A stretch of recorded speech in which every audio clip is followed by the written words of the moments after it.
like the roots, he let the beats build, bitch. And we never switch. Even if I'm rich, I'll be broke like I'm Mitch. Niggas talking down, but that's headed in the wrong direction. But I knock that shit out like the boxing section. Cause they can't touch what they can't see. All I gotta do is be the same me. All I gotta do is keep it G. Always be the same me. While I'm solid, boy, they can't change me. No.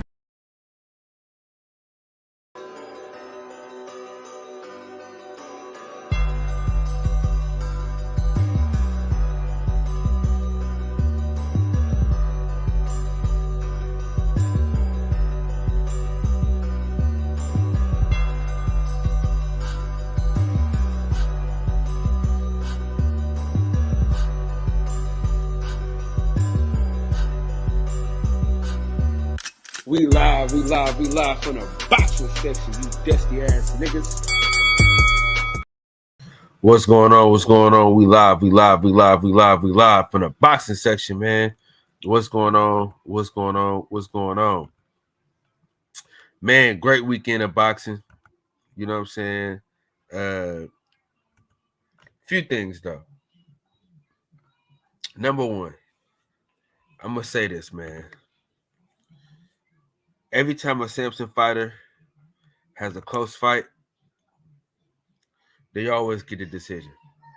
No matter what. Every time, bro.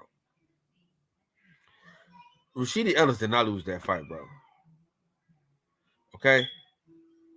It's a 12-round fight, dog. He didn't lose the first 8 to 9 rounds, in my opinion, bro.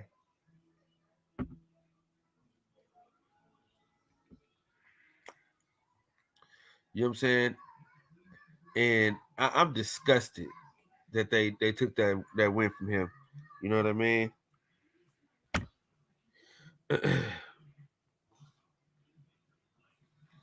and the thing about it is that fucked up the fight between Jaron Ennis and Rashidi Ellis.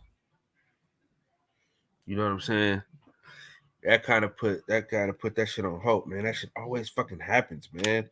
Whenever we want to wait, and you know what I'm saying? Whenever we wait to see, like, you know, want some shit to marinate. Every time some shit want to marinate, man, it always gets fucked up, you know? And the guy, you know, that fought Jaron Ennis, I mean, dude, come on, bro. You're not going to win no fight like that, dog. Great footwork, you know what I'm saying? Things like that, but that shit was fucking crazy.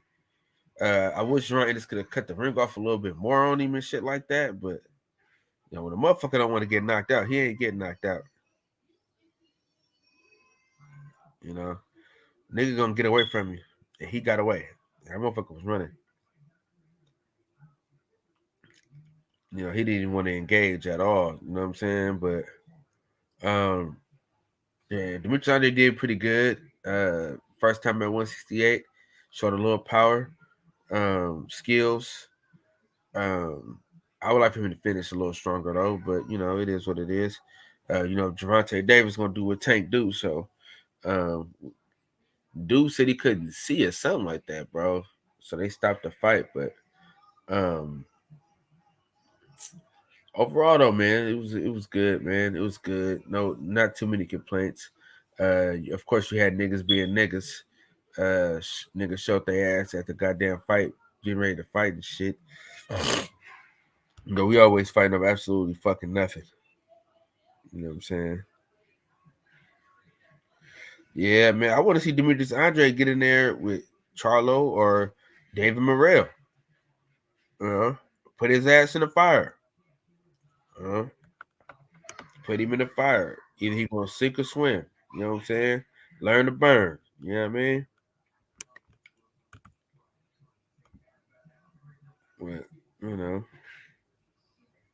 that's what I wanna see. This one is tuna, man. Low carbs, bro. Cheese steak. Coop, what up, dog? What's up with it, man? What's going on? Yeah, top of the morning. Man, those were some good fights. I don't know how y'all feel. Maybe y'all feel different being like immersed into the sport, but me being a casual, I liked it. The fights, like I liked it. The first fight, I felt like he got robbed. Um, Speedy Rashidi, I feel like he got robbed. They gave the boy the 7th round. I didn't feel like he won the 7th round. I felt like he lost the first 9, and then he turned it up when he dropped him in the last few rounds. He started ringing him with some good shots. So that fight I definitely felt like was a robbery because the knockdown shouldn't have outweighed 9 straight rounds, but whatever. And then the first fight with what's the dude name that you said dressed ugly? Oh, Demetrius Andre. Demetrius Andre. He did good in that fight, right? But Yeah. I don't think he did enough for me to say you deserve a big fight after this. Because he didn't finish the guy even after he had him hurt a couple times. Dude was like, well, come on. Like, and you did say dude can take an ass whooping. So maybe that's what made it look bad. Yeah, he could take a beating. But see, the thing is, if you're a boxing fan, you know he could take a beating. You know what I'm saying? My boy YV in the building. Cool.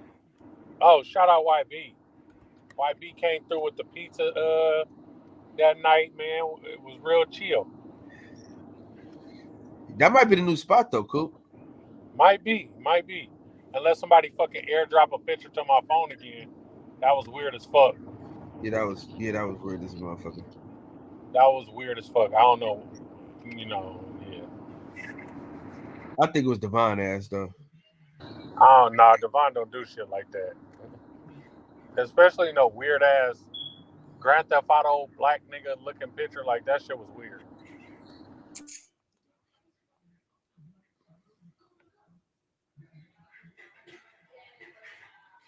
Yeah, man. But no, I enjoyed the fight though, man. I'm just mad that Rashidi Ellis lost because he really won that goddamn fight. You know what I'm saying? Dude didn't do enough to win that fight, bro. Dude didn't even throw a fucking punch. He didn't even throw a punch until like the 9th round. And even his corner told him he had to get a knockout to win. And then I would like. Well, I don't know how they gave it to him. But anytime you see something in that corner, nigga, be afraid. Be very afraid.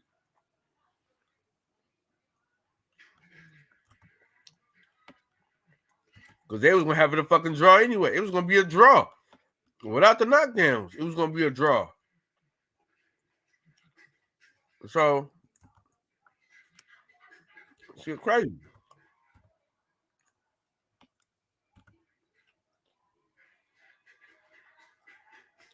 Shit wild, man.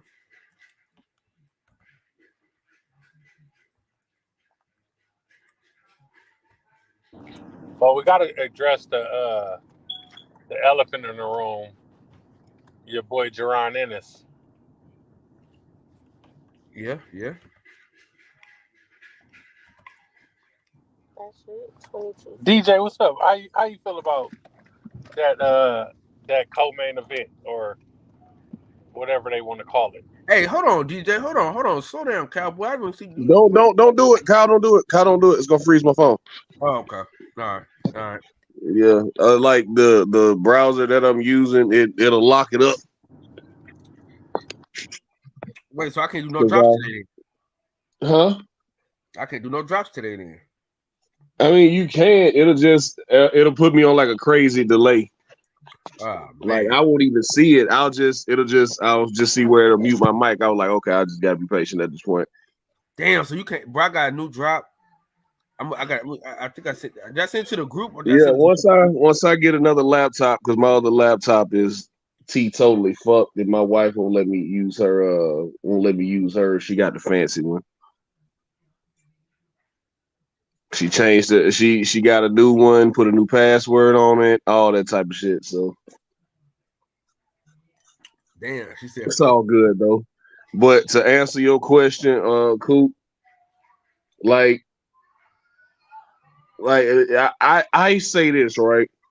and I've been saying this since Saturday. It was hard to look good against a guy who did not want to engage and did not want to fight you. And it was clear his game plan was to just move around and just stay defensive. But my Boots won the fight 12-0. Like I said that, I was like, man, that's gonna get lost in this shit. Like, he didn't lose 1 second of that fight. But we're grading him on the scale of Terrence Crawford, Errol Spence, which lets me know that he's ready for a title shot. Like I've been saying for the past couple of years, he's ready. Because anybody else, he's gonna smoke him. Even though he didn't get let's be honest here. Like, the only reason that performance is an issue is because he didn't drop the guy. We all expected a knockout, and we didn't get it. So his performance was disappointing to us because he's been smoking everybody. I just think he had a bad dance partner, and this is no way indicative of future fights. But I don't believe just because a guy who moved around and used his footwork and didn't win 1 second of that fight, Crawford will knock him out. Crawford will knock him out. Okay. You know what? I don't see Crawford fight like that. I don't see Crawford bouncing on his toes for 12 rounds. I see him with that dog mentality. He get hurt and want to get his shit back. I see him backing up, fighting off the back foot. Just like Boots even tried to set some traps for old buddy, but he wasn't going for it because he didn't want to engage. Remember, at one point he stopped following him and started backing up, trying to draw him in. But he allowed he wasn't going for it, bro. I rewatched the fight yesterday, right? I rewatched it yesterday because I got bored at work. Like, even at some point, I think Kyle help me out. Wasn't it like 8th, 9th round or something like that? Where he actually just started trying to fight on the back foot, trying to draw Buddy in? Nigga laid on the ropes. And the nigga still didn't fight. But he allowed him to frustrate him, and he got popped with shots that he shouldn't have because he let the boy run and frustrate him. Listen, but he's trying to like, that's how you get people to throw punches. And then you can counter them. He wasn't hitting them, dog. He was rolling with the punches. He was popping him with some shots. You can't say he wouldn't get hit. He was so frustrated that he was chasing the boy around the whole time that he was getting hit with shots. And you seen the frustration on his face at certain points in the fight. Like, damn, bro, I gotta chase this nigga around. Like,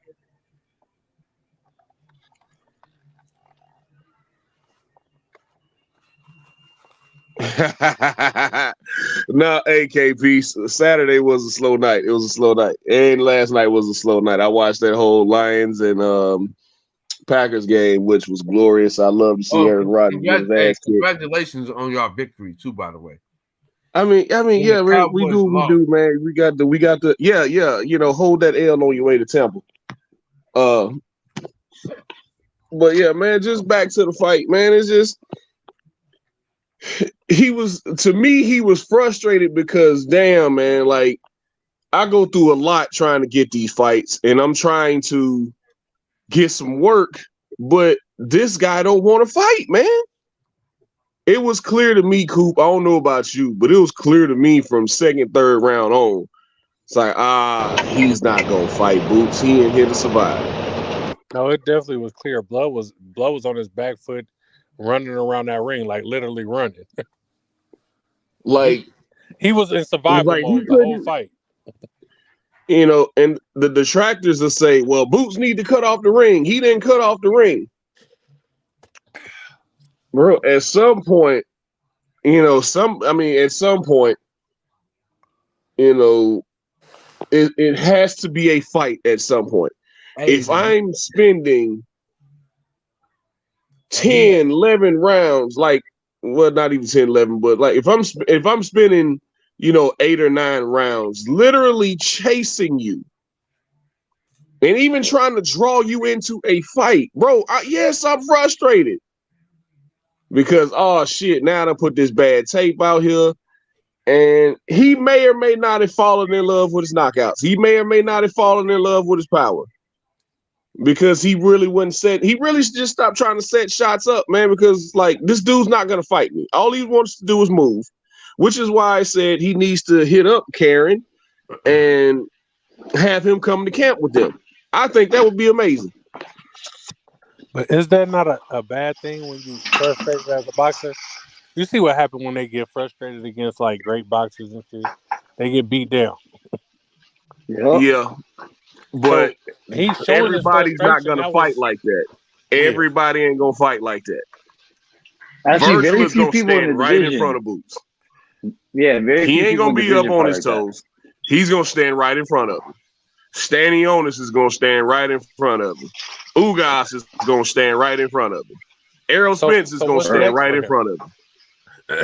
Like that, and that's what I'm saying. Like when people say he's not ready, right? To me, that means You breaking up, DJ?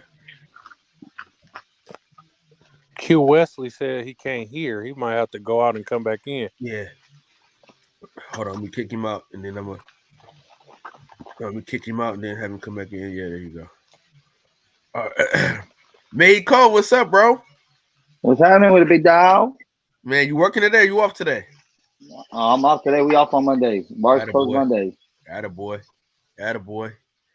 I'm waiting for this moment. Now, I mean, I think like what DJ saying is right because really at 147, there's not a lot of sticker and movers at that division. There's not a lot of dudes that fight with that style. But the thing about it is, it laid a blueprint for better fighters to mimic that style against him and know that it works against him. It frustrates him. So even if we think, like we all think that Stanionis, Virgil, and Earl, they're straightforward, come and get you fighters. But if they start doing that and it's not working for them and Boots getting the best of them, now they know, hey, I can just go back. He can't cut me off. And most of the time, Boots going to be the challenger. So in the case of Earl or Bud, he's gonna have to go take the belt from them. So they can do that all they want if they want. Yeah, but at the end of the day, if you fight like that, you still gonna lose the fight, bro. No, the only reason he lost is because he didn't throw punches while he was doing that. Yeah, but what I'm saying, and that's the thing. Every time he threw a punch, he got touched up and said, "All right, I'm getting the fuck out of here." Hey, but he landed a good amount of punches on Boots too, clean. He just don't have enough power to do anything. It wasn't clean, bro. It wasn't clean. It was some bro. clean. Nah, he tried They were to clean. return fire a few times, especially to Hey, the body. this nigga Kyle love Boots, bro. You can't have no Boots playing. No Philly fighter. I admire the not changing, but bro, he got tagged a couple times. Bro. Especially when Boots tried to dig to the body, he tried to return fire back to the body. When Boots see you, he gonna be proud of you, Kyle. That's all I know, man. You ain't gonna lose your friendship over that. Don't worry. It's us. Blame it on us. They'll still let you back in the gym. You all right? I can't wait to use this drop that I got for y'all. Hey. You okay, man? You still good in Philly? I can't wait. Salam alaikum. Salam alaikum. Salam. I'm gonna tell you like this though. A lot of them shots y'all think he got hit with, he rolled with the hits, bro. No, he did it. Yes, he did, bro. If getting hit in your jaws rolling his fucking face. Hey, if getting hit in your jaws rolling with the hits, then my baby mama didn't whoop my ass the other night.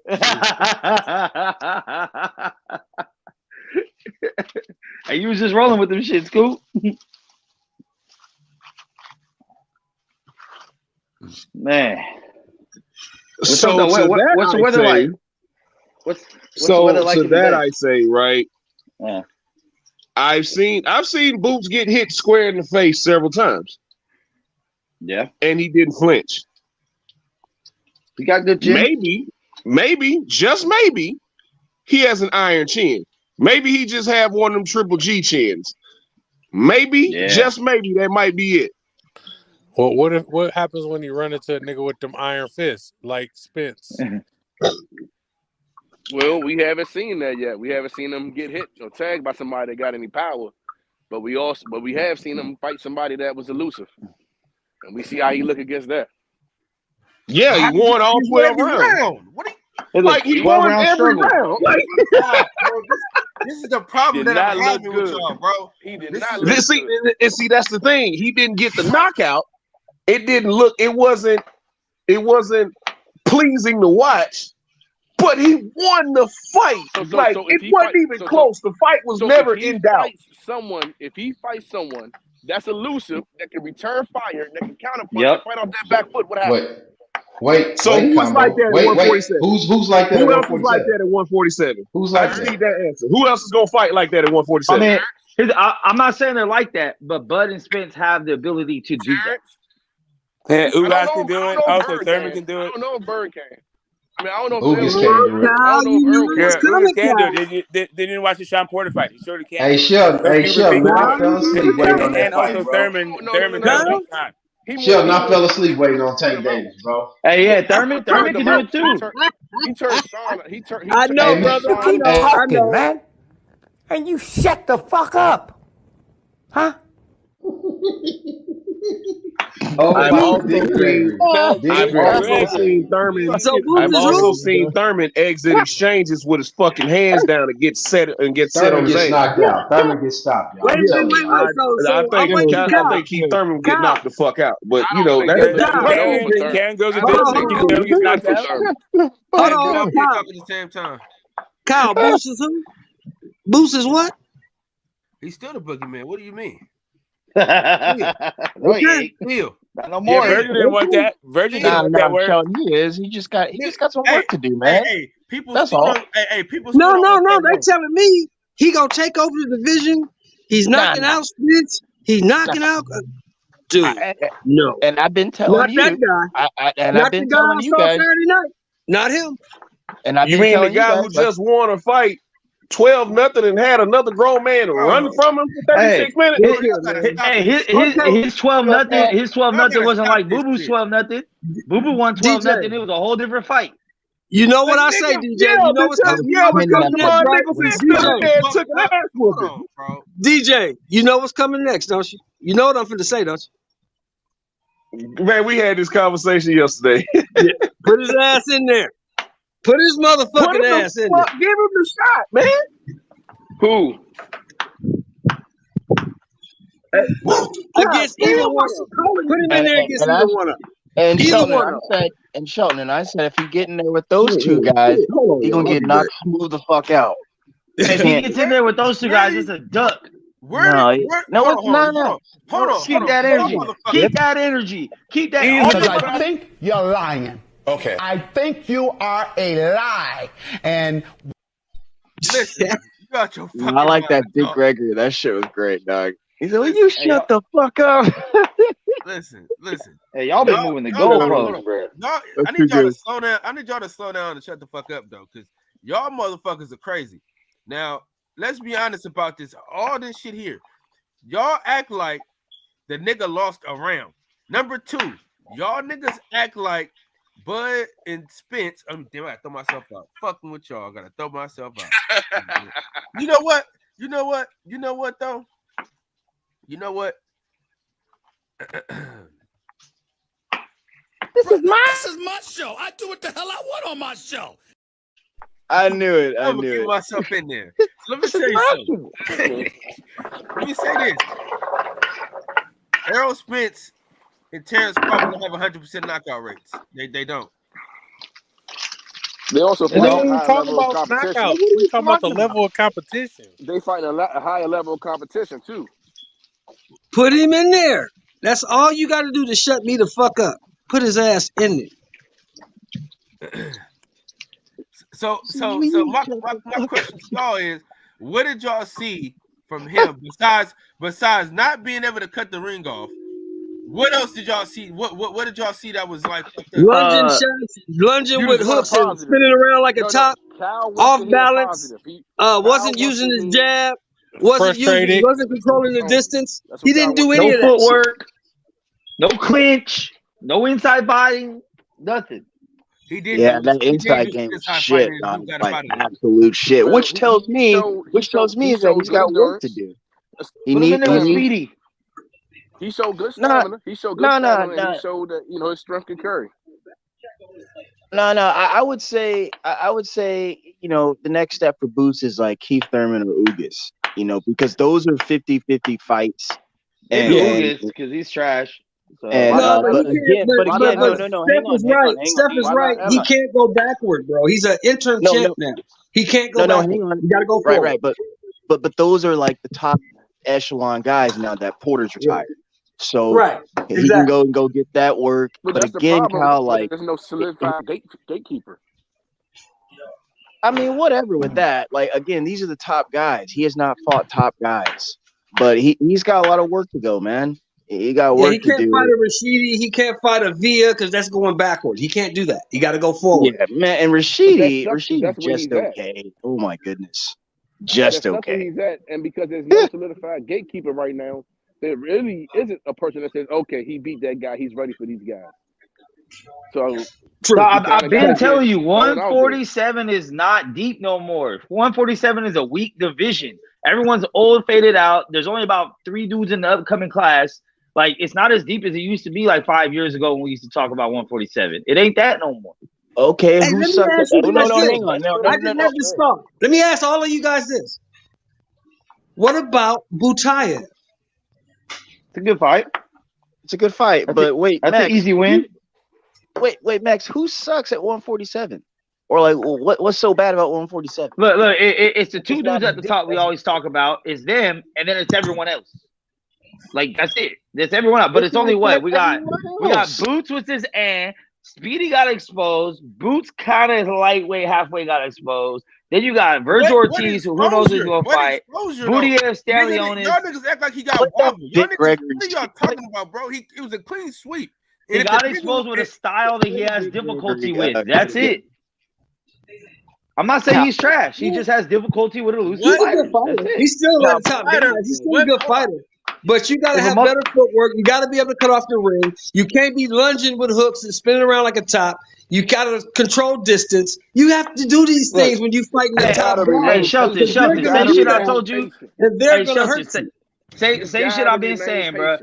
Exactly. For all the fucking bullshit that motherfucking Boots was talking about. He's the best switch hitter. He's the best. That he's better than Crawford. All this other shit. How you hit from both sides and don't know how to cut off the fucking ring? That should be even easier for you to cut off the ring because you can hit from both sides.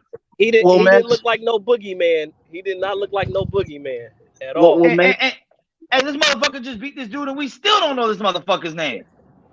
That's how this dude was a 60-1 underdog. 60-1. 60-1 underdog, and Boots was not impressive. Well, let me get this off real fast. Well, the thing is, man, you know, I've heard a lot of people say it. People say that guy was running. Look, man, that guy came in with a game plan to survive. And what struck me is that Boots, it took him a little bit to pick up on that because he was struggling with the ring IQ. All he had to do, like Sheldon says, keep up your jab. Of course, cut off the ring, but he was headhunting a little too much for my taste. And then that inside game needs some work. But again, like I didn't listen to the telecast because I had it on mute. I'm sure his dad told him, like, hey, man, you have to start slowing him down and stab him to the body. But again, it's the IQ, man. And he showed that he either struggled with that or B, didn't know that. I don't know. But again, when we mentioned those top 2 guys, I said this last week leading up to the fight. I was like, man, those guys are just way more experienced. They're going to be able to pick up off of that. They know that. He doesn't. So it's really hard for me to say that, like, he going to go in there and beat those guys. It's just like, no. And I said this last week. I said, look, man, this dude's in a good spot. He's in a really, really, really, really good. He's right where he needs to be. He's 3rd place. Not a lot of height. You can beat all the B- mid-tier guys, and you're going to be on your way. And when he did catch him, he didn't catch him and hold him, man. He did not catch him and hold him in the corner. Well, yeah, that's a great combo because that Karen guy, you see, every time he threw punches, it was to get out of range. It was to get away from Boots. So Boots had to be able to pick that up, and he didn't. He just kept trying to knock him out. I was like, dog, whatever. And once again, all this criticism is only coming because all these motherfuckers hyped him up to be the next Bud Earl. If people would have kept him as a good 24-year-old fighter that's probably going to be the future in a year or 2, then we wouldn't be as critical. And he is. But motherfucker said he was ready right now for the top dudes. He's not. That's it. That's the only reason the criticism coming, bro. Like, it's the only reason people are picking at him. If they were just like, yo, this young 24-year-old dude coming up. Head, like my man Max said, heavy is the head that wears the crown, bro. When you say you the guy and I'm better than this guy and I can beat him up in his living room, and you have a performance like this, you're going to get criticism. You have to accept that. Facts. Yeah, man. It'd be the same thing if somebody came out and was saying that, hey, they the best, they better than Floyd, the greatest ever done it. Or somebody came out talking about LeBron better than Jordan. They're going to criticize you and they're going to hold you to that standard. And you got to compared to the every great time. Yeah. They got to show up every time. He's a great prospect. Let's see what happens. Yeah, and he did that, and he did that to himself. He did this to himself by making all these videos talking about I could beat the dude up in his living room. I'm a better switch hitter than him. He'll do nothing better than me. I'm better than him. I'm younger. I'm stronger. You did that to yourself. Then you come out and shit the bed. Now you mad because people talking about it. That's the way it works, bro. A switch hitter that can't cut off the ring, bro. I ain't never seen it. It's hard to. So you can't get upset with us, Kyle, because we criticizing your partner. Your partner need to get back into the lab and get better. That's what he need to do. Get back to the basics. Kyle gonna defend this man till his death, man. That's his homie, bro, as he should. He ain't Kyle, say, you know what, y'all right about that. Play that Dick Gregory skit again. That shit fucking crazy. That's all he got to do. Get back in the lab and get better because he's not good enough for this. And he will, and I have confidence he will because he's a good fighter. And he's, but my thing is he had 12 rounds to figure it out. At no point did he start getting better at cutting off the ring. At no point did he look like more successful until the end. So he listened to his dad. He started going to the body. He started going to the body more. Like the last 3 It didn't look like he knew how, Max. It didn't look like he knew how to cut the ring off. It didn't look like he knew how. He didn't know how. Because he's used to everyone being there for him to pick apart. Exactly. Or falling for his trap. If you listen to them talk, him and his father both saying the guy ran. Like, this ain't the amateurs no more. Like, no one's going to come and just stand right in front of you. If you a hitter, they're going to plan to get away from it. They're going to plan, you know what I'm saying? You got people that will come in just for a check and just to survive. You got people that look for a check and just going to flop. You know what the difference? I'm gonna say this. You know what the difference is between Boots Ennis and Tank Davis? A lot. Tank Davis got another gear. Did you see that Saturday night? He got another gear. When he switched it on, now it's a different fight. I think Tank just tanks. He tanks and he comes in. He, like I said last night, he come in, he downloads, he gets the information he needs, and then he waits. He waits until he's ready to be done with the fight. Man, he turned that shit on. I think started at round 4, bro. He started turning that shit up on that dude, and it got ugly. Yeah. But you see, it was the round where he switched. When he switched to Orthodox, and then he stopped the court and stuff and said, "No, I'm not doing that." And he went back. He was going to turn it all the way because that guy, believe it or not, was giving him problems. Yeah, he was giving him work. He was giving him work. Yeah, but gentlemen, like, he didn't respect that guy's power. That guy was getting some shots in on him, but he kept hitting him behind the back and like real low. And I get that's a size differential, but again, he didn't respect that guy's power, man. He straight walked right through him, man. No, his length was giving him a little more difficult than he's used to. Because he's always fighting does that with everybody. Hit him so hard that if you don't have enough pop to keep Tank off of you, he does that with everybody. He gonna walk you down. He gonna catch you. You gotta be able to keep him off you. I'm gonna be honest with you though. Shakur Stevenson wouldn't get caught with them dumbass shots that dude got caught with though. Y'all better hope though, because his footwork says that. His footwork says that he's a better fighter than that guy. Of course he wouldn't, Kyle. He's a better fighter than that guy. He's better than Garcia on every aspect of boxing. He's better. Honestly, this fight with Garcia is just for namesake because Garcia hasn't proven, at least to me, that he's no better. Like he's not one of the top people, talent-wise, in that weight class.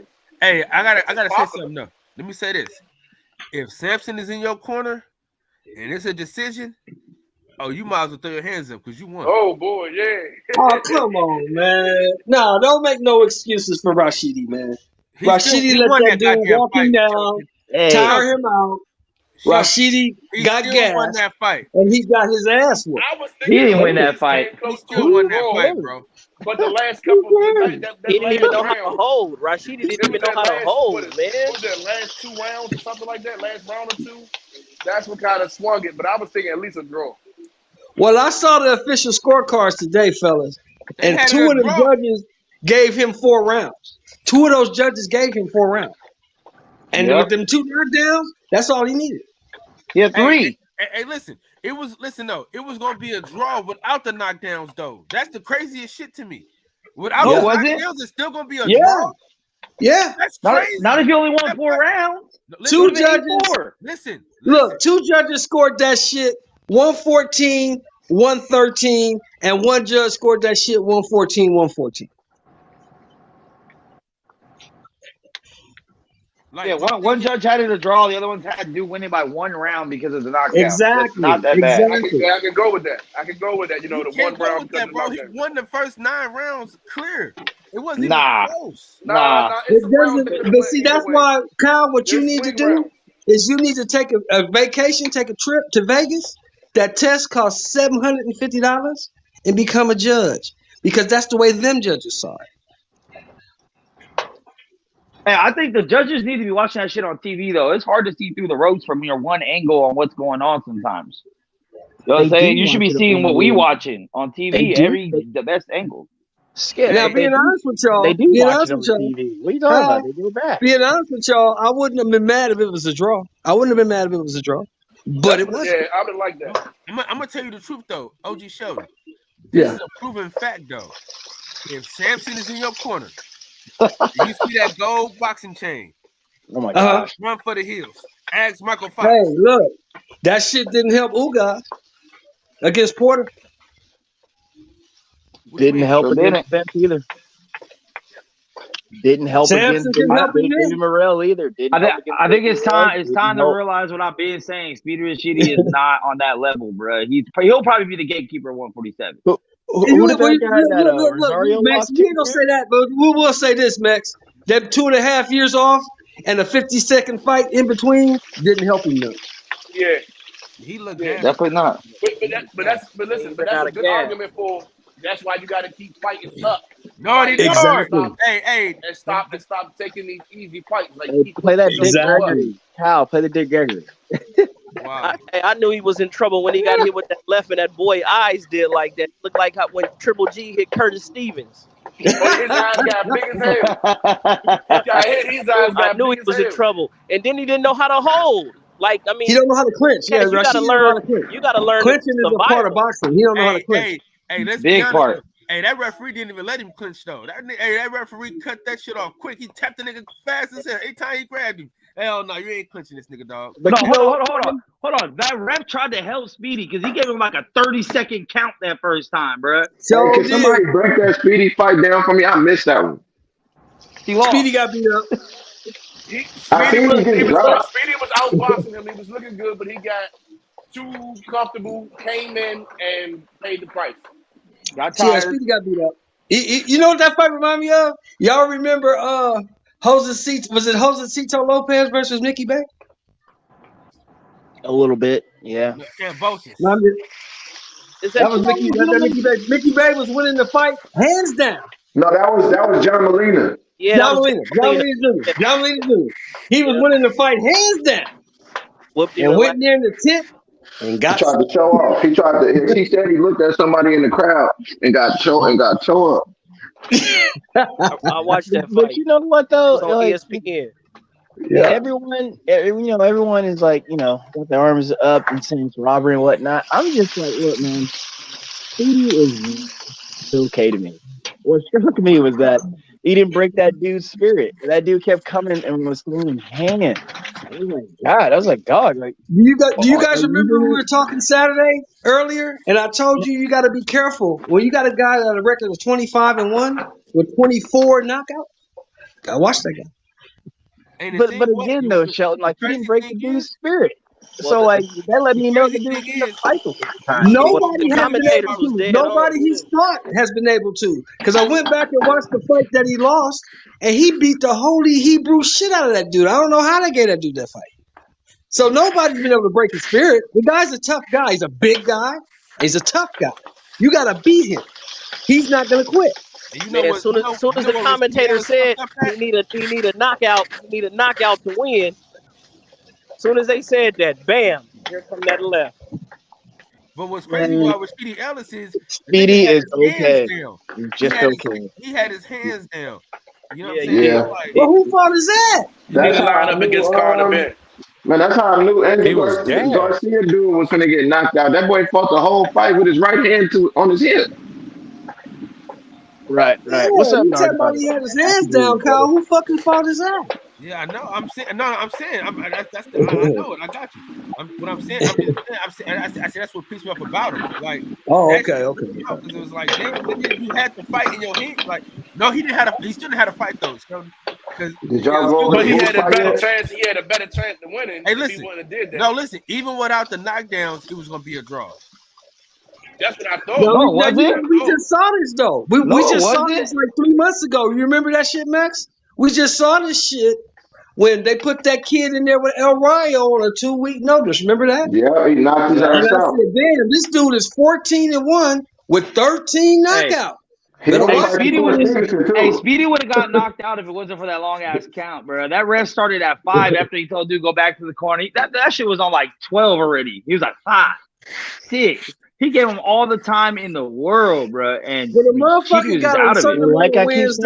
Any fighter that got a certain amount of wins, and all his wins are by knockout. You got to watch that dude. He's not a world beater. He's just okay.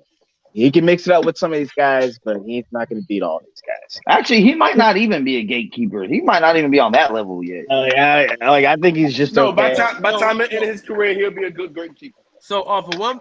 You see, the thing is, man, y'all throw the baby out with the bathwater, bro. One loss does not define your whole goddamn career, man. Y'all got. I didn't say anything about his loss.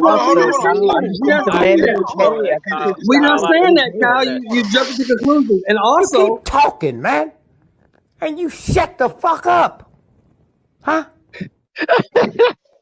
Yeah, I love that. Okay, cool. Bro, I was in the middle of a sentence, boy.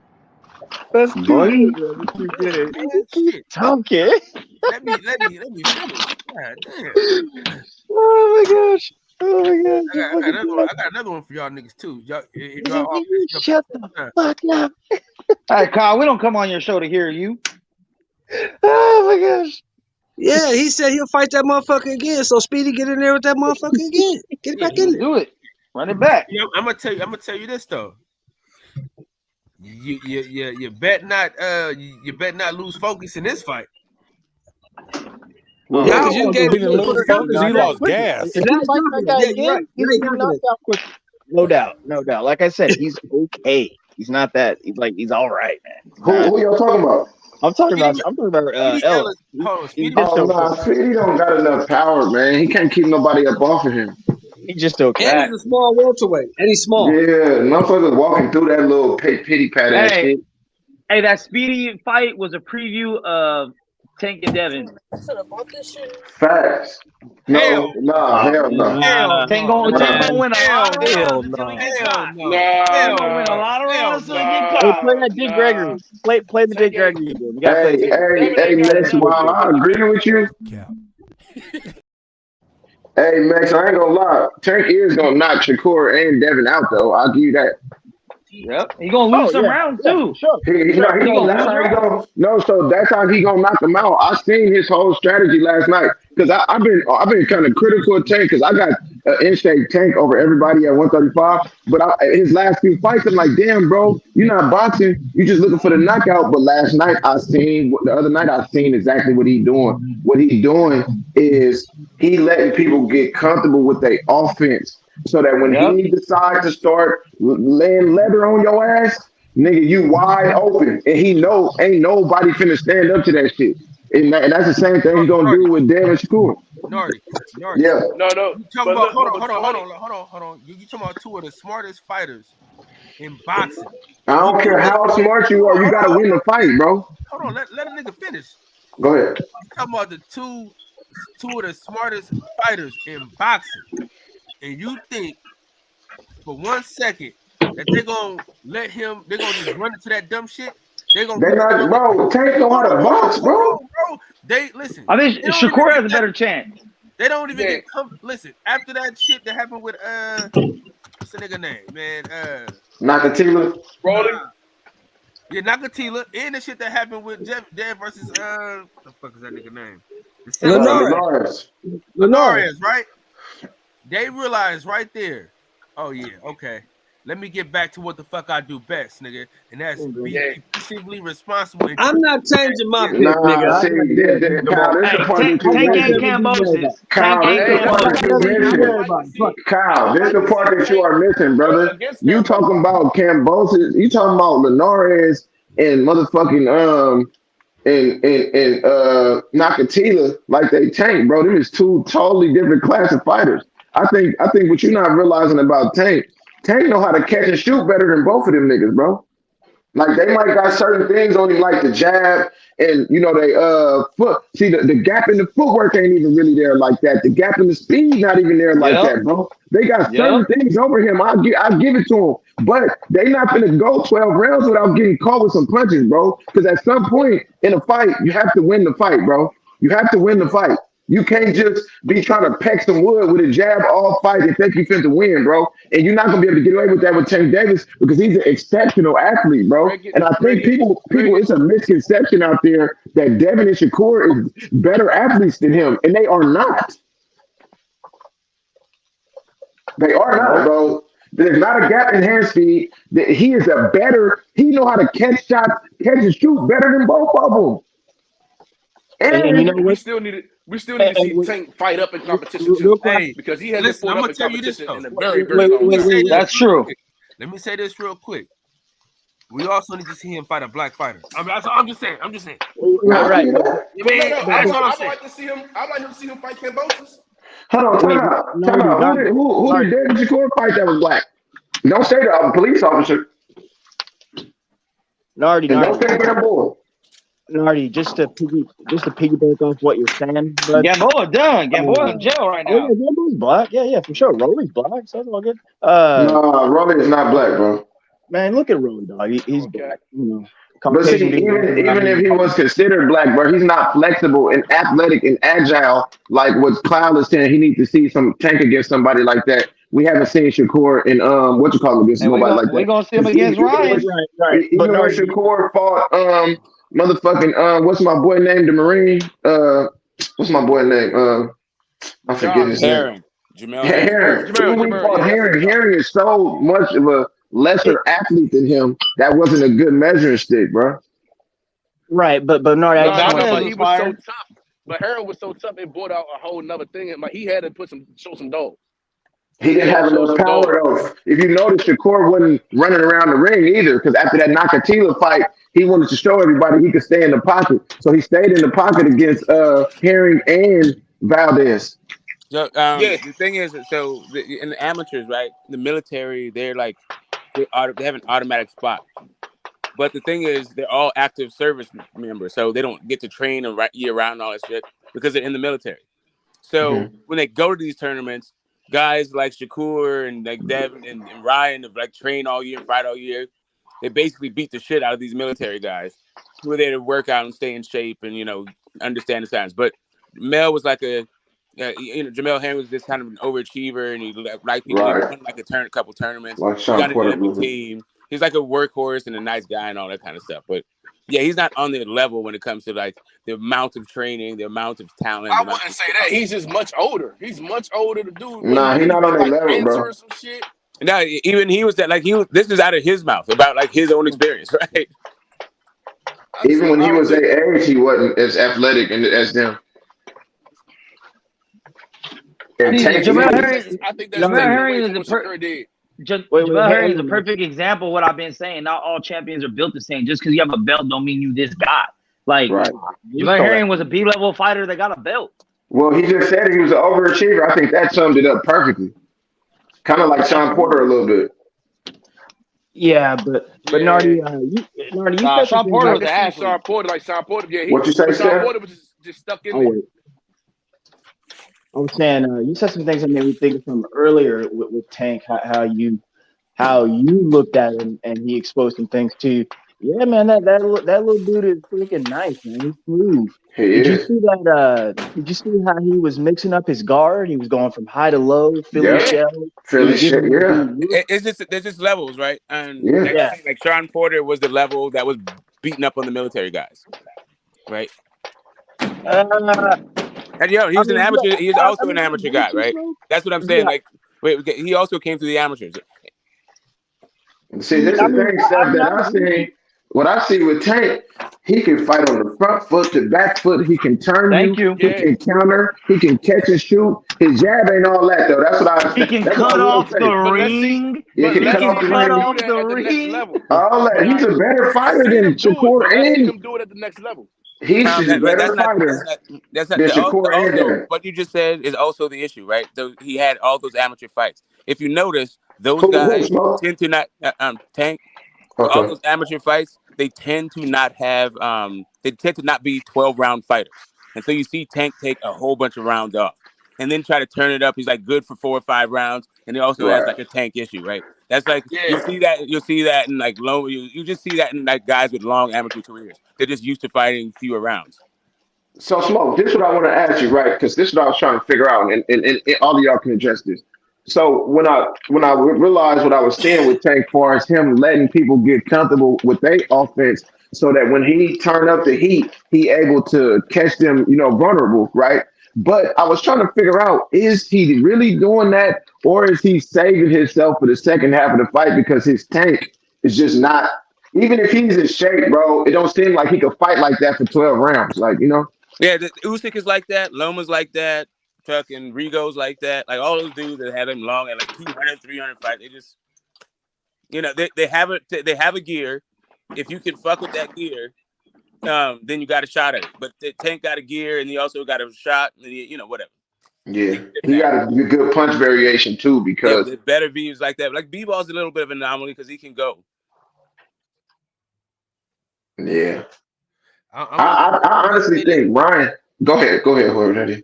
I'm gonna just say, Devin Haney and Shakur Stevenson are master boxers, and the chances that Hector Garcia took, they wouldn't take them dumbass chances. Nah, he was standing right in front of him.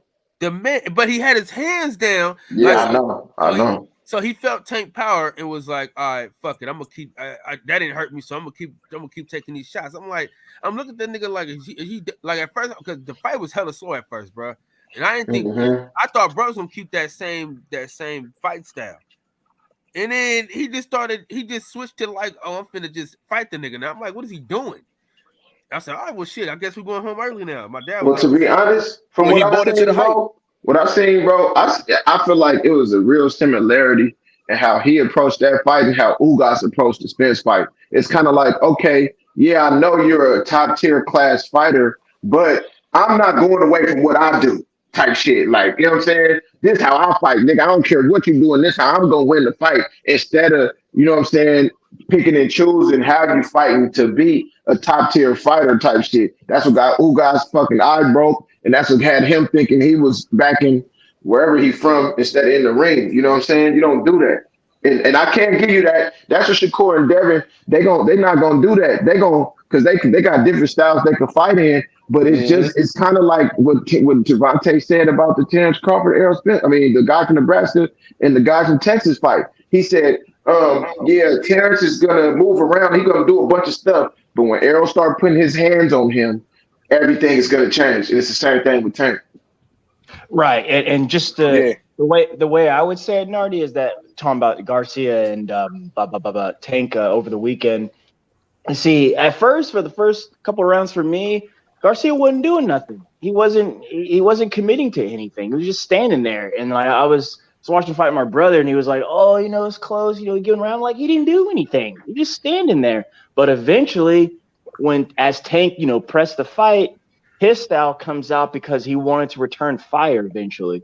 And then I think Tank is just so smooth, so smart, So his ring IQ is up there that he could count on that, and he knew.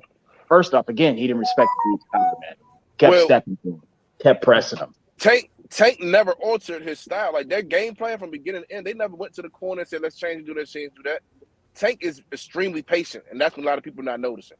That man that's why I keep using that word smooth, Combo. I keep using that word. What you mean by smooth? Okay, he was smooth. Yeah, man, he was just. I agree with both of those. Like he a lot of people assume him or give him the characteristic of being a hothead, but he doesn't have a problem taking a few punches. I noticed he doesn't go directly into trading punches. Like he's not this. Okay, you can hit him a couple times and he's just gonna download this. Okay, this is what you do. This is your speed. This is your distance. I'm gauging this. I'm gauging that. And Garcia, he just couldn't be that. He wasn't that patient. He didn't wait that long. Yeah. And he walked right into the. Okay, now I got everything. Because you understand, but Tank being a smaller fighter with shorter reach, he has to gauge your distance to a perfection of a team. Facts. As well as cut off the ring. He has to take those punches. I mean, the thing is, what's being missing from all this is that Tank is a pocket in fighter, like a close range guy, and Garcia is essentially a come forward guy. So he's running into like that's how he fights. But he wasn't. They were doing a whole bunch of taking pictures early. It's because Garcia didn't want to overcommit, but really his style is to do that. Right. It's really to play right into Tank's wheelhouse. Right. That's why they picked him. Dang, man. What Tank does is, and what they're doing is they're making the bigger guy shorten their punches. You make the bigger guy shorten your punches, and he's still standing at the edge of your punches. So all that Tank power, when he wants to lay it on you, he lays it on you. And there was a point in that fight when he hit old boy, and even Tank was surprised that they didn't put him out. So I watched it. Tank hit him. He caught him. I think he caught him with a right or something. And a lot of lefts, a lot of overhands for sure. I was he was expecting him to go, and he didn't go. And Tank said, "Okay, crank it up." And Tank got a lot of Crawford in him too, where he's lethal. As soon as you leave yourself open, he's lethal, and he worked his way from kind of a crossbreed between a left hook and a left straight and an uppercut. So you're gonna be open for one of them. And he gonna gauge which one he got to throw. Because if y'all seen it, he tried to catch him with the uppercut and barely missed him like 2 or 3 times. Yeah, you know what I'm saying? And Tank throws a lot of hook off jabs too. But the thing about Tank that I've seen, the deficiency that I've seen with him, his jab, he got a power jab, but he doesn't have a good consistent jab because he reaches, he's so short and arms are so short that when he reached with his jab, he leave his chin over his feet. Yep. So he couldn't keep doing that against somebody like Ryan Garcia. You know what I'm saying? But see, like Devin and Shakur, to me, they don't got nothing to make him pay for that. You gotta make him pay for that, bro. Devin doesn't. I'm not sure. And when he starts, if you mean, can y'all hear me? Can y'all hear me fine? All you have to do is score. Like here's the thing, it's not about like knocking Tank out, right? I mean, good luck with that if that's how you got to beat Tank.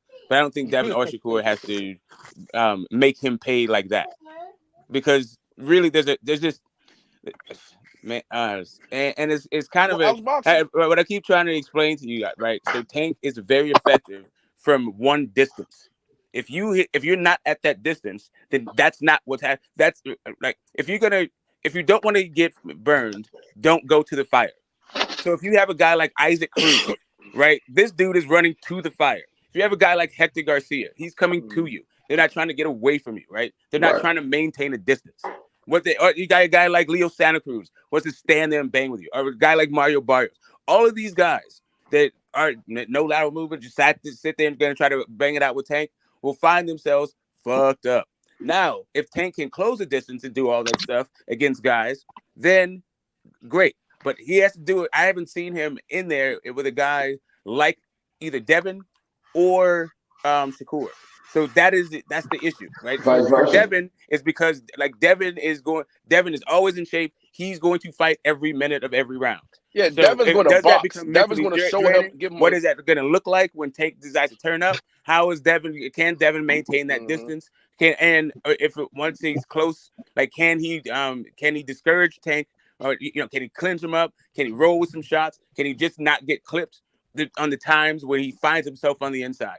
Right. But the idea that they're going to stand there and trade with Tank, anybody who does that is going to sleep. And that's what I meant. That's what I meant, Smoke, by not make him pay, like hurt him, but make him detour his game plan. Like, okay, this isn't working. Like, you know what I'm saying? Because to me, the only way to beat Tank, in my opinion, is to outpoint him or frustrate him due to not being in that range that you were just talking about. You know what I'm saying? Yeah. You can frustrate him and then get him to Good luck. Unload some shots and try to let him tire himself out because he know he got to win the fight. Tank is probably the best at closing distance, bro. Like, see, this is the issue. and that was people give Haney and Shakur. There's no distance to close. Bro, how is there not? Okay, so how is he doing lunging punches, but he's not closing distance? Tell me, please. Say again? Wait. Hang on. You guys just talked about his lunging jab, his lunging hooks, but he's not closing distance. So which one is it? He is or he isn't? No, I agree with you, Max. He do close distance as well. Right. So he's talking about with a guy that's in front of him in the pocket. That's not a distance. Nah, there's been okay. First of all, when dudes get tagged by Tank, they turn into runners. They turn very elusive. They don't stand there no more when they catch that first one. So he does close distance. He knows how to cut off the rings. He knows how to set traps. I think what happened with Hector was known for throwing punches and bunches. And then he started off slow to not get caught early. He got comfortable thinking he could take what Tank was giving him. His Tank didn't hit him at full power. And Tank didn't hit him at full speed. His Tank saw what his little situation was, and it was over. Yeah, all of that is exactly true. But look at so if you watch Hector Garcia, then you understand that this dude is a pressure fighter to begin with. Yeah, I understand what you're saying, Smoke. I understand what you're saying, but this was wait, no, I just want some two comments ago that you said with his styling. That's because Tank's also with those comments along with what's his name, Crawford, because he punches with you, and a lot of people can't tend to take that. But then you keep making the Shakur and Devin analysis over there. I'm just gonna use Ryan for the example. You see, everyone's gonna give Ryan the physical advantages. Understandably so. I get that. I'm cool with that. No beef with that. The thing about it is that Ryan's gonna have to literally use every inch of his reach to get this guy, because between A and B, the explosion that Tank can go, from A to B, no one can catch that. No one can catch his explosiveness. This is why again. Hang on, Smoke. This is why, again, in a close fight like with Hector just now over the weekend, where it almost appeared like things were happening a different way. Tank is not throwing him any punches. That's why I say he's punching with you. He's only throwing him between 30 and 45 punches around, man, if that. Right. So again, but when he's go ahead, Smoke. Go ahead. That wasn't me. No, that was combo. No, what I was about to say is. But Tank is also not completely in love with his power. He's fought all these fights trying to just box for a while. Yeah, he's boxing. really boxing. Now he knows that power's there, and what we're not really even noticing. We've seen of those fighters. Hold on, we've seen Shakur, we've seen Devin, we've seen Ryan, we've seen them have to make adjustments. We've seen that their initial game plan didn't work. They had to make an adjustment on the fly and take direction from their corner. So to beat Tank, you're not only going to have to beat him mentally, you're going to have to beat his corner mentally. And we seen what happened when you attack them in that corner, and you got Calvin Ford talking about, man, put the blade in him. And what he do? Go out there and rip your fucking head off. And he starts boxing your ass off. So I think the biggest thing is that we haven't seen Tank's ceiling. And because he's been fighting this level class he's been fighting, it's kind of hard to make that call of what he does against certain people outside of just looking at so just real quick, just to bring this back thing, right? Because there's a lot of different points being made. Tank ceiling, whether or not we've seen it or haven't seen it, I think we've seen it. I think we've been watching. I think there's a reason why we've seen the same kind of opponent. When it comes to Ryan Garcia, I mean, the guy's 28, but whatever. Cool. He's still learning. You said he ain't fought nobody though. So how are we gonna see his ceiling? Can I finish, guys? We're gonna get through this. The other part of it is like Ryan Garcia. Yeah, he has the dimensions, but his feet are trash. Like Tank is gonna eat that and his chin, right? And his chin, right? Nobody got a chin for Tank. Nobody got a chin for Tank, so that don't even fucking matter. But cool, yeah, and his chin too. Hold on, Smoke. You're not just gonna slide over that like you didn't just say what you just said. Nobody has a chance. Bro, like they both. That's the truth. Let me just jump there because I got Tank being too explosive, like he's the reincarnation of Joe Frazier doing leaping left hooks over Devin Haney and Shakur. Like, listen, guys, all I'm saying is the way that those two guys fight, and the way that Tank has been fighting against the guys that he's fighting, the only sample size we have without like projecting some whole other thing. I see that he's going to have some issues. Those are the 50, I think deservedly so, 50-50 fights, and ones that he could possibly lose at 135. Well, let me add this to what you're saying. Go ahead. Let me add this to what you're saying. The reason why I think we have seen his ceiling is because regardless of who he has fought, we've seen him down in fights. You know what I'm saying? I judge a man based on what he do when the chips is down. You know what I'm saying? And I get to see what you got inside of you. And, you know, I really have a strong feeling, like even if he gets, because I got a strong feeling that he might get knocked down against Ryan with that check left hook coming in there. But he's somebody that you got to separate from their senses to beat. Now, when we talk about closing distance, when I watched him in Pedraza, because Pedraza's feet are pretty much equivalent, in my opinion, to Dev and Shakur. Not his hands, not him as a fighter, but his feet. You know what I'm saying? Okay. And he was able to overcome that problem, you know what I'm saying, pretty good in the fight. You know what I'm saying? Now, seeing as how Devin and Shakur don't have no knockout power, I just feel like it's going to get to a point where he's just going to walk through them. But I do think he's going to have to go to the body to get to the top. Yeah, well, I mean, it's the way you use your feet, right? So it's the thing about Pedraza, he was also a guy that was stepping to Tank. And it's using your feet in order to control range is the issue that Tank is going to have with those two guys. Well, I think Devin gives him his toughest fight. And I think Shakur give him his hardest. And when I say that, I'm saying to beat Devin's going to box him. And Devin's going to give him a masterclass in boxing, right? And he's going to have to fight. Devin's going to come in. He's not coming to knock him out. And he's mature enough to know that I'm not going to knock you out. You're going to have to see me on these cards. You're going to have to see me at the end of these 12 rounds on these cards. You're going to have to outscore me. But there's going to be a point. There's going to be a point in that fight which we see a lot. I said this Saturday, right? I don't think Devin ego going to get in the way. It's a beautiful thing to watch. It is a beautiful thing to watch when Tank flips that switch and said, all right, let's go. Yeah, you don't know what happens when you switch. If him and Devin ever do cross paths, he's the only one that got another level. Jab and but what happens when he does that with Devin?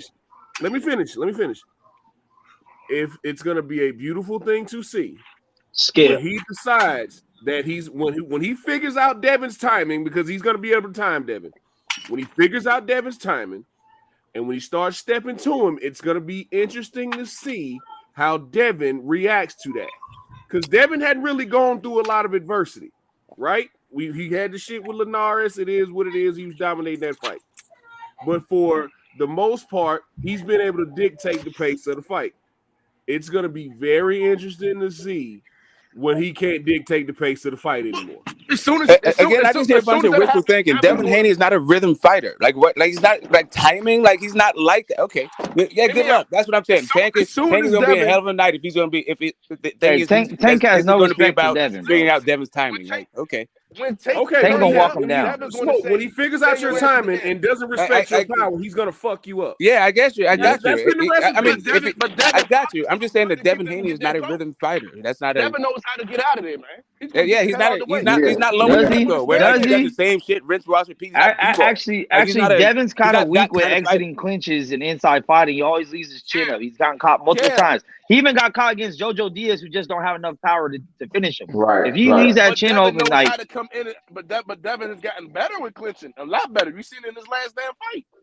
Man, Tank a different animal. It's not even about clinching every time. It's about Tank too strong, varying bro. up what you do on the inside. Sometimes you slip out. What you don't want to do is stand there and trade. You don't want to do that fucking at all. It's a distance fight. Tank he can only be effective at one distance. He's not going to out jab Devin. He's not going to beat him from the mid range. He has to. Because Devin's going to come in. Devin's not stopping him with one jab. Devin's going to 2-3 him. 2-3 him. Same thing with Shakur. But Shakur got a little bit of a fuck you on there that's going to make you say, okay, possibly. I'm not going to. The more punches they throw, on him, the more openings he has to throw back, and he ain't worried about getting caught by them. I think the key to Tank make a distance mistake. I think the ultimate key to Tank overcoming Shakur and Dev, to me, this is the ultimate key. He's gonna have to put in the work to their body because they're not gonna let him. Mm-hmm. He gonna have to do it early because they are not. They probably got one. If they have a list of rules that they got to do when they fight Tank, the first one is not to get caught with a headshot early in the fight. So they're not going to do that. They are defensively responsible enough and quick enough and good enough defensively to watch out for the left hand and the right hand early in the fight. Now, I think if he slowed them down with body work, similar to how Errol Spence fight, eventually as the fight goes on, they're going to have to stand there because he's going to be cutting off the ring. He's going to be coming forward. They're going to be going backwards. And he's going to get an opportunity in the corner. And if you notice with Tank, he's throwing these body head combinations now. One of them, I think, will take both of them niggas out. Probably like round 9, 10. What guy has Tank had to cut off the ring? Like button. Smash that like button. TBS. Pedraza's coming to him. No, Pedraza was moving around, bro. And it was coming to him. No, Leo came to him. Cruz, he had to cut off the ring. Okay. Nah, Leo came to him. Okay, all right, man. Okay. Pedraza was moving, bro. Pedraza was coming to it, and go woo woo. He's like Pedraza thought he was doing a whole bunch and was just getting set the fuck up. When he finished Pedraza had ran all around the ring 20 times and got caught on the ropes. I mean, okay, Pedraza. I'm not going to say that he didn't fight in a particular way, but he wasn't. It certainly wasn't because Pedraza was using lateral movement and Tank was cutting him off. I would just put it to you that way. And if that's what, if you got to go say, and not only that, I would also like to just point out that fight was like 7 years ago. That's cool, but it was a style that he forgot. So he forgot how to do it. No, I didn't. No, it's not that they forgot. Okay, hold up a second. So you mean you do realize that all of these are perishable skills? It's not like because you can do it 7 years ago, like you can just flip a switch on whenever that thing suits you. It's not a video game. Are you sure about that? Yeah, I'm pretty sure. Yeah, I'm almost positive. I mean, we can do the Dave Carson, the Matrix like simulation. Wait. So everybody Tank has fought. Every single person Tank has fought has ended up in the corner, and they put themselves there. I think every single person he has fought at one point has ended up in the corner trying to get the fuck out, but they put themselves there against a power puncher. He didn't do it. Not on Tank. Tank didn't cut off the ring. Kevin, is that you? Ryan Garcia KO's Tank at 7? Hey, you damn right. Oh my gosh. Hey, Steph. What's up? I got something for Kev in that stupid ass name. Because I think you're lying. Okay. I think you are a lie. And what you continue to say continues to reinforce my belief that you are lying. Yo, my dude had that. Hey, I'm gonna tell y'all something. Listen. I think y'all not paying attention. Ryan got power and speed. Ryan got power and speed. And he's great at closing distance. Listen. Timing. He has a panic left hook, bruh. When he panics and you are rushing in, it has almost dropped everybody that I have seen him hit them with.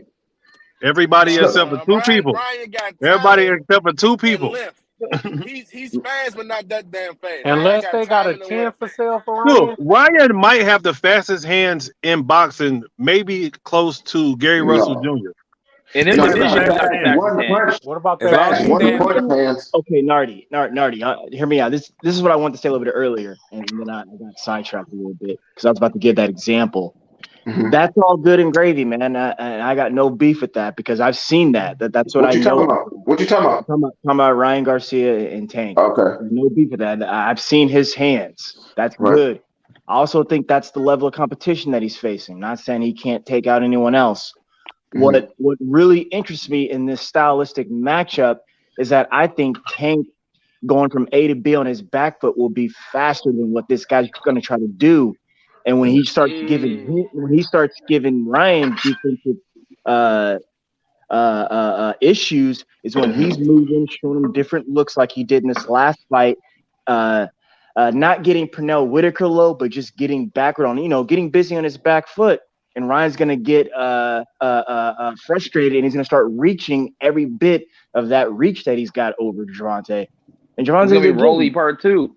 And I agree with that, Sam. he's going to be I can see showing that. him. He's going to be showing him things he's never seen before, man. And there is levels to this thing, man. So, I feel like Ryan is good at all that. Ryan has the strengths that like Devin and Tank don't, as far as the length, the power, the speed type shit. Where like they have more skill, but Ryan has more physical qualities, and he has enough power to make you honest. Where those two dudes don't have it. Yeah, here's the thing. Ryan Garcia, he doesn't like wasting punches either. I think we're conflating different kinds of power, right? Nobody is running in on either Shakur Stevenson or Devin Haney. But as a matter of fact, before Devin Haney had the shoulder surgery, he was knocking people out and breaking the faces. Like this is like kind of a new thing, and still people are not just running in on him. And Kambosos' face pretty much looked like that dude can get your respect. You're not just running up on him. That's like the first part of it.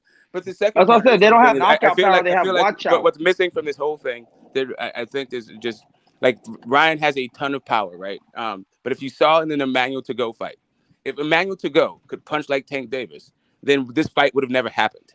This is not you don't need to do some real deep dive analysis about like how Ryan is different from Devin or Shakur. But when it comes to those two guys, the way that they go about doing their business is going to cause a bunch of problems for Tank. Doesn't mean that Tank can't overcome them, but this is what the issues are going to be, right? He cannot jab his way in.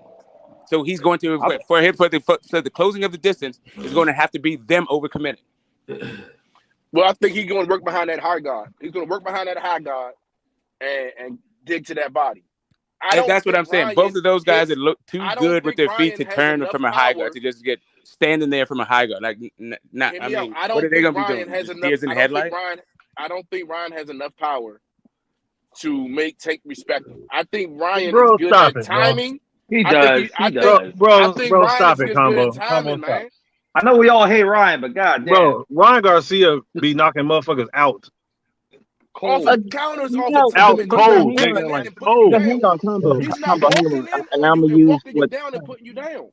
Yeah, but I'm gonna use what Skip says. The level of competition does matter, man. The dude is knocking out. It's still a grown man, bro. It's not like he knocked out. No, but this is like different. He knocked out 25 Amir Khans. Stop it. He did.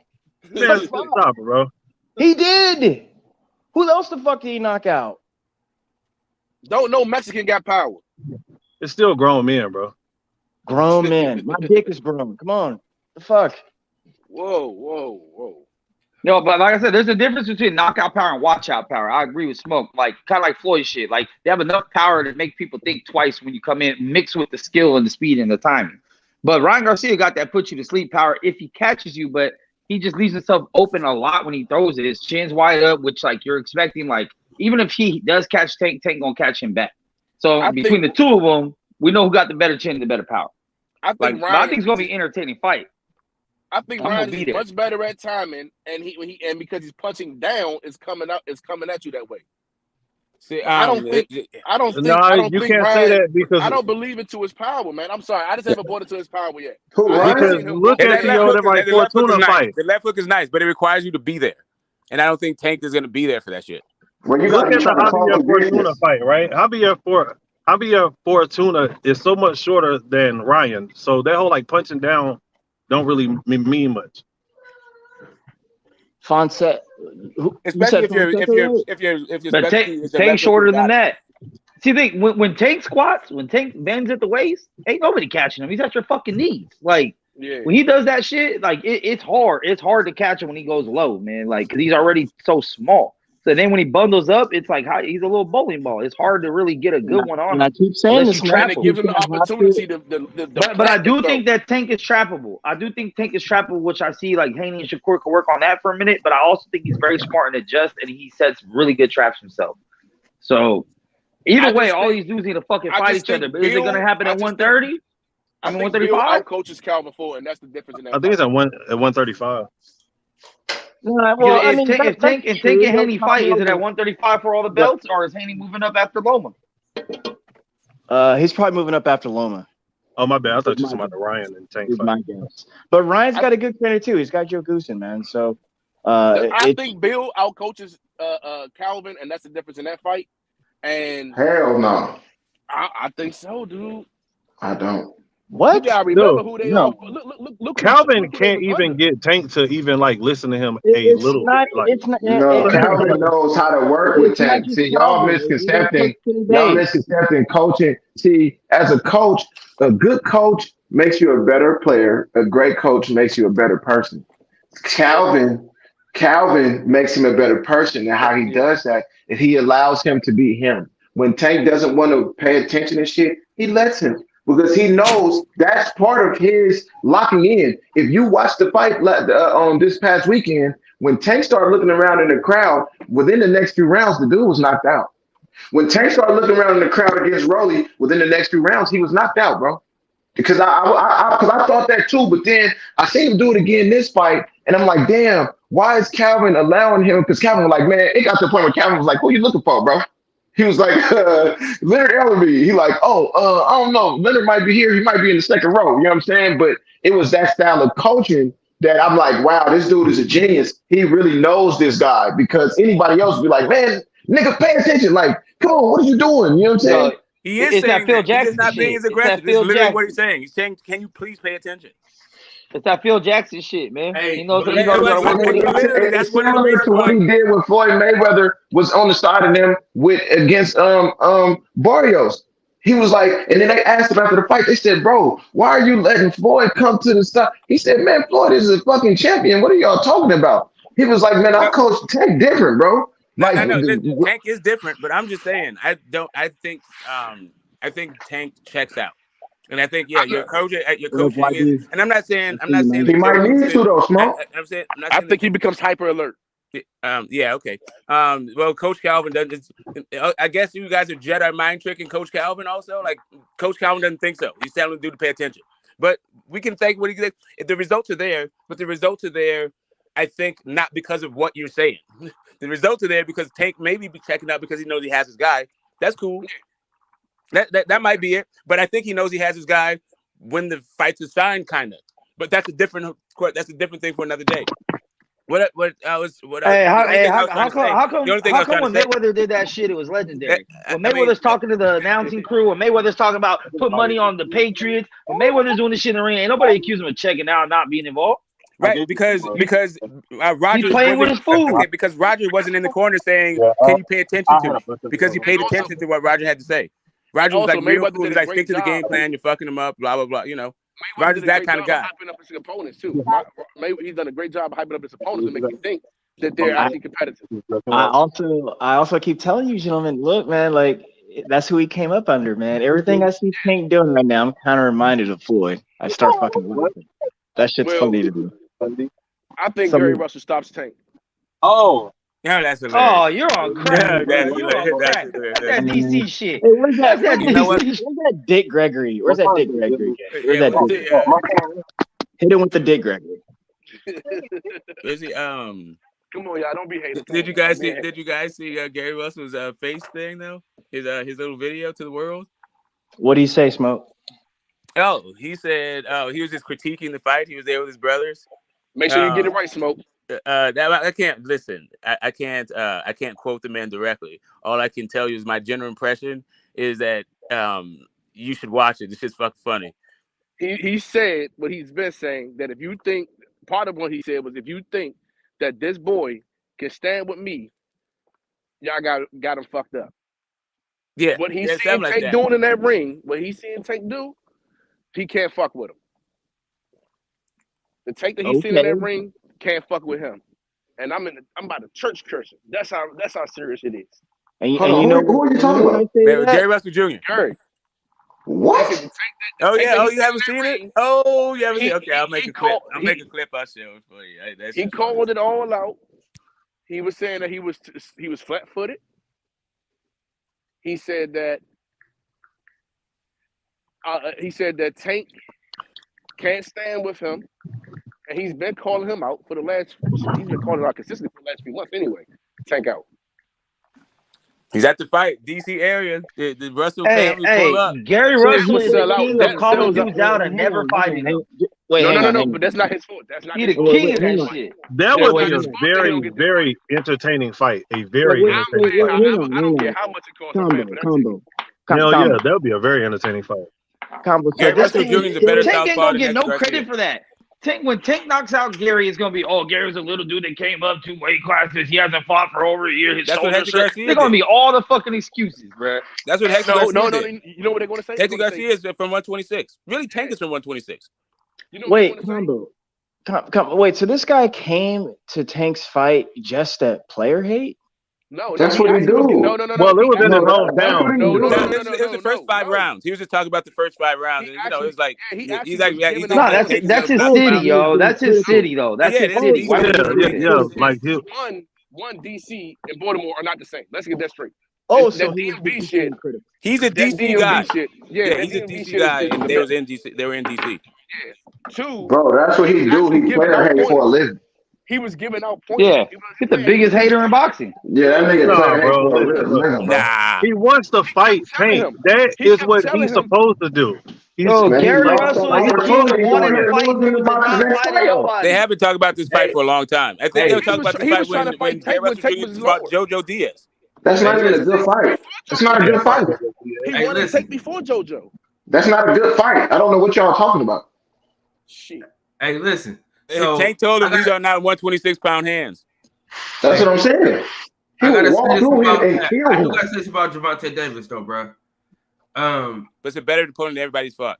If he would have done that shit against Shakur Stevenson, where he looked into the crowd and lost hella focus, like Hector Garcia's dumbass. What did Shakur do? And then the referee called time. It's like I'm jumping right on the nigga. He ain't even paying attention. He looking at the crowd, seeing what's going on in the crowd. I think Devin jumped on him. He would have hit him with 2 pillow fists, and then he would have shook that shit off and kept fighting. I think Devin see a flaw, and he would have exported that right then and there.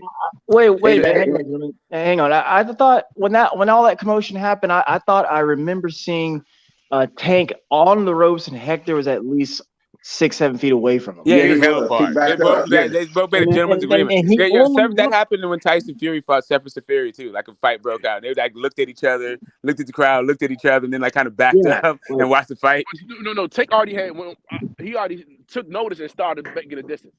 Yeah, he did. Yeah, but he was already focusing on the fight again. He was already focused on the fight. Like he wasn't letting them. So his check was there first. Hey, listen, I don't mind that. It's head on swivel. That shit's coming out there. He said he was going on. Tank came out and said he was looking for Leonard. Bro, you sound like Gary, man. Tank said out of his own mouth. Tank said after his own mouth he was looking for his mom. That's what I'm saying. That nigga mama is in the crowd. Come on, man. Before that, he was looking for Leonard. He said I thought he said Leonard. During the break. No, that was during the break. Yeah, that's what I said. In the corner, he was looking for Leonard. That's what I said. Right. So what is somebody saying if he would have did that against Shakur? What the fuck Shakur would have did? Nigga hit him with 2 pillows? Like, come on, bro. Keep it real, bro. Pillows, you mean Devin? Both of them. Shakur would have just shoulder rolled out of nowhere for nothing. In his corner, nigga. Just a shoulder roll. In his corner. Nah. Oh, shit. I think, like they say, protect yourself at all times. I think they would have seen that as an opportunity. That's all I'm saying. They might have, but go ahead. I don't think they would have been that much. I don't think if with Devin or with Shakur, he wouldn't have been able to distance himself that fast. Getting that 100. Tank did exactly what he wanted to do in that ring. Everything he wanted to do, he did. The moment he thought he was going to have to do something else, he stopped the quarter. So I was like, no, fuck that. I already got this. I don't think they presented a bigger threat as y'all making them out. Not in winning the fight. I'm not saying they can't win the fight. I'm not saying they don't present a threat in winning the fight. But these lapses in judgment and focus that Tank have, it's nothing that they can't do. They are not Tank, Crawford, Spence, Wilder. They are not of that lineage. They are master boxers. So even if you make a mistake, bro, you're not fit to pay like that. You don't think so? I'm sorry. Hell no. They don't got the killer instinct. I don't even think it's that. I don't even think it's that. They don't have the power. You're born. You don't. You can increase power, but if you either have it, that one knockout shit, or you don't. And Right, Tank it's has just it. like when They it's just don't. like when Tank knocked out Rolly with a split But it's not. But that's not it. shot. That's not it. I'm setting an example of what I'm trying to say. Smoke, hold on. There you go. It's an example. Just like when Tank knocked out Rolly, he didn't sit down on that shot. He just threw it on the way out and it knocked him the fuck out. That's power. Now, to me, that's also leverage. I mean, he also used Devin and Shakur, they don't generate power because of their defensive responsible. He's already overcommitted When and you coming are forward. defensively responsible, I watched Devin and Shakur. They are so enamored on getting back defensively, and that's why they are as good as they are. Like they let their hands go, but they're not necessarily leaning or lunging. And they bring it right back. So with them bringing it right back, they're not able to create maximum leverage on the shot. Like, not saying that that would change anything, but that's one of the reasons why, like, they can't make nobody pay like that because they're too worried about making sure they don't get hit in return. Right. So that's the other thing, right? The other thing is leverage, right? You don't want to when you overcommit. What you were saying about Tank, that knockout. That's the difference between Tank's power and Ryan's power.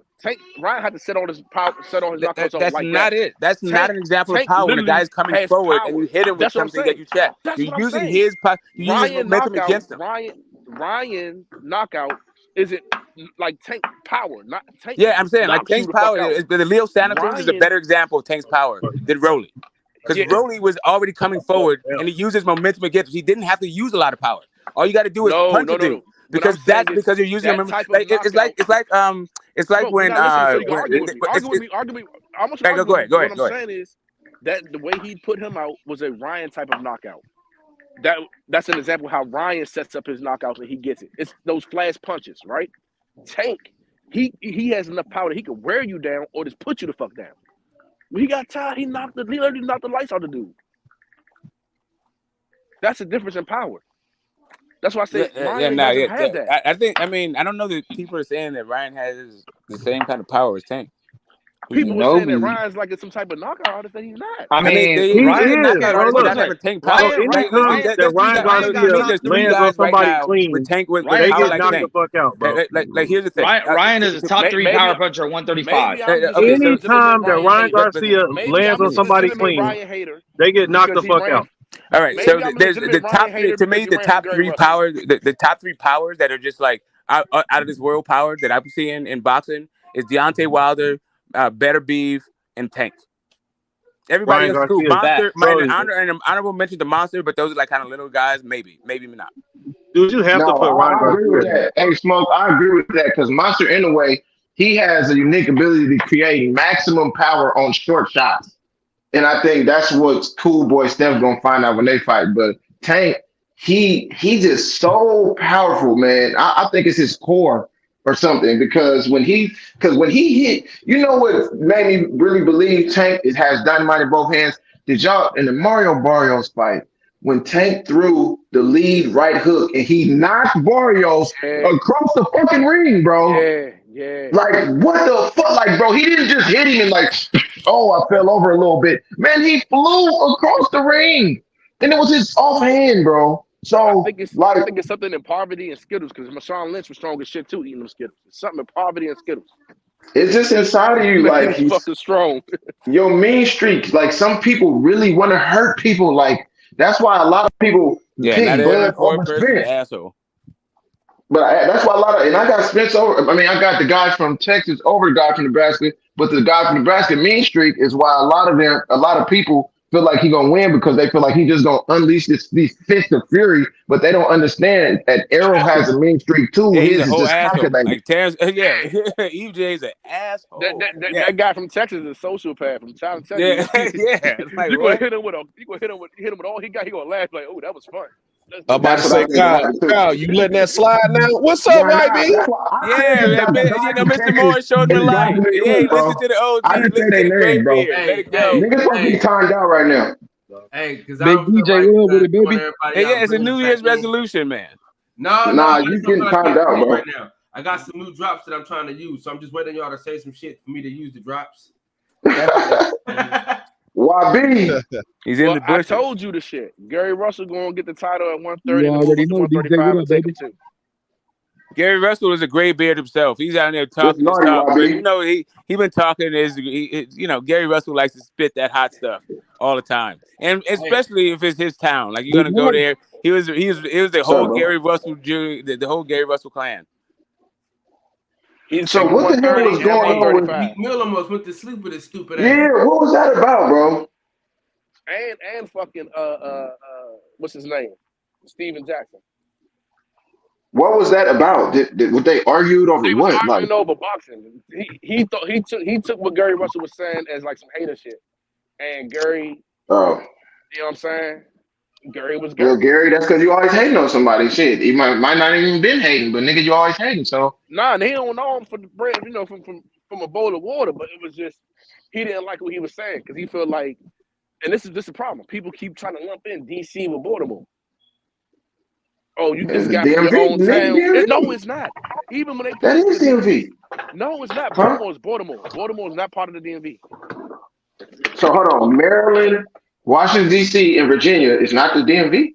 I'm confused. No, not the whole so when thing, bro. No, when they talk about the DMV, they talk about like where fucking Capitol Heights and Capitol Heights, Largo, is closest to DC. County. Baltimore is way up, right? And it's always been a rivalry. And even, to be honest, that DMV thing is something that came like mid-2012, 2014 that these youngers came up with. People that's from DC, we be like, no, we're from DC. If they're from Maryland or Virginia, they say, oh, we're from the DMV. No. Oh, that's why you saying Gary Russell will stop Tank. You from DC, nigga? Yeah. Man, Tank will not get Gary Russell back to DC. No. I'm sorry. Bro, that is a very, very entertaining fight. Gary Russell, another fellow pissing nigga. Okay, hold on. All right, hold on. He can box though.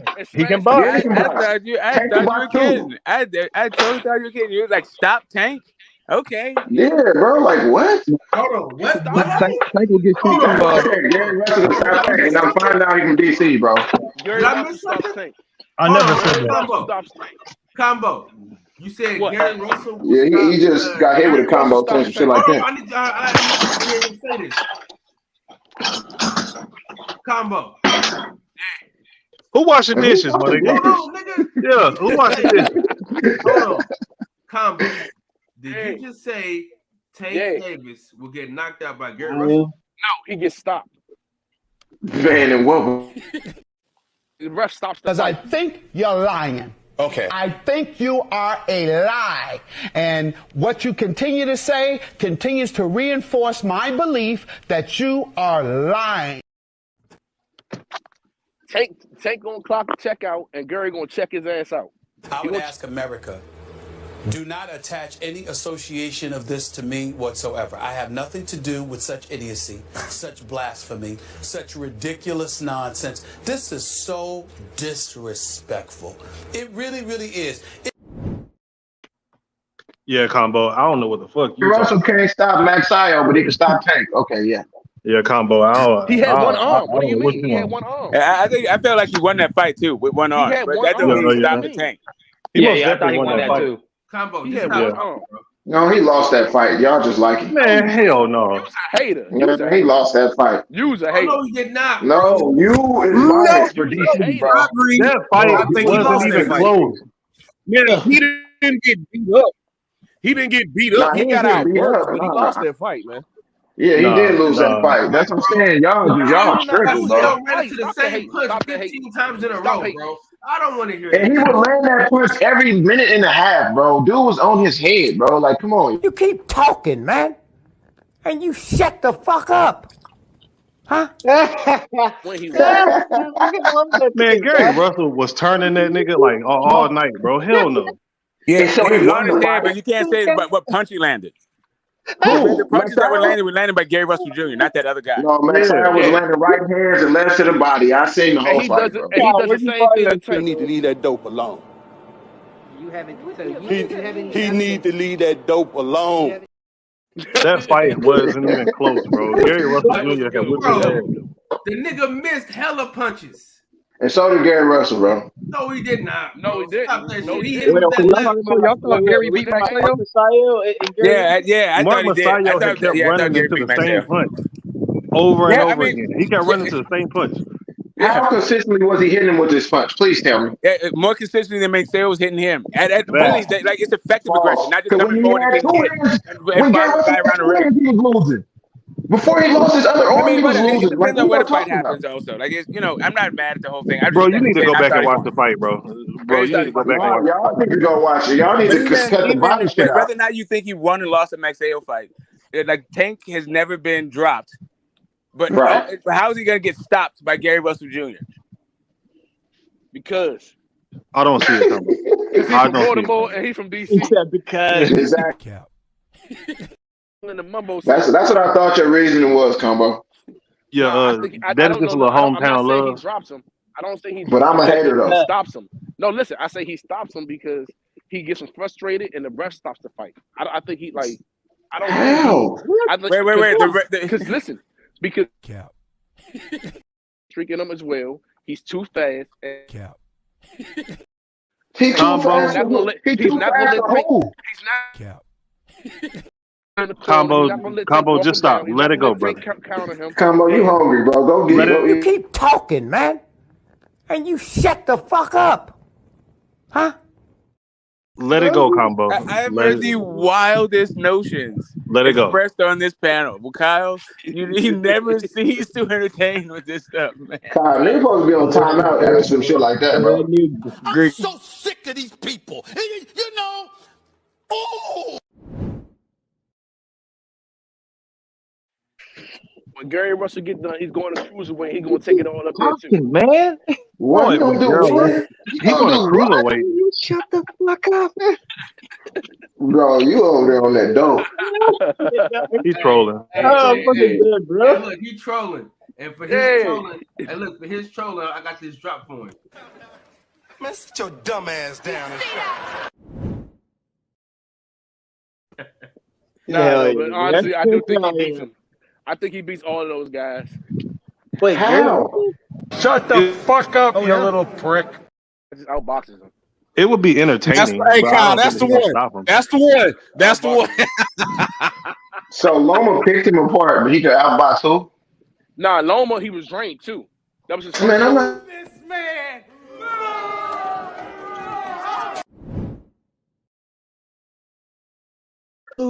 Gary Russell's scale was actually messed up during that fight, though. During the Lomachenko fight, that wasn't. We're not trying to hear no excuses, bro. Hey, Nardi. Yeah.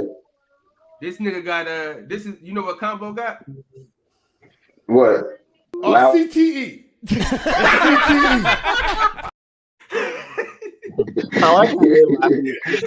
Hey, listen. Basically, what it comes down to for that McSale fight, and why I'm not giving Gary a pass for my shoulder, because he knew. He fucking knew. No, he fucking knew that he was injured and he went in there.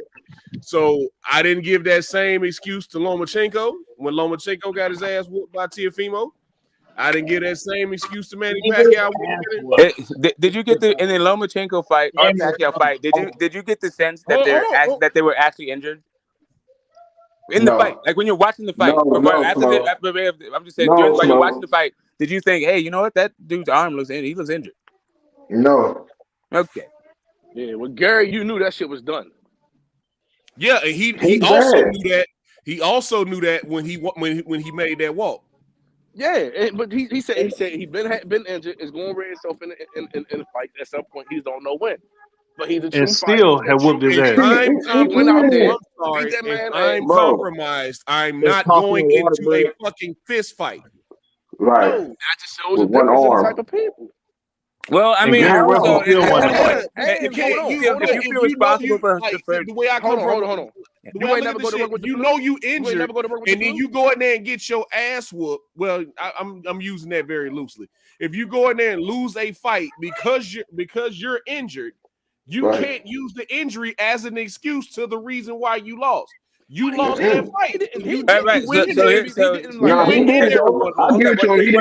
one thing I want to just bring up. I want to point out, and I'm not saying that you're wrong or anything like that. I'm just saying, like, if you were the headliner, if you were the draw of the night, and then you pull out of the fight, a whole lot of people might not get paid. That ain't my fucking problem. That was his only time fighting. When was you gonna get another fight? When was you? This is what I think y'all failed to realize. He was losing before his arm got hurt. No, he No, wasn't. he Man. was not, bro. Yes, he was, man. Bro, what the hell is bro? I just want to get this straight. Let's cut Bro, to are the you chase. smoking something right now? Can we Bro, yes, can he we just cut to was. the chase? And Do you you think are He need to leave that dope alone. You haven't. So He need to leave that dope alone. Yo, Nardi, I have no idea what fight you was actually watching The that. same fight. Just He a was quick question. catching right hands from round one, buddy. Hey, does anybody think that that Mark Marcelo is better than Gary Russell Jr.? Hell No, I no. don't. No. Okay, so let's move on. Do you think that he was injured in the fight? Yes. Yes. Okay, Yes, sir. Yes, keep teacher. pushing. And I think he still was had whooped injured. his I ass. think he was injured when he signed that contract. I think he was injured when he made that walk to the ring. He needed that bag. But somebody just said something. Somebody just said something real. That somebody just said something of importance just now. I don't know who that was, but when you have a fight set up and then you pull out, not only do people not get paid, but we got to think, how often do Gary Russell fight? He got to get paid too. He got to get the money. Yeah, That's cool. said He it. needed that bag. All right, that's cool. Nigga, you still lost, bro. Look, Bet said it. Bet was like, they trying to offer my brother a little bit of money for this fight, knowing that they're not going to give him the fight that he really want, and he going to have to take this fight or take nothing at all. Just like Adrian Broner said, you going to have to fight this, or we don't know when you're going to fight again. And you ain't fighting 2 years. Got to feed the family, pay taxes, all that shit. Right. I'll give you that. And You I'll know give you you much that. better than this fighter. You know you much better than that fighter. So you're like, well, fuck it. I should be able to outbox him at the least. That's why you try to fight through, because he's a fighter. But I mean, I'm just saying we all got two eyes in our head. So the idea that it's like an excuse, I don't know what. Like at a certain point, is like what do you describe as an excuse?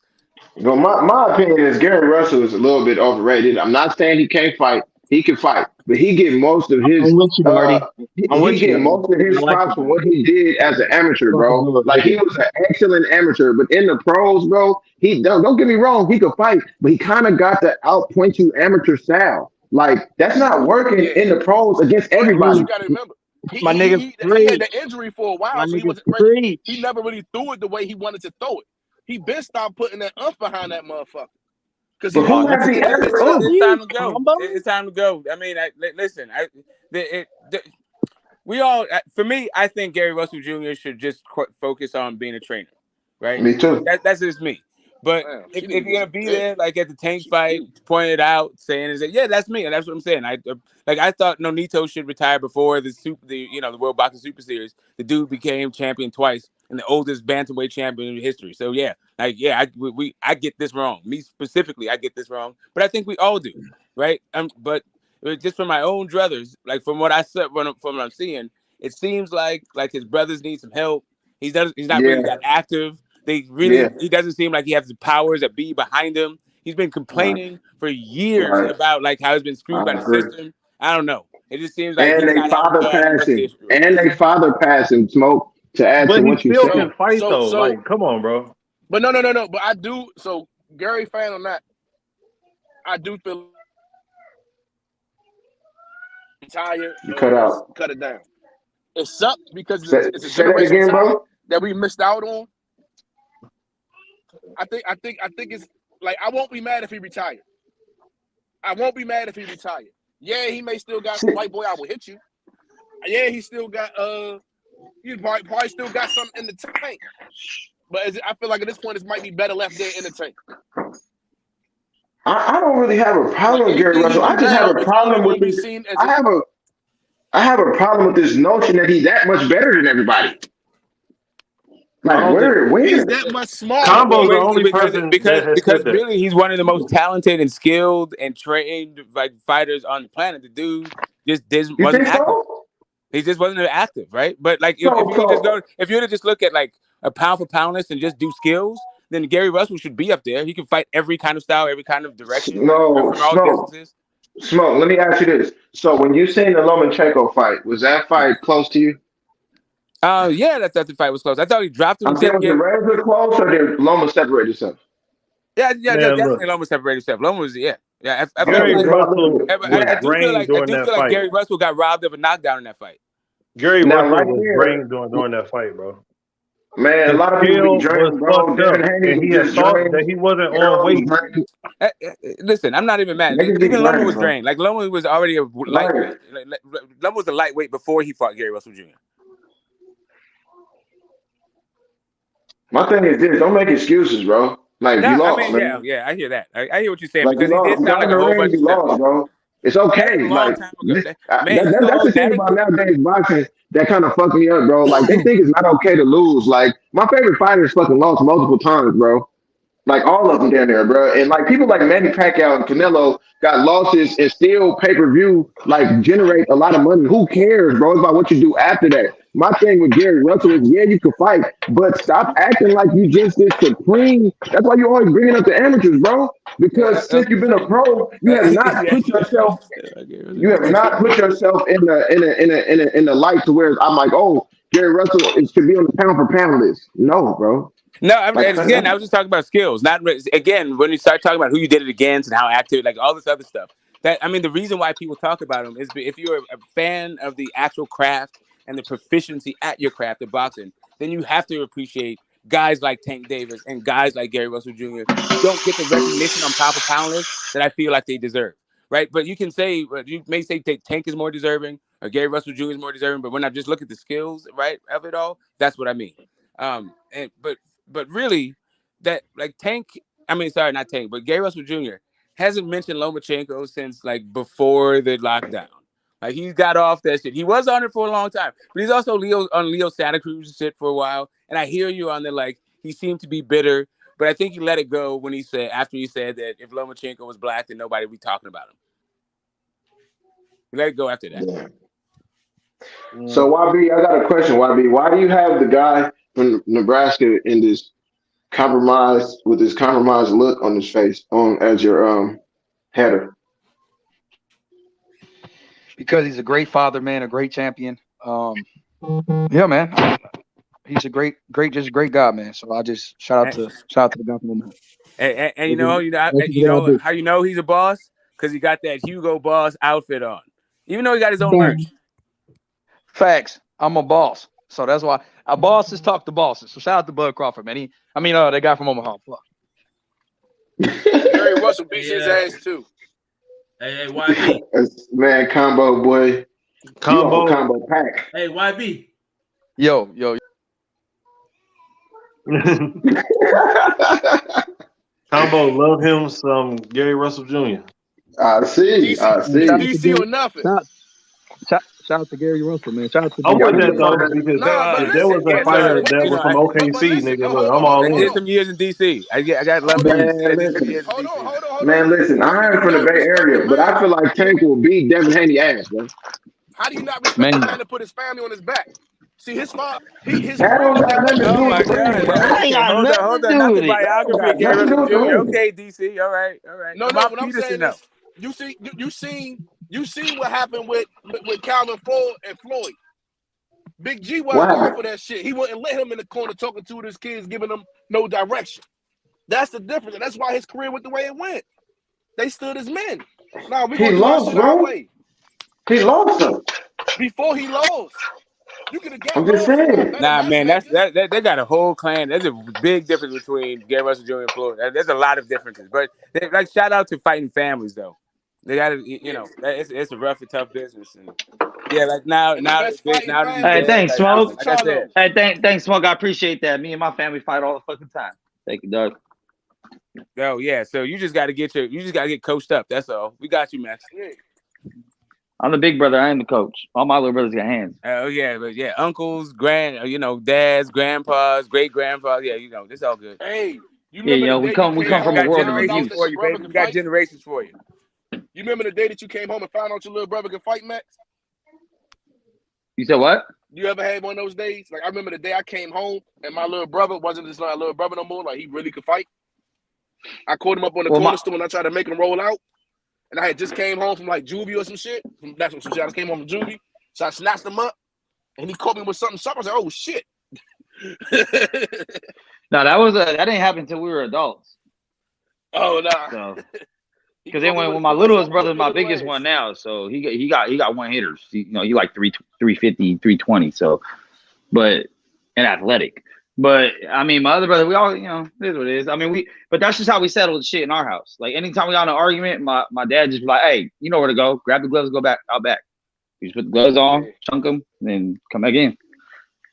That's normally how we used to do it with no gloves, though, just with fists and pistols. But yeah. Now we're doing, we don't do that. If I gotta talk to you with a bare fist, I don't like you. We'll probably never be cool. Okay, so can I ask the panel something? Can I ask y'all something? Since we're veering away from boxing, what did you guys come away with the Boots fight, as far as him versus the upper echelon of welterweights? Confirmation he punched bias. his own ticket. Maybe some confirmation bias, but they were who I thought they were. Like it's got that kind of. He punched his own ticket. Now he got to deal with it. We gonna have to he gonna have to stand in that shit that he built now. Because what somebody said something earlier, like he can't go back down. Like he can't fight down in competition now. So yeah, but those guys won't be around. Like he's going to IBF route. Spence got 120 days after his next fight, which is not going to be Boots, and he's probably moves up after that. Like and that's what I'm hoping. You know what I'm saying? I feel like they need to go up and figure some shit out. One need to retire. One needs to go up. Maybe the guy from Texas need to retire and just stay home in a bubble. No, is it that move up? I mean, if you think it's time to retire, then I mean, I'm a fight fan. I'm not trying to see that. I mean, I'm not trying to see that. I'm just looking at like the writing on the wall. I think he's got plenty of entertaining fights left too. I'm interested to see him. Now, man, to me, like guys like that, like guys who are that good, the sport cannot like really afford to see him fight as seldom as they do, much less lose them altogether. Like, goddamn, like what would the sport look like without these dudes? But because with those fighters that's that good, and we only see them so often, we overhype these other guys that as they're coming up, that's fighting 2-3 times a year against subpar competition, and we be like, oh, we glamour it, we love it, we be like, oh, this guy's so great, he's so great, because we only see greatness once a year. That was a really good point. Do y'all think that Boots is ready for the Crawfords and Spencers? Is what I'm asking. I didn't think before. I mean, if you would have came on here an hour ago, bro, we spent like an hour and a half on that conversation. Well, I mean, you can just say a couple of sentences and just sum it up. How about sum up in one word? No. Okay. Hell no. I really say think two. Fuck no. Speedy or Cambosis or maybe Virgil, Connor. Virgil Stanlionis, Buitev. Why not Connor? Connor Bang? Fuck that fool. He cheat. Fuck that fool. Everyone had plans and family in different ways, right? You just don't know. To me, I don't know. He might get cleared of the charges. Or he could fight the upper girl, try to make it happen. So yeah, Boots. To Cody Crowley's a good fight for Boots. So yeah, it's some couple good names out there. I like the Boutayev fight because he'll come forward. I think he might fight the dude Villa that just beat Rashidi too, bro. That's what I'm hearing. So those are options. But that's the problem. He don't need to fight people that's coming forward. If we want to see him get better, we need to see him. We need to see the opposite. Right. Like Karen. Those fights, those matchmakers are kind of. It's a gift and a curse of these matchmakers. Yeah, but it's not that many guys that move as good as boy from Ukraine. It's gonna be, that's something. Most of the 147s go forward. Tend to move very good. Yeah, that's something you're gonna work on in the gym because even if you fight a Stanlionis or a Virgil, they're not moving that way. You get what I'm saying? Even if you, so it's just something. That's exactly what I said earlier. I think him and Rashidi 147 fights like that. I think him and Rashidi still fight, bro. Because Rashidi moved. I think him and Rashidi Ellison still fight because he moves around. He a little more athletic. He gonna send a little more back, and it's a difference, but it's pretty similar as to how he gonna be trying to get out the way. He's gonna gas by the 7th. He gonna gas by the 7th.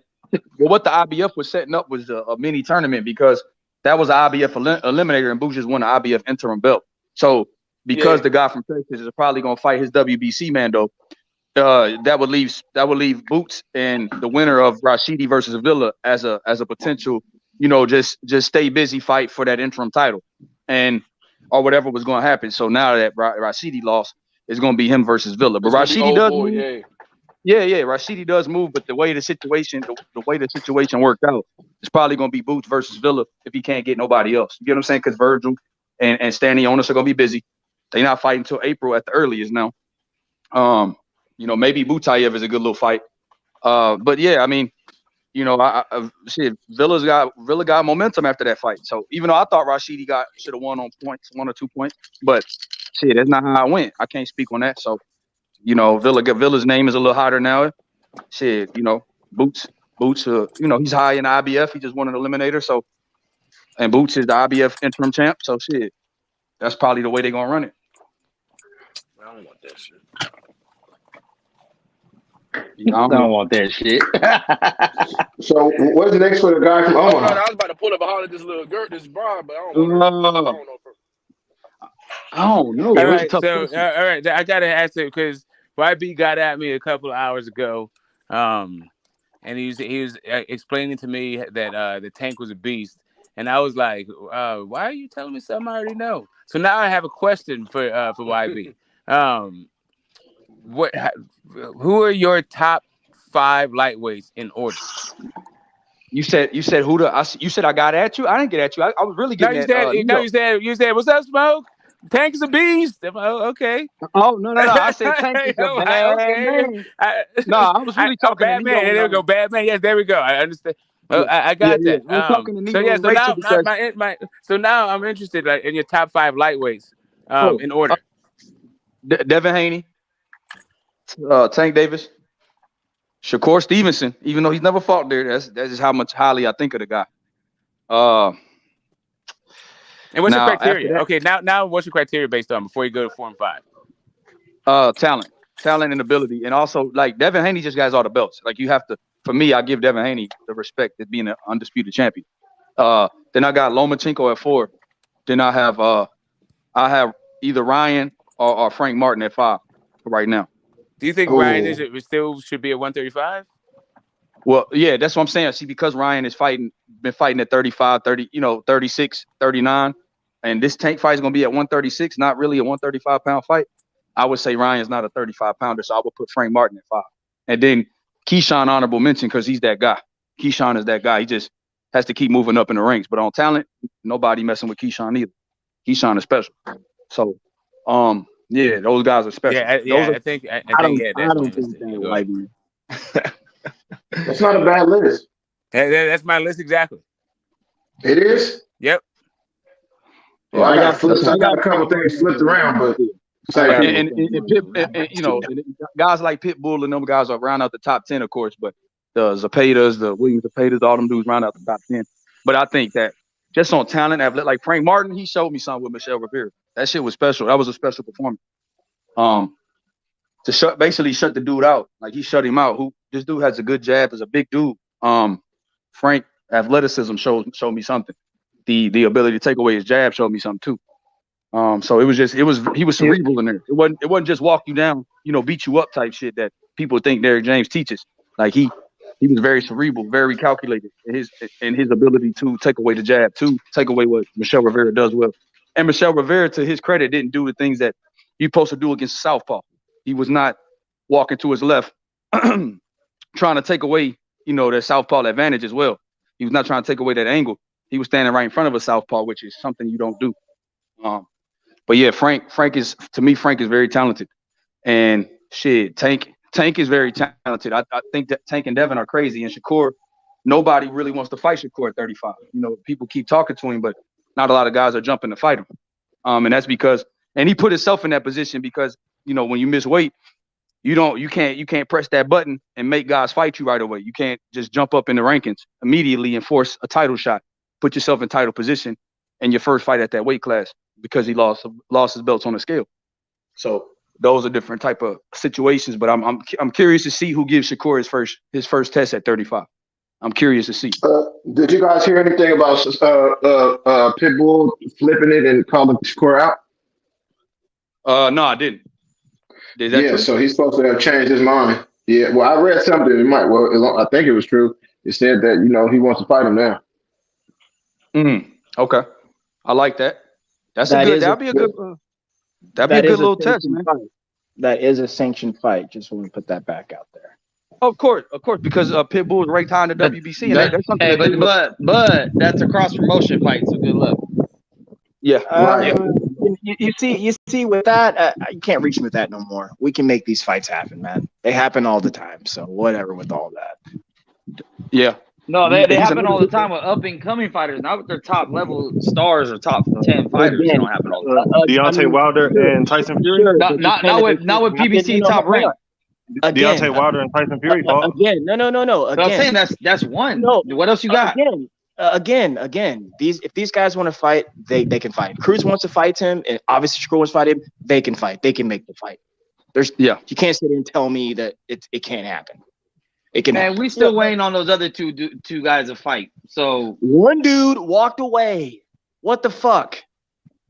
Right. Facts. Yeah, I know. Earl been walking away for a long time. I know. No. Don't get sucked into that, Nari. Don't get sucked in that. Hell, there's all of a sudden there's one less square. What? But yeah, so I can't wait though, y'all. Like whoever fights Shakur is gonna be a good fight for him. If it's Pitbull, we get to see him against a pressure style at 135 and see how he carries his weight up there. How his I believe he's gonna be Shakur. I believe Shakur gonna be Shakur. So I can't wait. I think Shakur is special. So I just can't wait to see what he does. But I don't know. Yo, Billy, how you doing, bro? What's up with you? That Jimbo? Yeah, bro. Jimmy! How you doing, bro? I haven't seen you in ages, man. I think where do I be? It's been good though, big bro. Do lives? YB? Are you still doing it? What's going on? Nah, man, I haven't been doing no lives, bro. Like I was frustrated about a guy from Texas and a guy from Omaha, man. They fucked me up, bro. Yeah, made me mad, bro. Inspiration's key. Yeah, my inspiration, bro. I had live stream block, like writer's block. I had stream block. Fuck this shit. Yeah, bro. Yeah, it kind of sucks the passion. Yeah, dude from Omaha is full of shit. Gosh. Maybe and down the road. Okay, like, how do you talk about it without mentioning YBZ? And I don't know who to blame. I don't want to even start who did this and whose fault it is. I just, that ain't nothing for me. The guy from Omaha and the guy from Texas didn't get in the ring, and they not getting in the ring for the foreseeable future. That's what it looks like. So that's why I didn't go live. It sounds like you're switching your stance a little bit, man. I feel like if both the schedules are free, what's stopping them though? What you mean? Because when Fury and Usyk, I'm trying to see because we know who fought it was. I'm sitting in the I just don't want to argue, bro, because it's the thing. People gonna argue with me and you. I don't feel like it, bro. Okay. I'm tired of it. You get what I'm saying? Yeah, I agree with you. You know where I stand on it. I agree with you. I just don't feel like arguing with the other side. I'm tired of it too. I'm tired of this shit, bro. I'm almost like Kyle. I'm glad he be putting me in the back if I say the name. Yeah, the only one that can beat both of them is Gary Russell. Although to be fair though, I feel like I'm this nigga out. Even if we don't take sides, can't they fight in April? No, what I'm saying is, let's forget taking sides. Combo just wants some attention. Don't worry about him. He just wants some attention. Fucking Gary Russell's just, he's okay. Hey, let me ask y'all this: does Boots beat either one of those guys? The one from Omaha or the one from Texas? After what y'all saw, because a lot of people jumping ship on Boots, and I don't think that's correct. But a lot of people are jumping ship. I want to know, do y'all still no, he can't beat neither one of them. Hell no, bro. And I'm not even high on the guy from Texas. There's nothing more than I'd like to see. Yeah, you're the guy you're the guy who said Conor Ben will knock him out. Come on, Jimmy. Come on. Yeah, Jimmy, you need to go and take a nap and wake back up again.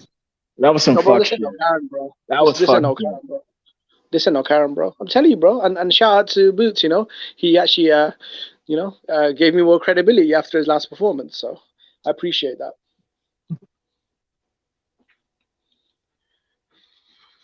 No, man. Anybody that think that Conor Ben can beat up Errol Spence or Terrence Crawford is smoking something. I don't think he'd be. No, he don't be. The guy from Nebraska. He slipped up, man. He slipped up. You got to go in the back. Oh yeah, damn, my bad. All right, Cal, put me in timeout. Oh, it's self-policing. This is a really weird social experiment. We be like, yeah, we catch ourselves. We be like, fuck, man. Go ahead, Kyle. Hit me with the moment of silence. Yeah. Abused panelists. What the fuck? No, bro. Do you want it? Carl even put himself in the back because hey, man, no one's above the law, right? What did I don't know if I came to the stream too late. What did you guys think about Demetrius Andrade's performance? I think that, man, one of the funniest things I've seen, like really in boxing, I got to tell you, is Demetrius Andrade as a pressure fighter. Like that shit was fucking hilarious. Like he talk looked about rusty. watching a monkey hump a football. He looked rusty, man.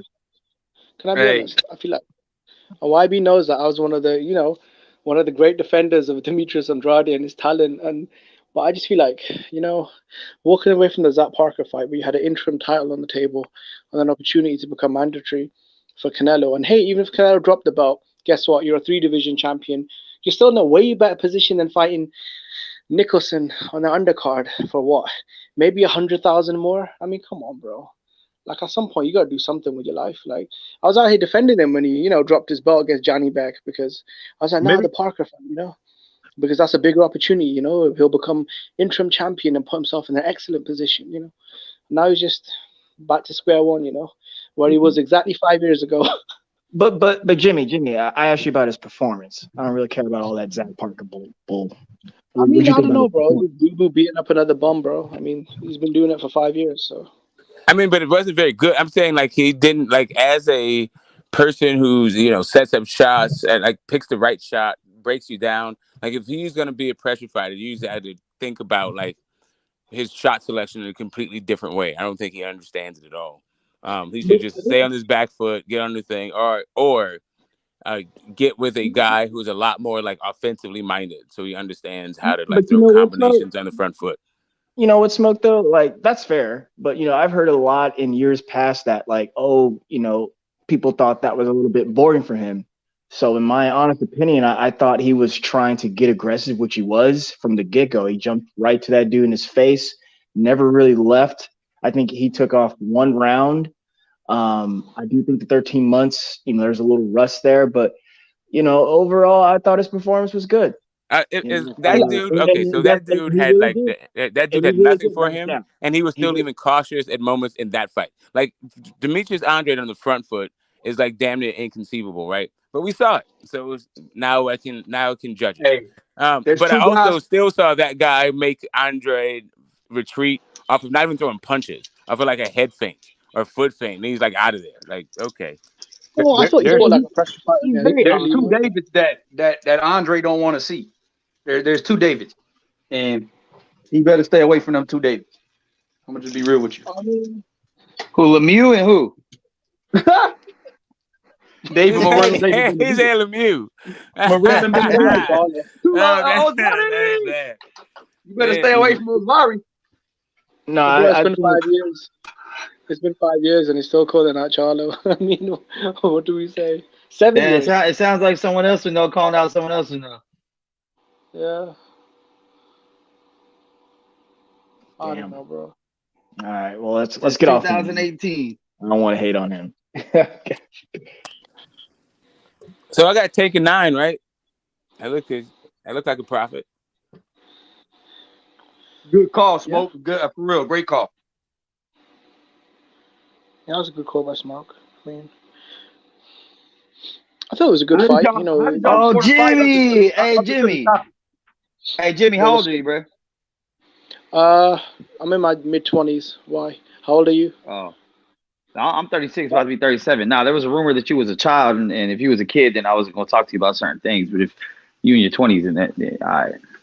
You gonna talk to him about the birds and the bees? What the fuck are you gonna talk to him about, Max? The birds? Yeah, and the bees? a lot of birds, a lot of bees. Oh man, you still on that one? That's hilarious. All right, just so you understand, my child was in his mid-20s, right? Yeah. I mean, mid-20s. So I get your perspective on shit. You feel me? Yeah. Yeah, I'm not responsible for other men's imaginations, bro. What can I do? I don't know why people are running around saying I'm a teenager. I don't know why, but man, you got a lot of freaks out there, man. I guess they like talking to younger guys. I don't know. Oh yeah, that's not really where it's going at all. Oh no, let's bring that back up. No, I'm saying I had originally guessed you were like early 20s. I thought between 19 and 22 was my guess, but They were saying that some people thought you might have been a teenager and no one's ever asked your age. So, you know, I'm saying like, I don't feel comfortable as a man talking to a fucking like 14-year-old about eating pussy and shit. You feel me? So, you know what I'm saying? Something your daddy got to teach you about. I do. Damn, she's beautiful. And that he say, damn, she's beautiful after that. Wrong. Oh, is it when I All smoke? the way fucking wrong. Like, what the fuck? Talk about terrible optics. Or audio, whatever. And both.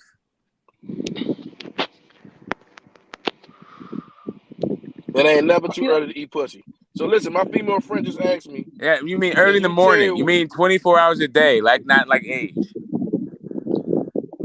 Nah, nigga, long as, man, listen, long as she older than you, you can always eat her pussy. I've been eating pussy my whole life. All my life I've been eating pussy. Yeah, you can't do that in Canada. You can't talk about it. You might be able to do it as long as you don't talk about it. But like, yeah, even if you're below age and you start talking about your sexual experiences as an underage person, that like violates their teenage like smut laws. They try to protect the kids, right? And they don't want to over sexualize them no matter what. Ones. I had the best sex when I was younger. Shit, not in California. You can do whatever with kids over here. You're not doing. I don't think you're doing it right. You're supposed to get better with time.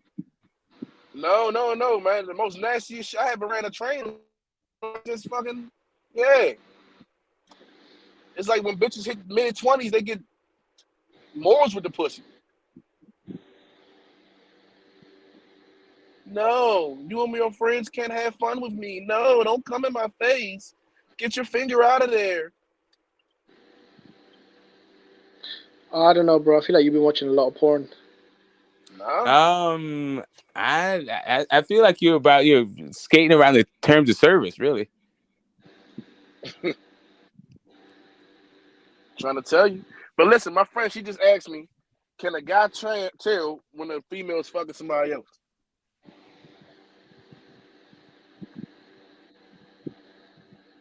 Any answers?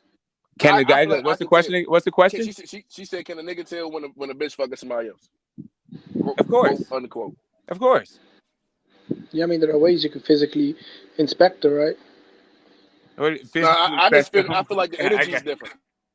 The energy is different, and it gets a different scent.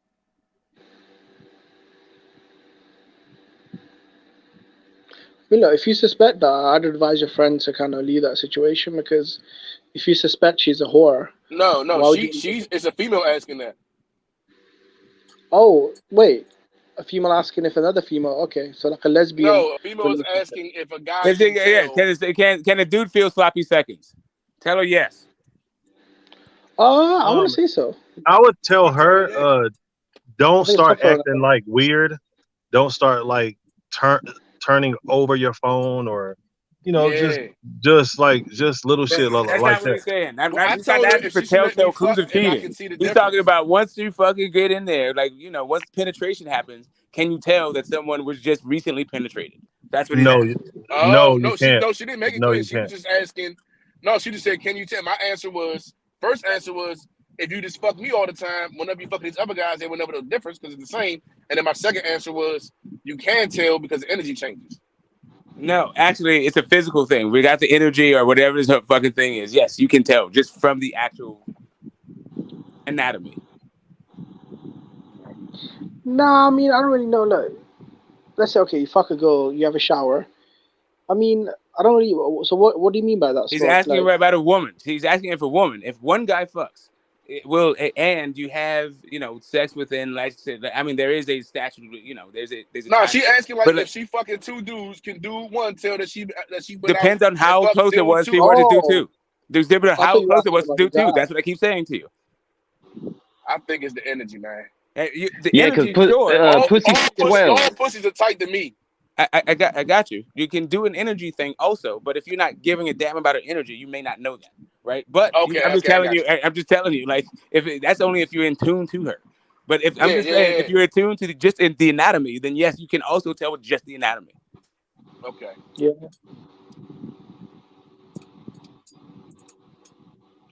I still think she should just keep fucking me, and that way it's always the same when these other guys fuck.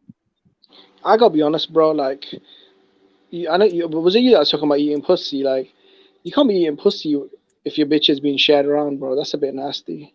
I'm not gonna lie. Right. Because it stays up there for a couple days, right, before it come down or something like that. Yeah, like that's a bit much, man. Like, no, I wouldn't eat it. I'll just, dick on the booty. Yeah.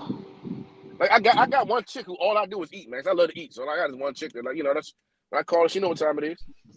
Yeah, but you don't want to be tasting. That's weird. I'm like, bitch, I'm a munch. Get over here. You don't want to be tasting the other dude. I ain't never ate no pussy. I ain't got it. That's crazy to me. I guess because I never it's a new thing for me, man. I always got the pussy. Now I can just get to eat it, and like she has that pussy the way I like it looks the way I like it. So,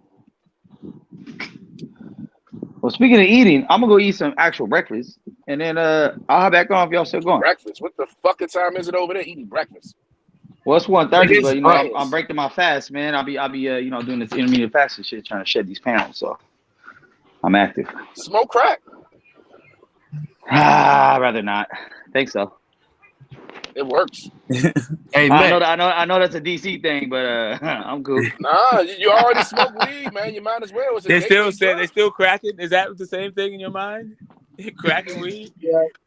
I guess that's why the issue consent is like that's how DC get down, bro. I mean, I feel like there should be a middle ground somewhere, right? Crack. Shouldn't it be a stopping point? Smoking weed is one step away from sucking. Smoking weed is one step away from sucking dick for crack in the alley. Yeah, I don't know, bro. I mean, not at all. You must live very different I've lives. absolutely never smoked crack in the alley, or anywhere else. Yeah, I've smoked weed a long time. That's why I would never smoke weed. Okay, don't catch me in the alley. I mean, actually, alcohol is the biggest gateway drug out of all drugs because you're down to do pretty much anything when you're drunk. So I don't think anyone smoke weed and say, you know what? I think I want to do the opposite of this. I'm just listen, man. Life is to choose your own adventure, right? You picture yourself old, about to die, and then you look back in your life and what would you want to have experienced? Like nothing, everything. It's up to you. Every crackhead that I've met in the alley sucking dick, I asked, "What got you here?" And they said, "Weed." They said it started with a blunt.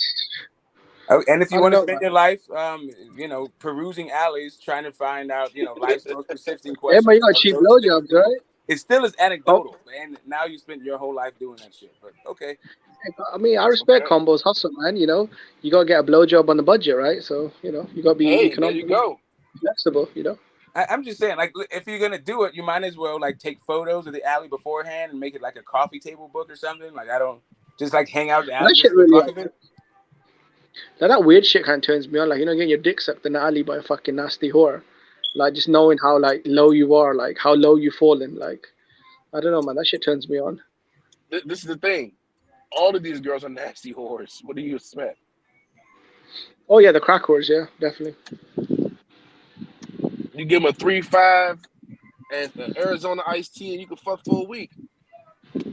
All you do is send a couple good morning, beautiful texts. Hey, I missed you. I always liked you. You got her. And a couple of crack rocks, right?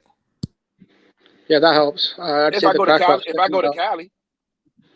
Yes, man. I'd say the crack rocks help more than the texts. Nah, in Cali, that shit helps. Just bring on some crack on your game, I guess. You go out Cali, they sprinkle crack on the dick before they suck it.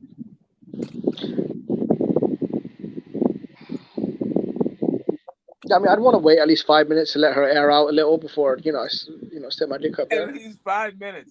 5 minutes. I would. Man, you got to get it while it's fresh, hot and ready. Yeah, but I don't know, bro. I feel like that's too much even for me. And I'm a perverted piece of shit, but I feel like even for me, that's too much. The crack can't be that fresh on her breath while she's sucking my dick. That's too much, bro. Shit, their eyes be real big, wide open.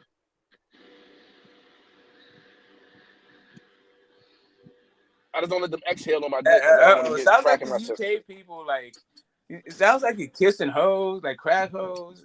I heard another dude was eating bloody snaps off the fucking boulevard. Oh God, don't bring that. Come on, dude, don't bring that back up. I was about to order. Hey man, say, listen, I feel like this conversation took a turn for the worse. We definitely like to let our freak flag fly. this in is more California. realistic than the guy from California, the guy from Texas, and the guy from Oakland fighting. The guy from Texas, the guy from Oakland. Which guy? Which guy? I said Oakland. I said Oklahoma. Oh, This is Oklahoma. more realistic. Yeah, this is more realistic than that fight. Damn. Who the hell is from Green? Oklahoma? You talking about the dude from Texas fighting Alan Green? Shit, that's the only motherfucker I know from Oklahoma. I said Oklahoma. Oklahoma. God damn. I haven't heard of Okie in a while. Hey, God damn. hey, this ninja say Oklahoma. I said, what the fuck? You in Omaha? Yeah. You know? It's all I the said, same little damn. piece of shit town.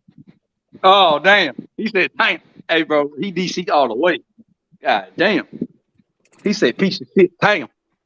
Yo, I got a question, though, bro. Let's hear it.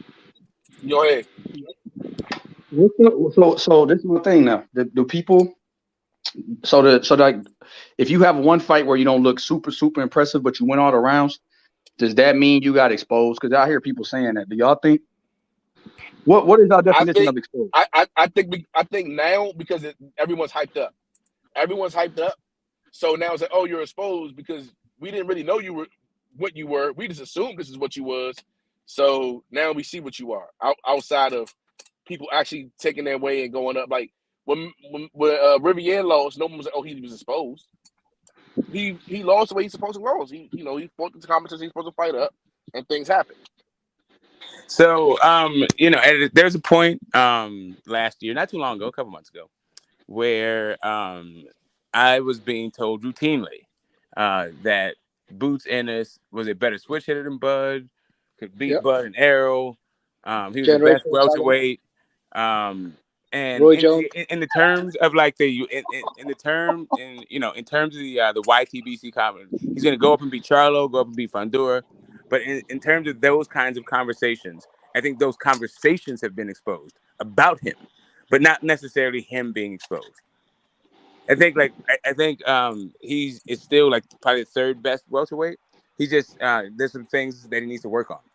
How? I always thought he needs to figure out. Can we reset this shit and just give and rate people for what they are, and then the opponents they're fighting? Like that's not fair to the fighters. No, my thing is this though. I have to be honest. Like, put Karen in there with any of the top welterweight, right? Whether it be the guy from Texas, Nebraska, Virgil Ortiz, Conor Benn. I'd be very confident that they'd blast. Karen out of there within 10 rounds. I think with Boots, not if he running like he was fighting the other night. How the fuck he going? You can't even land a punch on him because he's running all over the place. And when you get him hurt, he tying up, he running.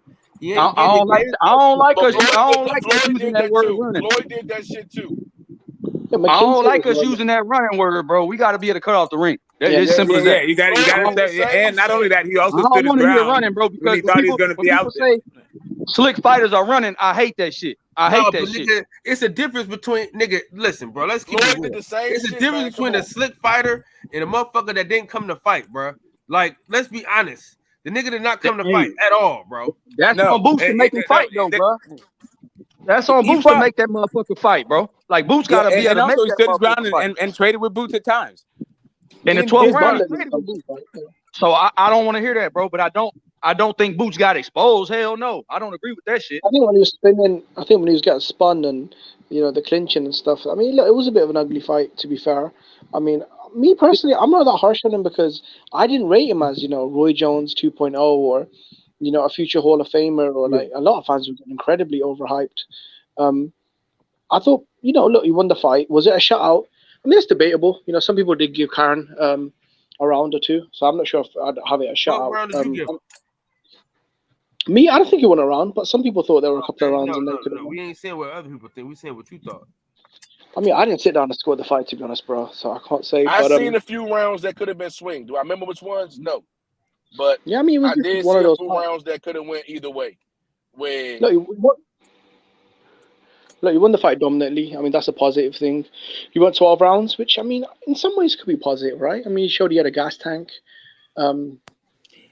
The issue, right? The issue is if Spence or Bud was going 12 and looking like that against the Karens of the world, That's actually really what the conversation with this whole thing about exposure comes from. Yeah, that makes sense. That makes sense. Because if you said he could beat them, they wouldn't do that. But listen, they've been in fights where they didn't look that good in. Yeah, so now you have to start doing some quantifying, right?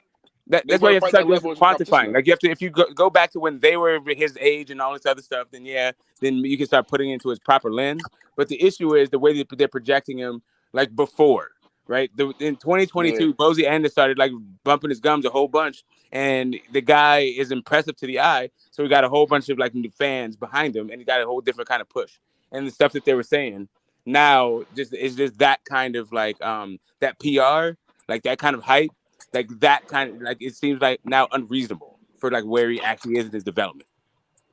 Yeah, and plus, when you make big statements, you have to, put on big performances.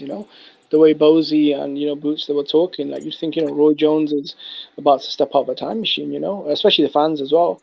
So when mediocre against Karen, someone who most people wouldn't even put top 20 at welterweight, I mean, it has to be criticized.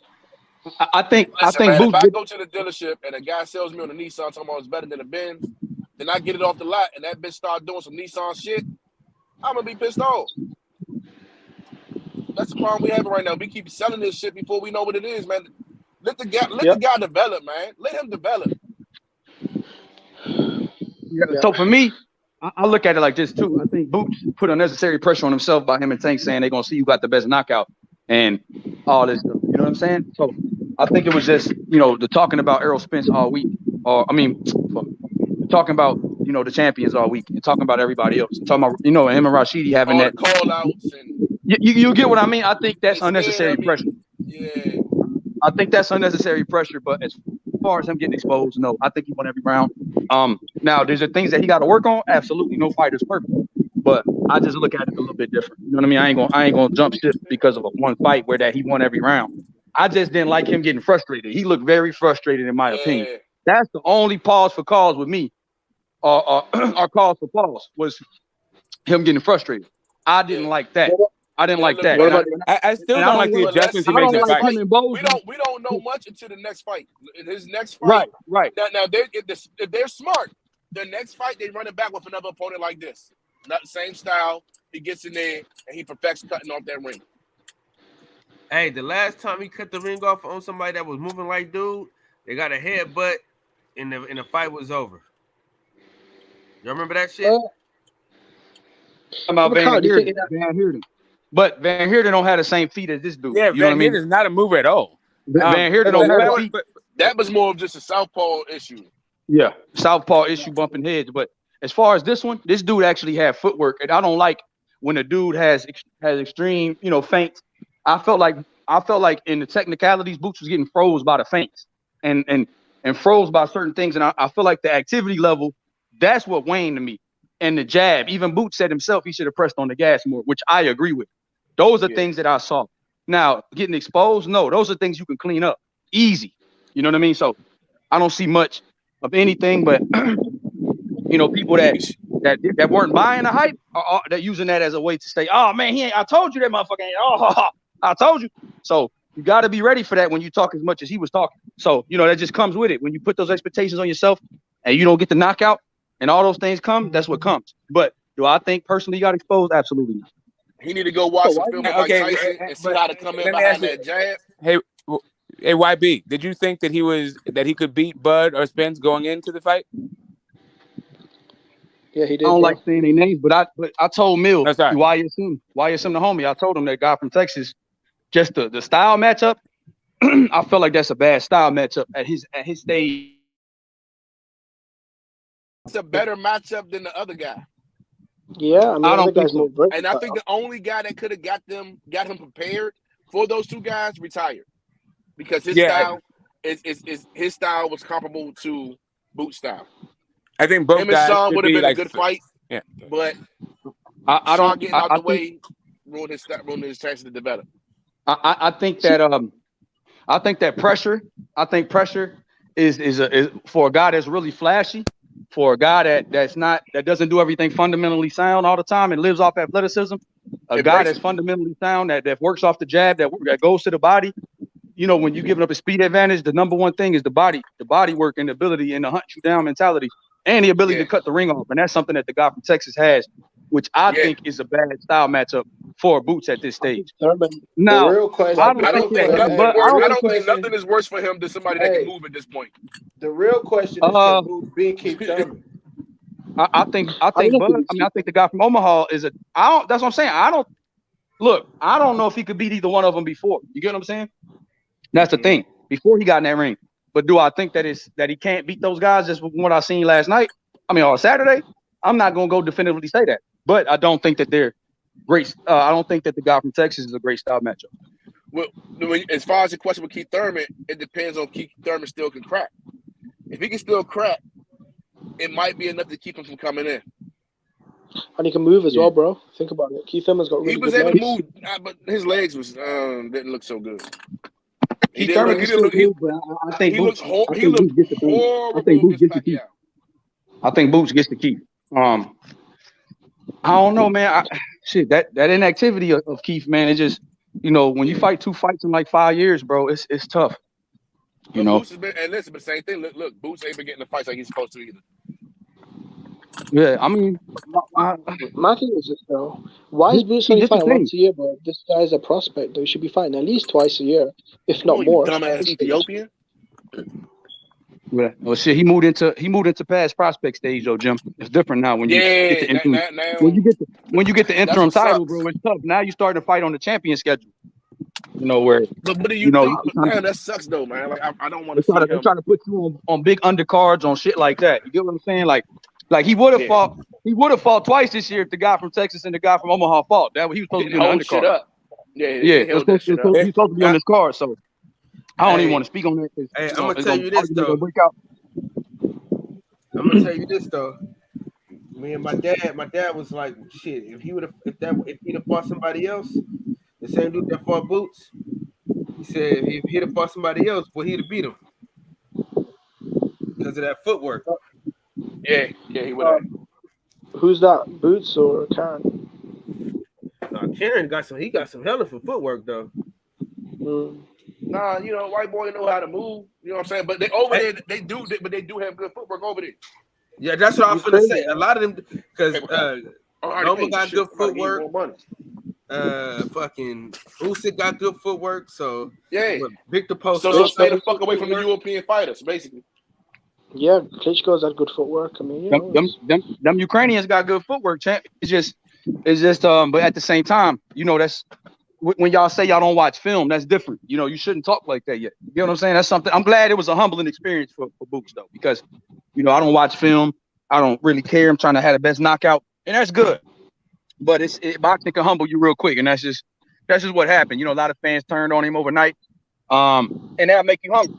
That keep you hungry, keep you sane. You know, and you won every round, but that will keep you motivated. So that could be a blessing. So I just look at it as this could be a blessing because he, you know, usually when people get quote unquote exposed, as the fans would say, they arguably lose the fight or close to losing, but he wasn't even close to being in any danger.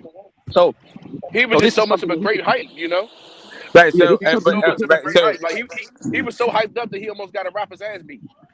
Well, so here's the thing, and this is the thing about exposed and the connotation. It's definitely like overused, and it becomes like amorphous, right? It loses all meaning because of the context. People using so many different contexts.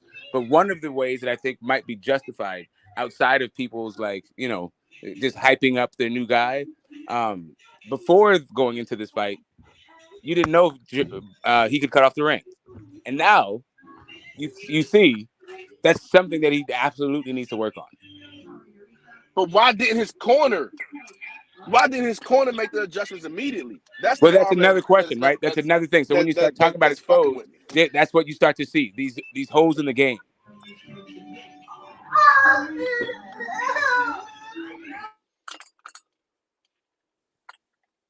And if you have holes in the game, if you're having holes in the game being so glaring that like everybody can see, and it's being also done with a guy who's not like the top tier competition, then you start hearing stuff like exposed, right? So when I think of exposed, I think not just the fighter, I think their corner. I think not just not on the athleticism side.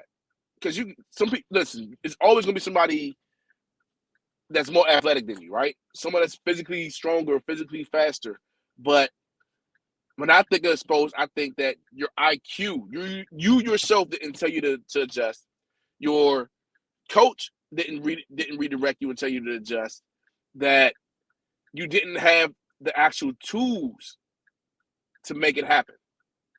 I think he was so stuck on getting that knockout and making it a knockout that he didn't take the time to even acknowledge that, hey, look, this is a fight. Let me do this. Because like you said, he was already up in cards and everything else. He was up in points. So he was just looking for his showcase. He was looking forward.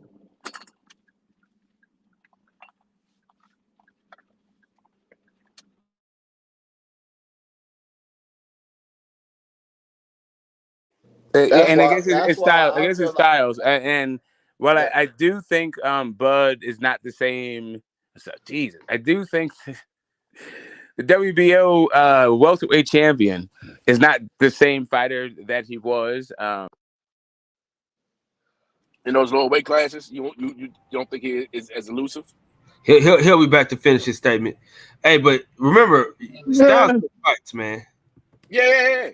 And that's why I said he needs to line up again against people with that style and fight against that type of style. Just because when he gets down that road, he's going to have to the people his counterparts, they can duplicate that style. They can mimic that style. So if it's not just a particular style. It's actually proficiency at a style. And that's that's the thing when it comes to like the actual champions in that division. Right? Those guys are so polished and so good at what they do. Even though the WBO champ isn't the same fighter that he once was, that dude is so good at what he does and he understands how to implement his game plan. I think both of those dudes are going to be nightmarish because it's just knowing what you want to do in the ring versus like trying to figure it out. I just feel like he can handle that pressure and handle that grit that, the real champion has more so than the elusiveness of the store-bought champion. Yeah, but that's only if you're prisoner of the moment and you just think, okay, elusiveness, that's the thing. That's not really the thing. There's what I saw. Okay, that's part of the thing that everybody saw. But another thing that I've been talking about is he doesn't really work behind his jab, and he was kind of like showcasing in the last couple of fights. I think in Lipinets, he was like flicking the jab out there, and Custio Clayton was like doing a little bit. Yeah. But really, he's not committed to working behind the jab. He's trying to like showcase how fast and like how more physically gifted he is than his opponent. And that is the thing. Like that's what like he places a value on that thing, and his craft goes to the side, right? And if you have guys who know who are just like so at like operating on such a high level as the current champions, that Terrence Crawford, the guy's forgotten more, right? Than Boots is known, right? But hey, smoke. Yeah, I'm trying to, man. I love you. Look, all he had to do was double up on the jab. I'm trying, but right now I'm starting to feel like this is an abusive relationship because, like for real, like yeah. But I'm gonna try. But I am trying. Like give me some. Okay. So do you really think we're gonna get this fight with Ryan? Because the date they're talking about is pretty close. And we still don't know. We still don't know what's the outcome with. We still don't know the outcome with his. You know what? With the situation. I can't care. I tried. Like I try to process the question and think of things. Like I really like when it comes to these guys and like making fights. I have no more energy in like projecting whether or not like the odds of it happening. I think he had to sign a 2-fight deal. About that welterweight. It didn't even start at the welterweights. It really started like in 2018 with the heavyweights. With the heavyweights with Wilder and AJ.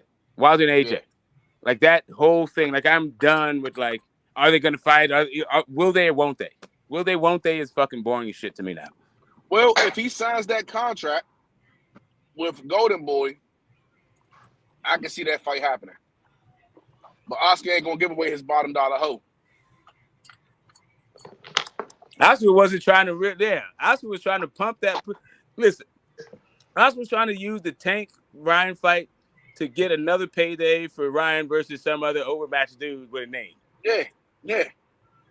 But that's the blueprint. And They both of them do that same blueprint outside of I got you. Bob. But the question is whether or not they were actually ever serious about making a fight, and who knows? Yeah. He know Ryan is a porcelain doll. That's why he kept him from Gary. That's why he's going to keep him from Tank. He's not going to let Devin get him. He's a porcelain doll. Well, also Ryan has a vested interest in showing that regardless of the way that Oscar would like to move him, this is the kind of fighter that he would like to be. So even though, like, he can say all this stuff, we're fighting, we're doing all this stuff, we could, if it doesn't fall, if it falls through ultimately, I don't think that your first thought is going to be because Ryan didn't want it.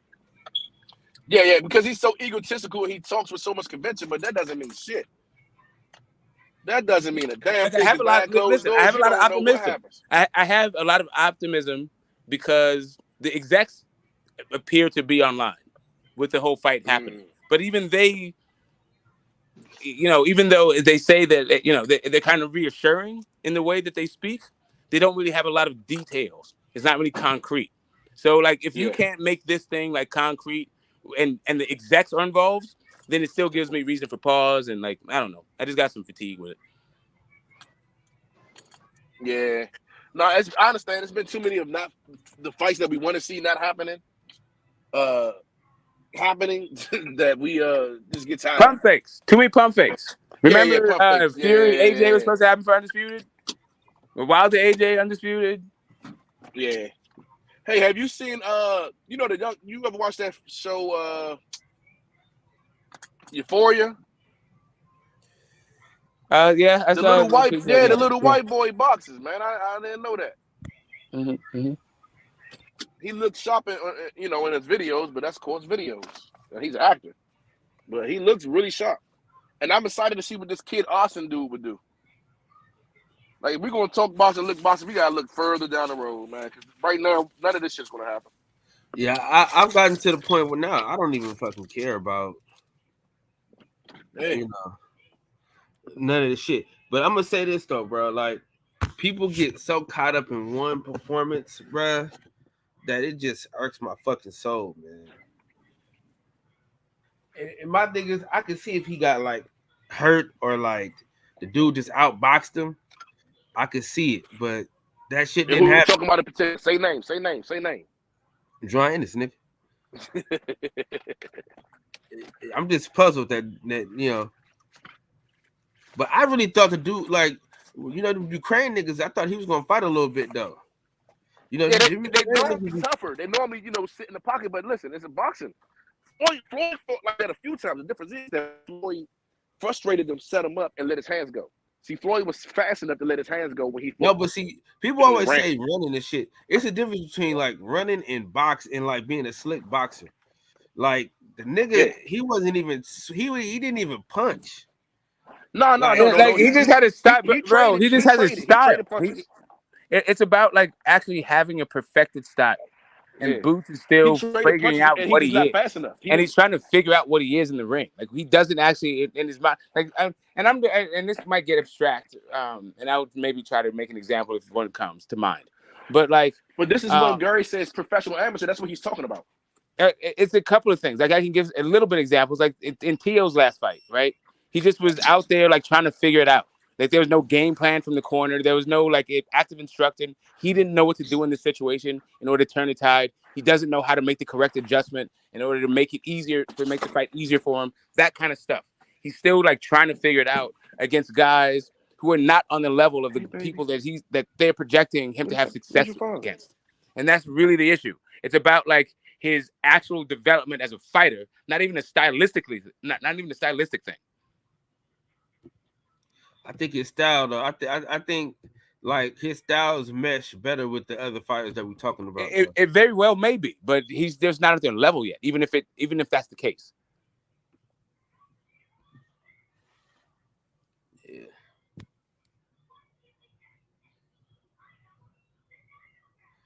We won't know until we know, huh? I mean, I don't even think that, and that's the whole deal. It's like to say that he got exposed is mostly about people's projections, right? Like it's not even. But if you say that, like now you can see you see that like everybody, you don't need to have some sort of esoteric boxing knowledge to see that like the dude has issues cutting off the ring. You want to call that being exposed? I mean, that's kind of extreme, but whatever. Yeah, I can't deal with that exposed shit. Like when people say exposed, you gotta have at least touch the canvas. Like I would take that y'all could say Rashidi Ellis was exposed. You know but exposing not just touching the canvas, Kyle. Exposing is your skill set. Okay, but we gotta stop glamoring. What trouble was he in that fight? For y'all say he was exposed, bro. That's what I'm trying to figure out. Only thing he didn't do was not to do it out. No. When I'm saying intellectually, he didn't make he didn't make the proper adjustments to get the outcome he wanted. There you go, Combo. He didn't make the proper adjustment to the outcome he wanted. So listen, everybody ain't gonna go though. No, you're right. But that guy was good to go. That guy was ready to go. No, he wasn't, bro. Yeah, he was. No, wait. Just it's not just about knocking him out, Kyle. Again, kind of piggybacking off what Combo said, it was his ring IQ is what showed. He had needed to adjust, figure it out, and implement what he's trying to do. The reason why he didn't do or it didn't show to folks who were looking for that, who were watching boxing, is that he just was headhunting too much.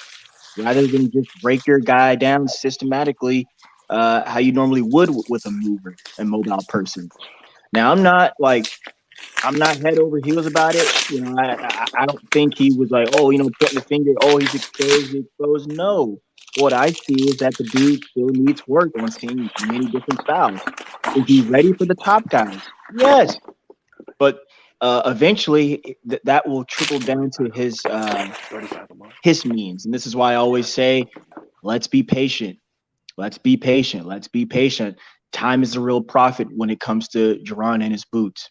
Jaron Boots Ennis. So let it be, man.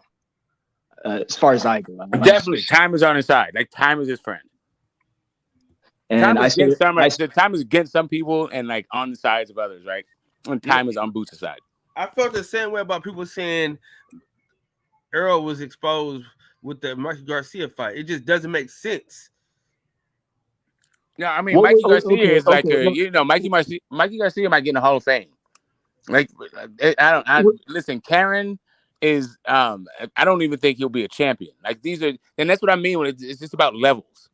Like we can talk about the style thing and all this stuff, and that's cool because styles matchups, it doesn't require levels. Like you get that thing in the amateurs and all that other stuff. That's just styles. But there's also a level of proficiency in your craft and understanding what to do in the ring. And that's like where. Wait a minute. Quickly, Kyle. When folks said that, I assume Big Fish was exposed. What was exposed? I don't remember that at all. They said he was man down and couldn't even knock out a guy coming up from 2 weight classes and yada yada. Mikey? Gotcha. Okay. Same thing, similar with this. People are looking for certain things from certain fighters, and that doesn't show, the be all end all on their opinion. But specifically when it comes to that thing, specifically when it comes to that thing, that is just more of a trope coming out of the detractors, right? They're saying that there's like really what they're saying is that people have an overinflated idea of Errol Spence, and what they're doing about that is like now making a really bad example by saying a guy who I don't remember ever being dropped. Really, I remember a headbutt. But anyway, a dude that's really nobody's ever stopped.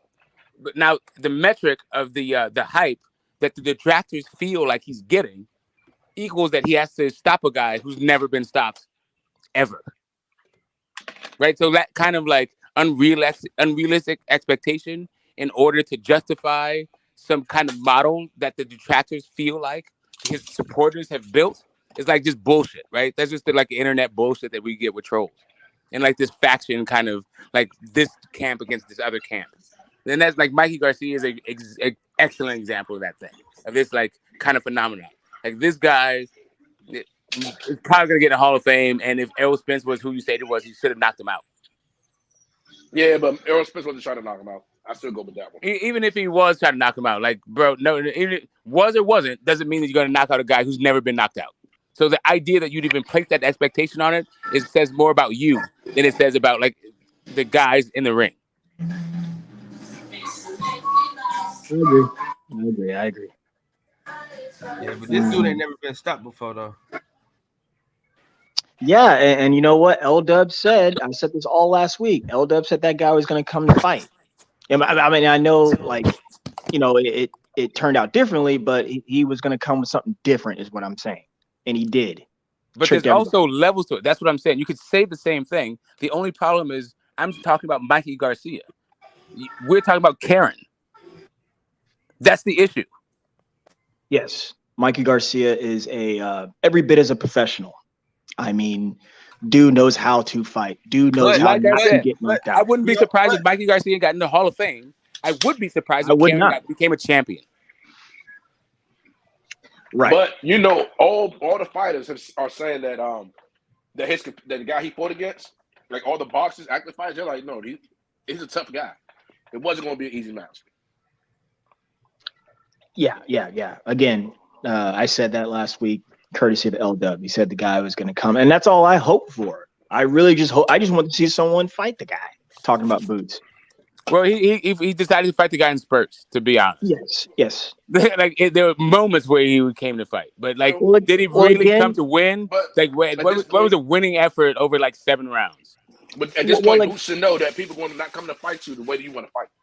The bitch not going to give you pussy the way that you want to give it to him. I saw a game plan that he had in his mind, but at a certain point, like, where did he think that he won 7 rounds in order to win the fight? If you're coming to fight, like, what does that mean? Wait a minute, 7 rounds? Where's that coming from? I'm sorry. Was it a 10-round fight? Was it 12-round fight? Or 10 it was 12. 12. It's 12. That's right. So in order to win the fight, you got to win 7 rounds. Gotcha. And who was? Oh fuck, that's what it was. Boo Boo was 10 rounds.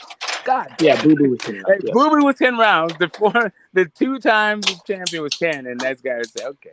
Yeah, he's creepy weird. But he wasn't like co-main. Weird, and he's like creepy weird, like pervert kind of weird. Oh, Boo Boo? Yeah, man, he's weird. Nah, I'm not gonna stoop that low. The dude's weird, but like, look, man, that's a married man with like 4 or 5 kids. He's fine. He's just a weird dude. Weird as fuck. Hey, he got 0 swag though. Maybe that's apparent. That's very apparent. But come on, man, let's not rag on Boo Boo like that, man. The dude trying to, what am I trying to say? I don't want to kick him like down. He's trying to get back up. Dude trying to get back up. I don't think he's gonna be a champion at 168 in not anytime soon, or the year after that. Probably like, not. How is it? 35, and his style is based on mobility. Like his window is closing fast. He better get some cash out fights. He needs opponents that he looks good in, so he can get some cash out fights. He needs some good dance partners. But that's probably why he went up. Well, look, like I keep saying this. Probably I've been saying this for over a year. Look, I know PBC has been reluctant to move their super middleweights in the past, but they're moving now. They're moving literally right now. Boo Boo, I agree with you, Smoke. I probably don't see him becoming a champion, but you never know, man. All he's got to do is mix it up with these guys. I see him fighting the top guys. At least 2 of them. At least 2. I mean, he's there now. So what two do you think? At least Caleb and at least Jamal. Jamal's not even in the division yet. So when he gets there, who do you think people want to see him matched up with? I hear you. I don't know. And Jamal's sake, I hope he gets Munguia and I hope he gets Andrade. That'd be nice. Triple G don't want to fight you, dog. been. I mean, that's been his move. You know, it's been his move for a while now. Talking about Triple G.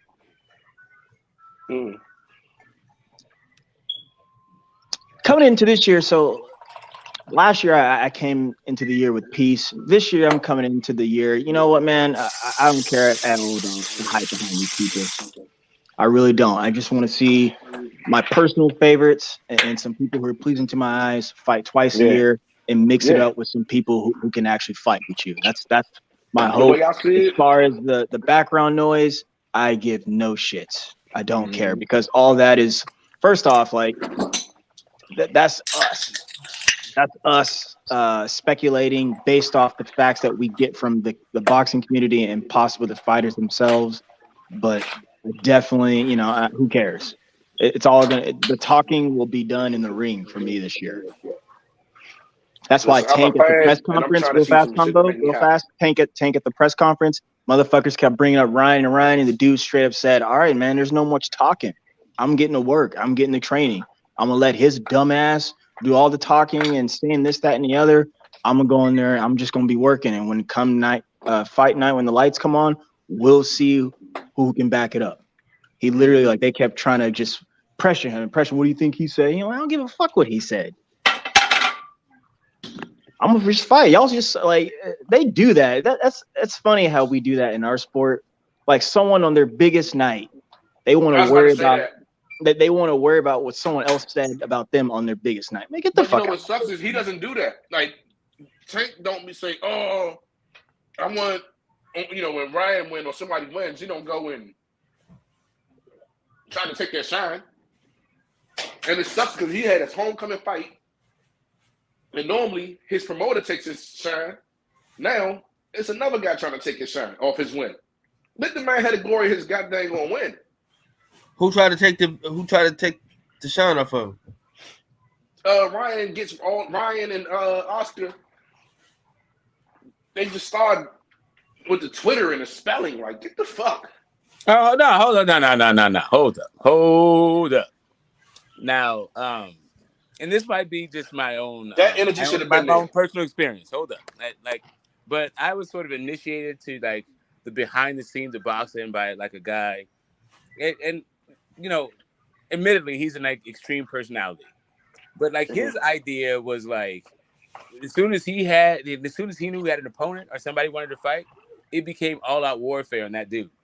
Like he wasn't trying to give that dude no goddamn space in order to live. Yeah. Like what the fuck? Yeah. Like, no, he was like slash his tires, call his girl, like start getting at his girl, all kind of weird shit. But just in order to get like try to get in his head and like have a thing. Like that's the way that he was focused on a guy. But no, the thing is, it's been up with them. He could have been doing this and doing that. He could have been made that fight. Why wasn't he at the fight? Yeah, like Gary Russell Jr., right? He's been talking crap about Tank for a long time. Yeah, he been talking. And you saw him after the fight. Not only do you see him at the fight, but while he's giving his critique of what Tank is doing in the ring, he's showing it from his camera phone. Like, listen. Yeah. And when it comes to like talking shit, I gotta tell you, like Gary Russell Jr., I like his swag. He's on a different level when it comes to these dudes, and he's using the medium the way that the medium should be used. But he's just not active, right? So he's not backing it up, and some of it is just farcical and implausible. Like he's gonna beat the 147 WBO champ. Like some of that stuff, all right, fine.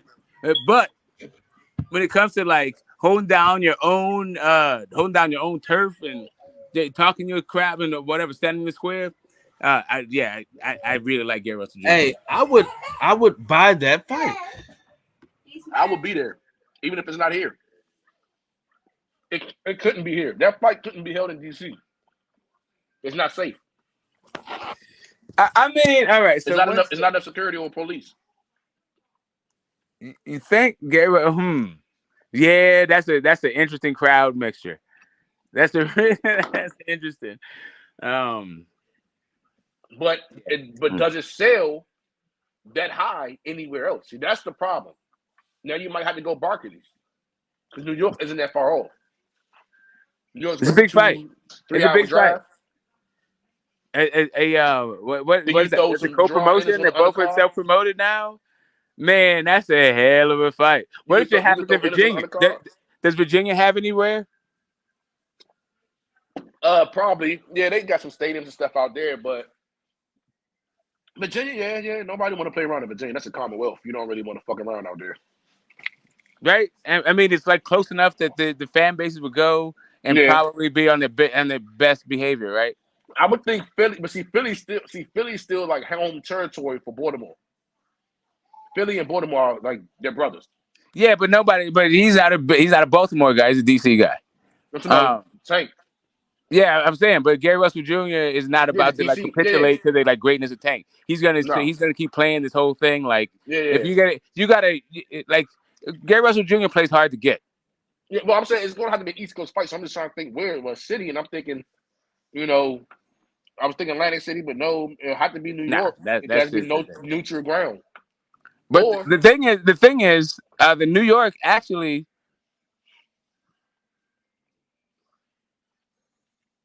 Smoke. Yeah. Oh shit. My phone. Shit. My phone's about to die. But yeah, New York City plays better to Gary Russell Jr. because they like boxers better there. Yeah. So Tank can give it up even because Tank probably thinks he's just gonna knock him out anyway, like everybody else. So he'll like he might That's probably the only chance he has. He probably capitulates to that like stipulation. And also, PBC has a exclusive with Barclays. So really. Yep. You know what though? You know what I noticed? What really pisses me off? We had a great weekend of whatever you want to call it fights. We had a eventful weekend. That shit wasn't on ESPN. That's just supposed to be run on ESPN to the day. Yes. Nah. We don't get it. We don't get that because of the factions in boxing. Which is why when I was on a panel over the weekend, and there was all these guys talking about how Tyson Fury would beat Muhammad Ali, and they were like, like Timothy Bradley came up, and it's kind of like that's what ESPN is marketing right now is like the better than Muhammad Ali angle, and they started. It's been Loma has had the moniker. They even signed Ali's grandson to talk about like. Tyson Fury being better than Ali, like all this other weird shit that just goes on in their promotion. Yeah. It is about, like, ESPN is about ESPN sports. is part of Top Rank, so they're going to go with whatever what they are is they're about sports, but they're about their contracts. They're contracted with Top Rank. Like, that's why you get at ESPN, like, graphics saying that Lomachenko's undefeated. That's not because ESPN gives a fuck about boxing.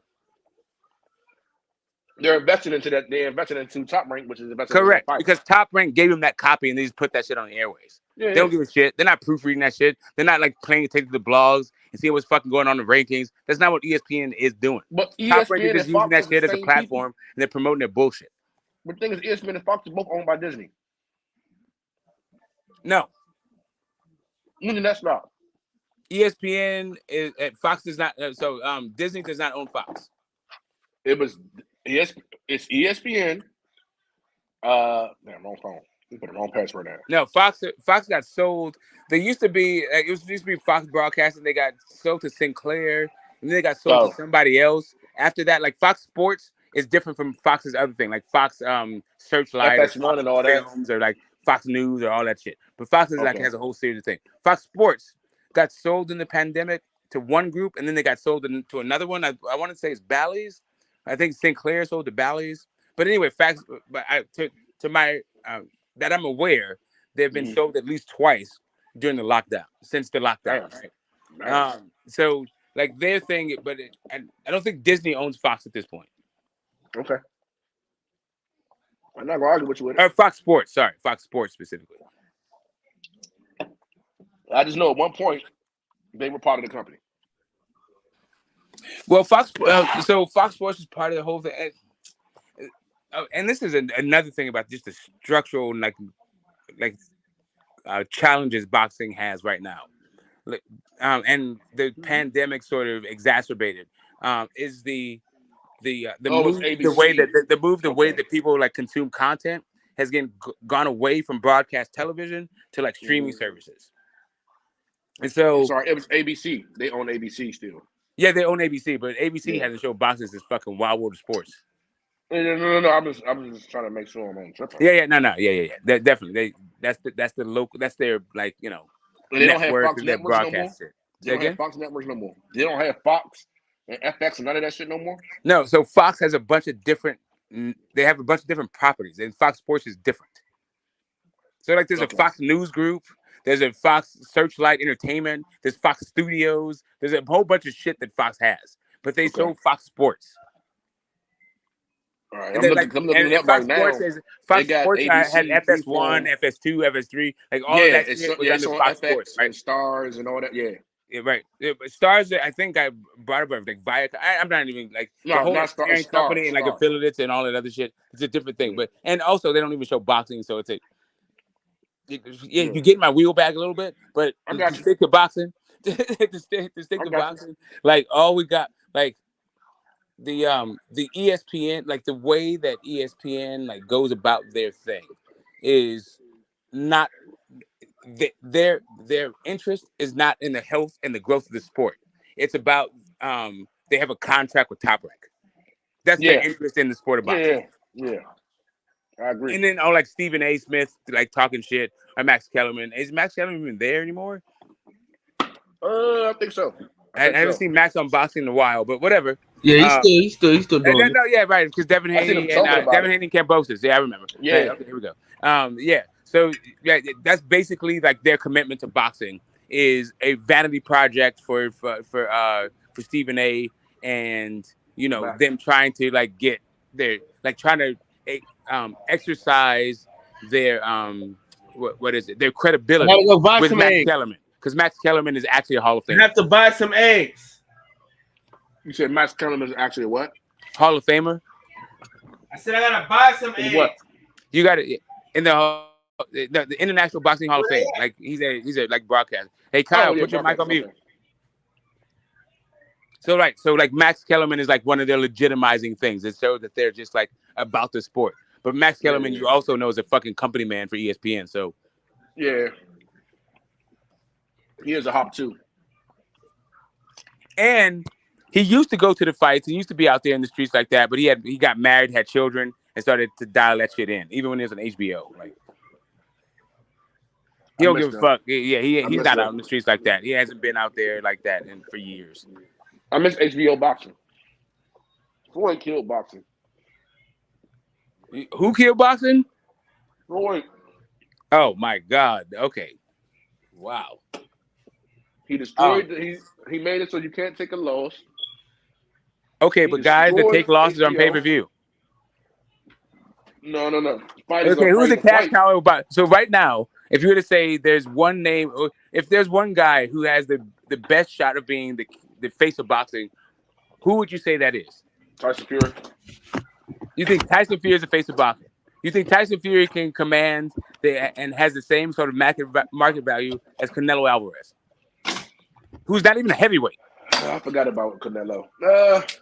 He came out in the state. And I'm trying to tell you, the reason why you forget about Canelo is because you have this narrative about Floyd ruined boxing. Like, really, there's no Canelo Alvarez without him losing to Floyd.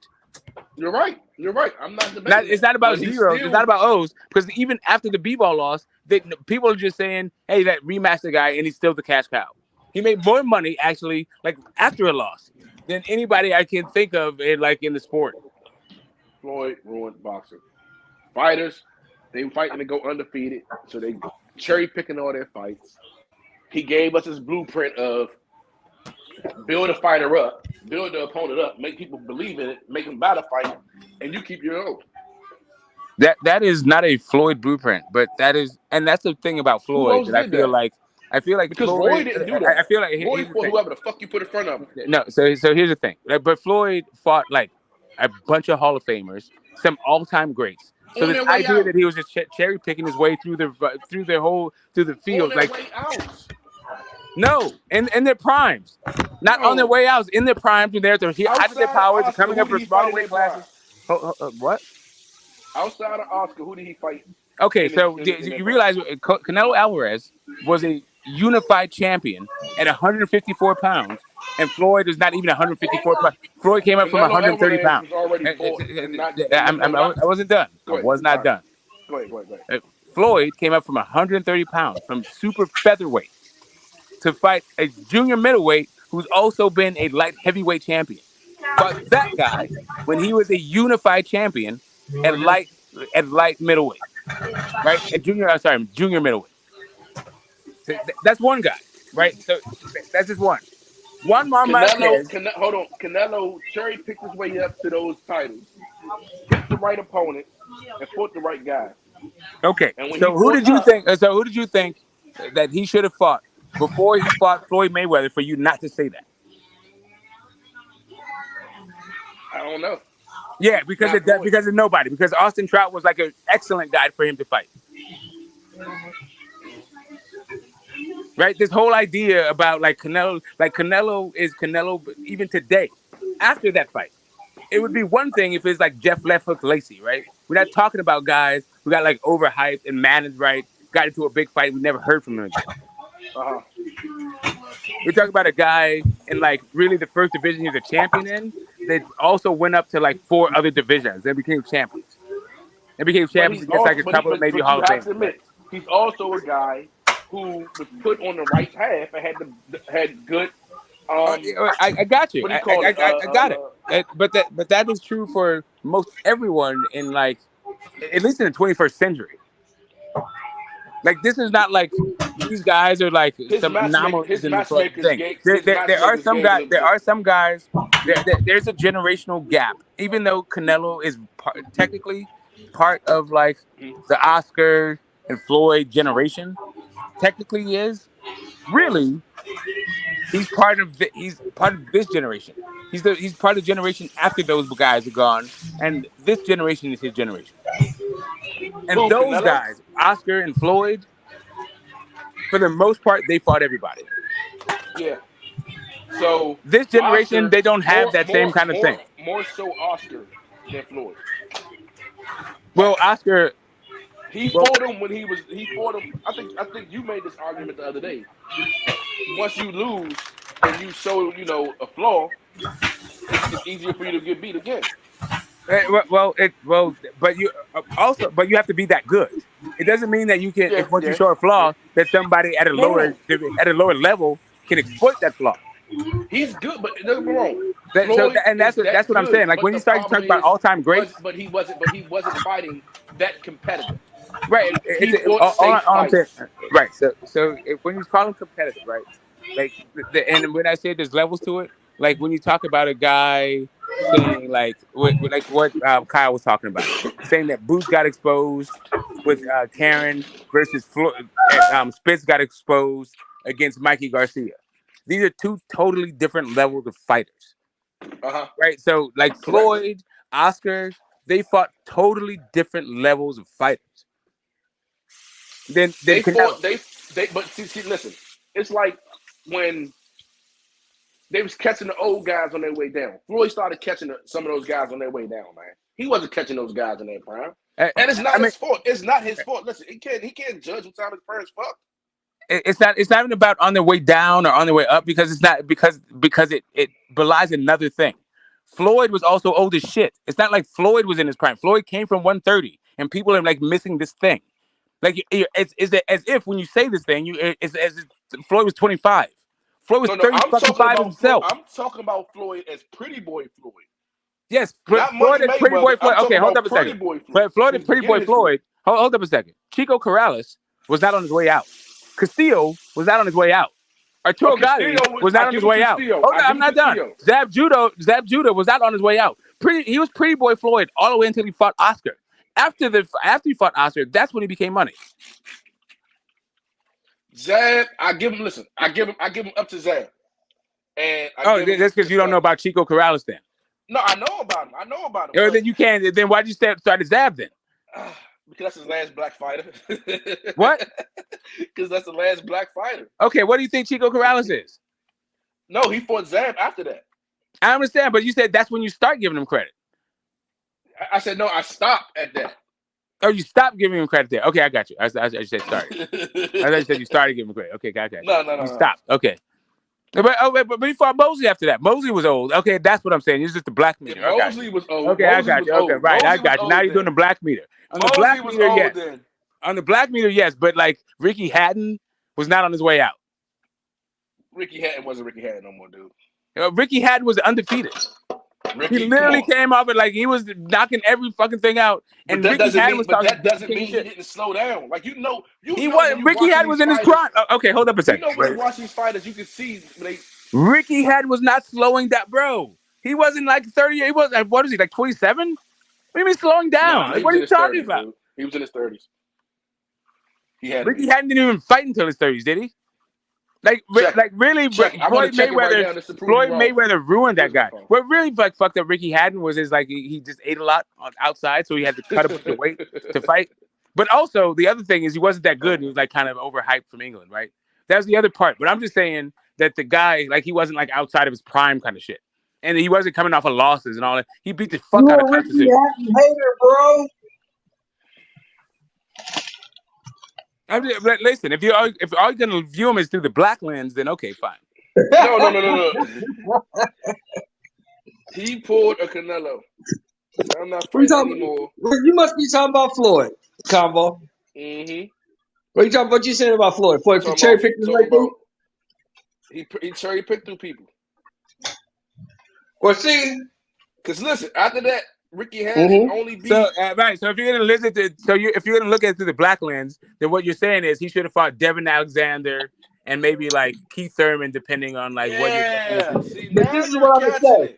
Right, but Keith Thurman was old. Okay, so Keith, if you want to talk about old guys cherry picking on their way out the door, wouldn't you say the same thing about Keith Thurman if he actually fought Floyd?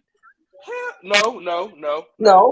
But then what's the double standard? So now we got a double standard thing because Floyd was old as shit. Floyd was like 37 years old.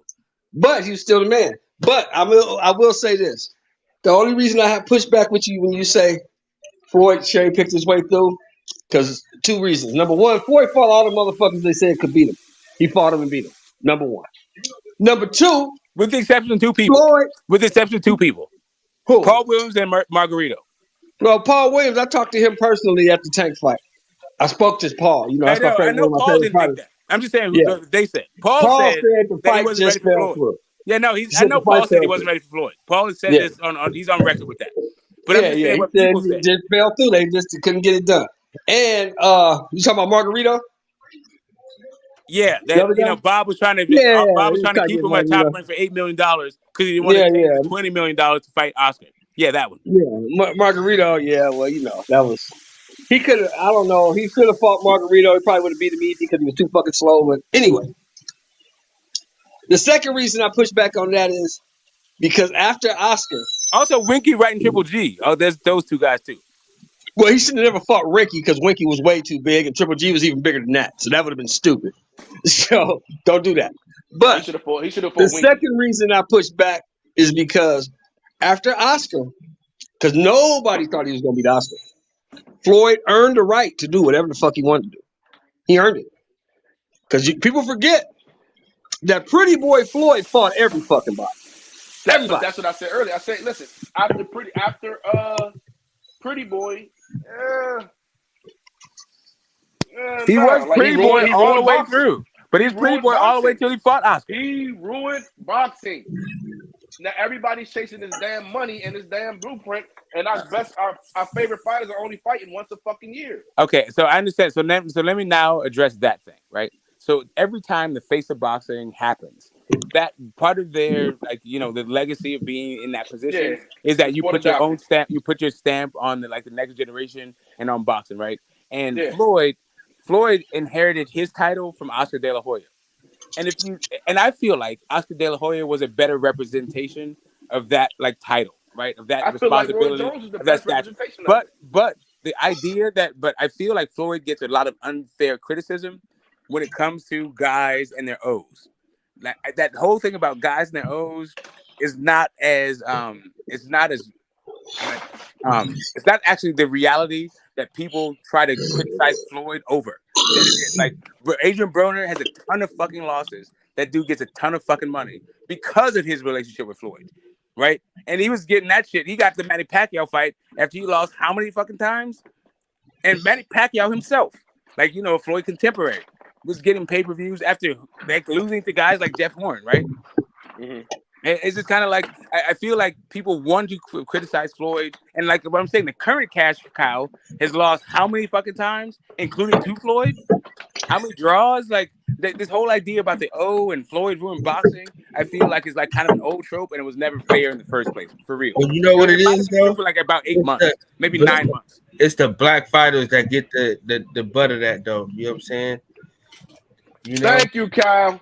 That's who get it. The black fighters get it. Anybody else can lose a lot of fights, but if you black and you lose, you're fucking done. Hey, listen, who's blacker than Adrian Broner? Yeah, but he ain't held to that. This motherfucker getting paid. Do you understand what this dude is getting paid? He's getting paid right now. And nobody give a damn about Adrian Broner. He can't even fight. Like, this dude is still getting paid out the ass, according to him. If you lose, I don't care if you're black, white, yellow, or green. If you lose, your marketability, your stock goes down. Unless you a guy that does so much of the sport that it doesn't matter what happens to you. Yeah. And I hate to say it, but that motherfucker Alvarez has done so much and put so many asses in seats and won so many belts that doesn't matter if he loses. His marketability is going to go down. Just like Julio Cesar Chavez. It didn't matter that he lost. They still let that motherfucker. Just like Oscar. It didn't matter if he lost. Yep. They still let him off. He still sold 1 million plus pay-per-views after losing. Like that, they're selling the experience. They're selling the experience to them, not the idea that we want to see you lose. People come and pay for Floyd to see him lose. People pay for Oscar because his experience. You know you're gonna get a gritty fight. Well, you believed you was gonna get a gritty fight. Well, shit, people paid to come see Ali lose. What that ain't changed. People was paying, hoping this motherfucker would lose. Even you think so? Even after he lost? Even after he lost, they still want him to lose. People forget because they're a little bit younger, right? I'm young. I am. Yeah. People forget, Smoke.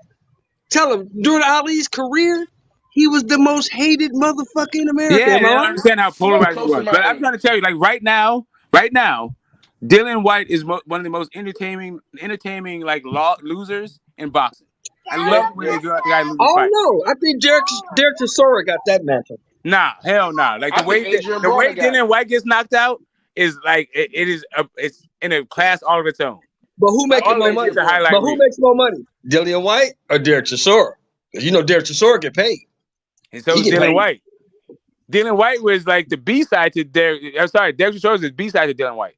No, because Dillian White's biggest bag, he just got it, was $6 million, $7 million. That's his biggest bag. But before that, right now, hold up a second. Dillian White got. Well, I don't know if that was his biggest bag or not his biggest bag. They said that was his biggest bag against Fury. That's the biggest bag he ever got against Fury. Definitely, but there's also Chisora's biggest bag. If it wasn't against Fury, then it was against White, right?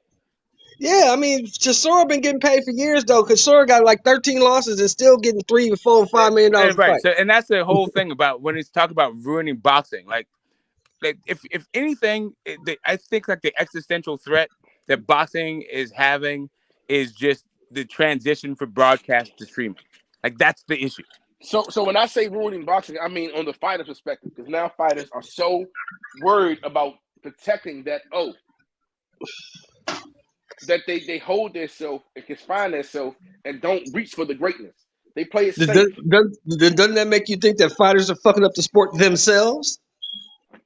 But who follows? No, I don't think they can do anything about it. Like that's why do you think we've had so many undisputed and all these fucking fights? The guys are trying to do what they can in order to toe the line and fucking bucket and bail out this fucking water. But the issue is structural. Certain guys, it's not all of them. But even like, listen, if we got every single fucking fight back to back, it would not actually address what the actual issue is. But we don't want every fucking fight back to back. All we want is a few competitive fights. We want competitive fights that's going to rejuvenate the sport. Right. I'm just saying when it comes to ruining boxing, right? The idea need to see blood and carnage. There's two separate things, right? There's the idea that what a fan would prefer and what their interaction is and engagement is with the sport. And that is that's what comes under the heading of ruining boxing. It means it's ruining boxing for you. Like you don't want to watch the fucking fights anymore. Cool. I got that part of it. And that is part of the issue when it comes to the structural thing. I'm not saying it's not. I'm just saying that there's two separate things. But the actual threat to boxing isn't, and I feel like fans need to understand this, who actually enjoy the sport, and so they don't make the perfect the enemy of the good, because really there's this existential threat to it, and we don't know how this fucking broadcast to streaming transition is going to play out. Like right now, all we have is on network television for boxing is ESPN, and we already talked about the way they engage with the sport. So like this idea of like, if Bud Spence don't fight, Jesus Christ, if these guys don't fight, if any particular guys don't fight each other, then the sport, that's what's ruining the sport. That's not it. Even if they did fight, the sport would still have this threat. Yeah, I think people put too much on that. Far as if they don't fight, they just don't fucking fight. That's just what it is. That's not gonna kill the sport, or I think the fight would help the sport. But if they don't fight, it's not gonna kill it. The sport's already done. Well, I mean, it's just in peaks and valleys. Yeah, I mean, because you can see that by the fact that next Olympics there ain't gonna be no boxing. So. Well, the one after that, I think the next one we're good. The one after that, but boxing existed before the Olympics. Yeah, that's just like one of the avenues in which we have become accustomed to, like gauging talent and watching people. But like boxing to me, like it's just the most visceral sport. Like we even see like during a boxing match, if a fight breaks out, they'll stop the boxing match to watch the fight. Like fights are just a thing, right? Yeah, that's crazy. Like tennis, but football, like there is no sport that's like a fight. Well, you notice in football now, at least in pro football, when they start fighting, they pan away. Yeah, but the fight still happens. That's the whole point. Yeah. Like fight game, they just had to figure out like the structural point, and like there's some promotional like I think there's a promotional vacuum, but a lot of that just has to do with like there's some real severe, some real distribution issues that I feel like they're working themselves out. But while they're working themselves out, people are blaming the wrong entities. Like some of this is just like a sign of the times. It's not really about like whether or not a guy is scared of another guy, or like them trying to scapegoat and shit. Like there's a different thing that's happening that's causing all these people to behave the way that they're behaving. That's why you see like BLK Prime, for instance, entering the market. Yeah, but we don't need another avenue. They know some shit that we don't, and we don't need another avenue to get our boxing. So it's good to have another platform out there, even if you don't like it.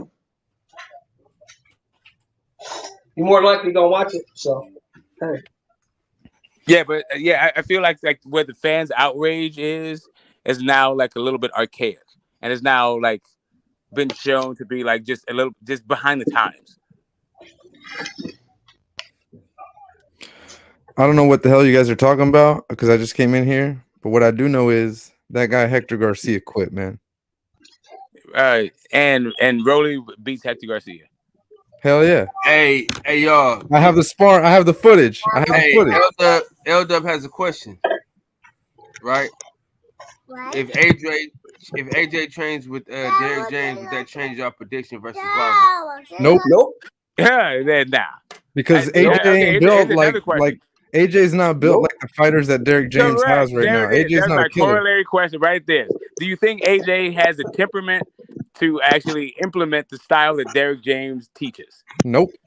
I believe he does, but the problem is not that. The problem is at this point, at 33 years old, AJ is who he is, and no trainer. Right, temperament. I was very diplomatic with my choice. AJ is who he is at this point. What he is has gotten him to be the unified heavyweight champion of the world twice, and nothing's going to be able to change him. Now, you can maybe help him enhance what he already has, but as far as changing his temperament and making it, nah, he's too late in the game for that. AJ about to retire.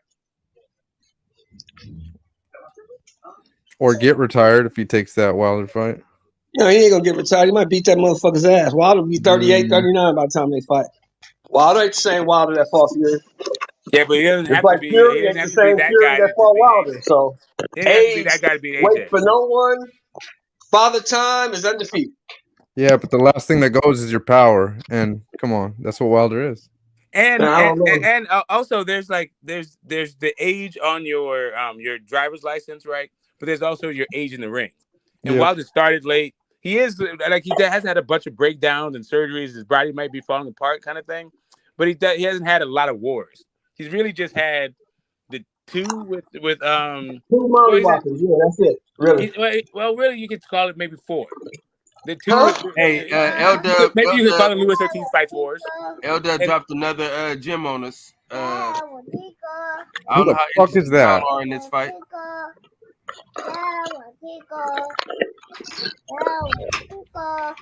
don't know who that is. That's a confidence builder. That's called a confidence builder.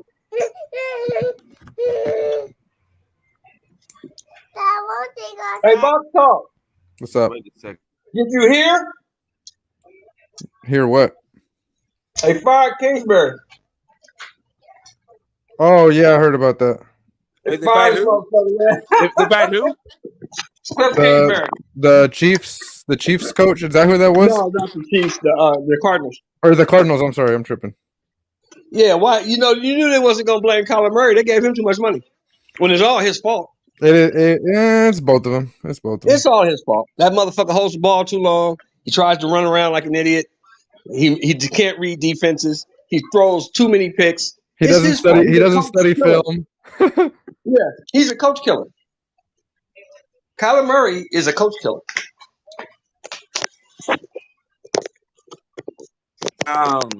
He looks like he low key might have a little bit of dwarfism. Like I don't know, like L-Dub, like he's saying AJ is fighting a guy whose best friend is another guy that you need a box rack. Like, confidence builder. Come on, Smoke. You know what that is. Yeah, but confidence builder is also about levels. Who do you need a confidence builder against? No, it's not. Like Robert Hellenius was also a confidence builder, right? Huh? Robert Hellenius was also a confidence builder. The definition of it. Right, but yeah, this dude, right, is just levels to this whole this thing. But while he's coming off a layoff, and he needed a confidence builder, and he was coming off getting knocked out. Yeah, and he still got in there with Hellenius, right? And at least I know. Stop it! He got in there with Robert Hellenius. Everybody knew that motherfucker wasn't shit. Yeah, look, I'm gonna agree with you guys. I'm not disagreeing because Robert Hellenius ain't shit. Yeah, we all know that. Just hold up a second. I'm sorry, Box Talk. I don't mean to cut you short. I don't think Mr. Moore has read L-Dub's comment. Do you know who the hell AJ's next opponent is? He's talking about is. If you want to start talking shit about Robert Hellenius, I don't give a Nightmare, fuck. Huh? I don't give a fuck. He's probably on the same level as the Nordic Nightmare. I don't give a fuck. Okay, cool. So, you tell me who is Dempsey McKean? If you were to say Dempsey McKean, do you know who the fuck that is? Nope, don't care. Okay, cool. So if you were to say like Adam Kovnowski, do you know who that is? I know he's a bum. Wow, man, you're a tough room. All right, sorry, Box Talk. So I'm gonna second what Sheldon was saying because I don't know who the fuck that is either. But my question is, no, you don't know who is Nordic Nightmare? No. McKean is on the. That's what I'm saying. Yeah. So you're not saying the one he's saying. You're saying the one I'm saying. Sheldon said he don't care who AJ's fighting, right, Sheldon? Yeah. Okay, that part. Yeah. We're basically on the same page. But my question with that. That's unanimous. Yeah, but my question is this guy even on the same level as the Nordic Nightmare? Because at least whether we like it or not, the Nordic Nightmare was ranked, was he not? Top 10? Yeah, he was. He's been in there with guys you know. He's beat guys you know. I don't know who this McKean guy is. Is he ranked anywhere? And he's beat guys whose claim to fame is getting beat by guys who got beat by guys. Get the fuck out of here, bro. If you like heavyweight prospects, he beat with that bum ass motherfucker Ortiz. Hey, he beat Johnny Rice though, so I mean that is somebody we know. Who in the fuck is Johnny Rice? He's ranked 11th, so he's not top 10, but he's up there, I guess. Top 15. That's what you say when he's ranked. Yeah. He's ranked. Like Johnny Rice is a fucking man. Stop it, Kyle. Right.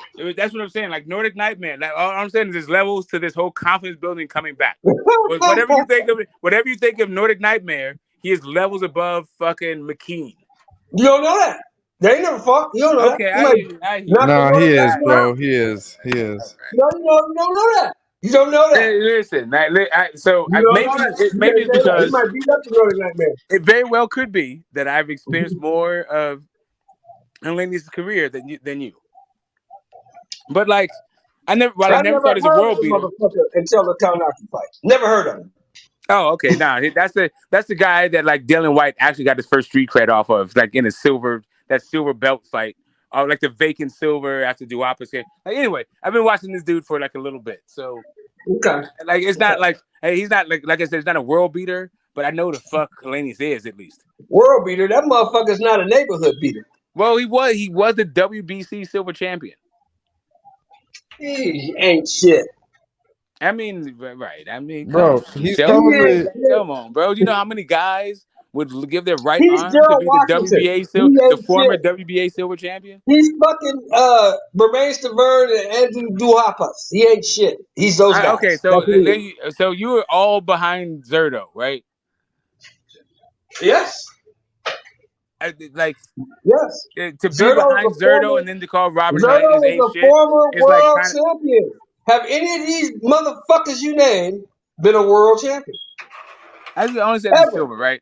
Like, why you didn't say Munguia was like, I don't know if you think Munguia was shit, but he was also a former world champion. He's a former world champion, but he still ain't shit. Also, like the guy who walks the earth like a god, like Charles Martin. Charles from Carson, man, he the best in the world. Right, so Charles Martin is the guy. Charles Martin's the best in the world, boy. He's from LA, man. All right. I hear you. Okay, so do we know the name of the guy that he won his title off of? Don't care. He probably got that shit mailed to him. Who knows? I know. It was a vacant title, IBF. The guy like got injured, but not even from a punch. It was like really weird. There was no shot that like ended the fight. The guy like hurt his ankle. Like who was the guy? I can't tell you his name, bro. I'm not trying to figure that shit out. I'm just trying to tell you. It's a trivia question. Like, I could be in the elevator with this guy, I wouldn't know. Same thing with the last name of the guy who, like, Demetrius Andrade got his 160-pound title off. I know his first name is Walter, and it was like Kakaguakwa, but whatever. If I'm in an elevator with this dude, I wouldn't know. I have enough shit in my head without trying to fill it with that. Hey, so Go ahead, back talk. I was gonna ask you guys, totally different topic, but who were you guys least impressed with this weekend?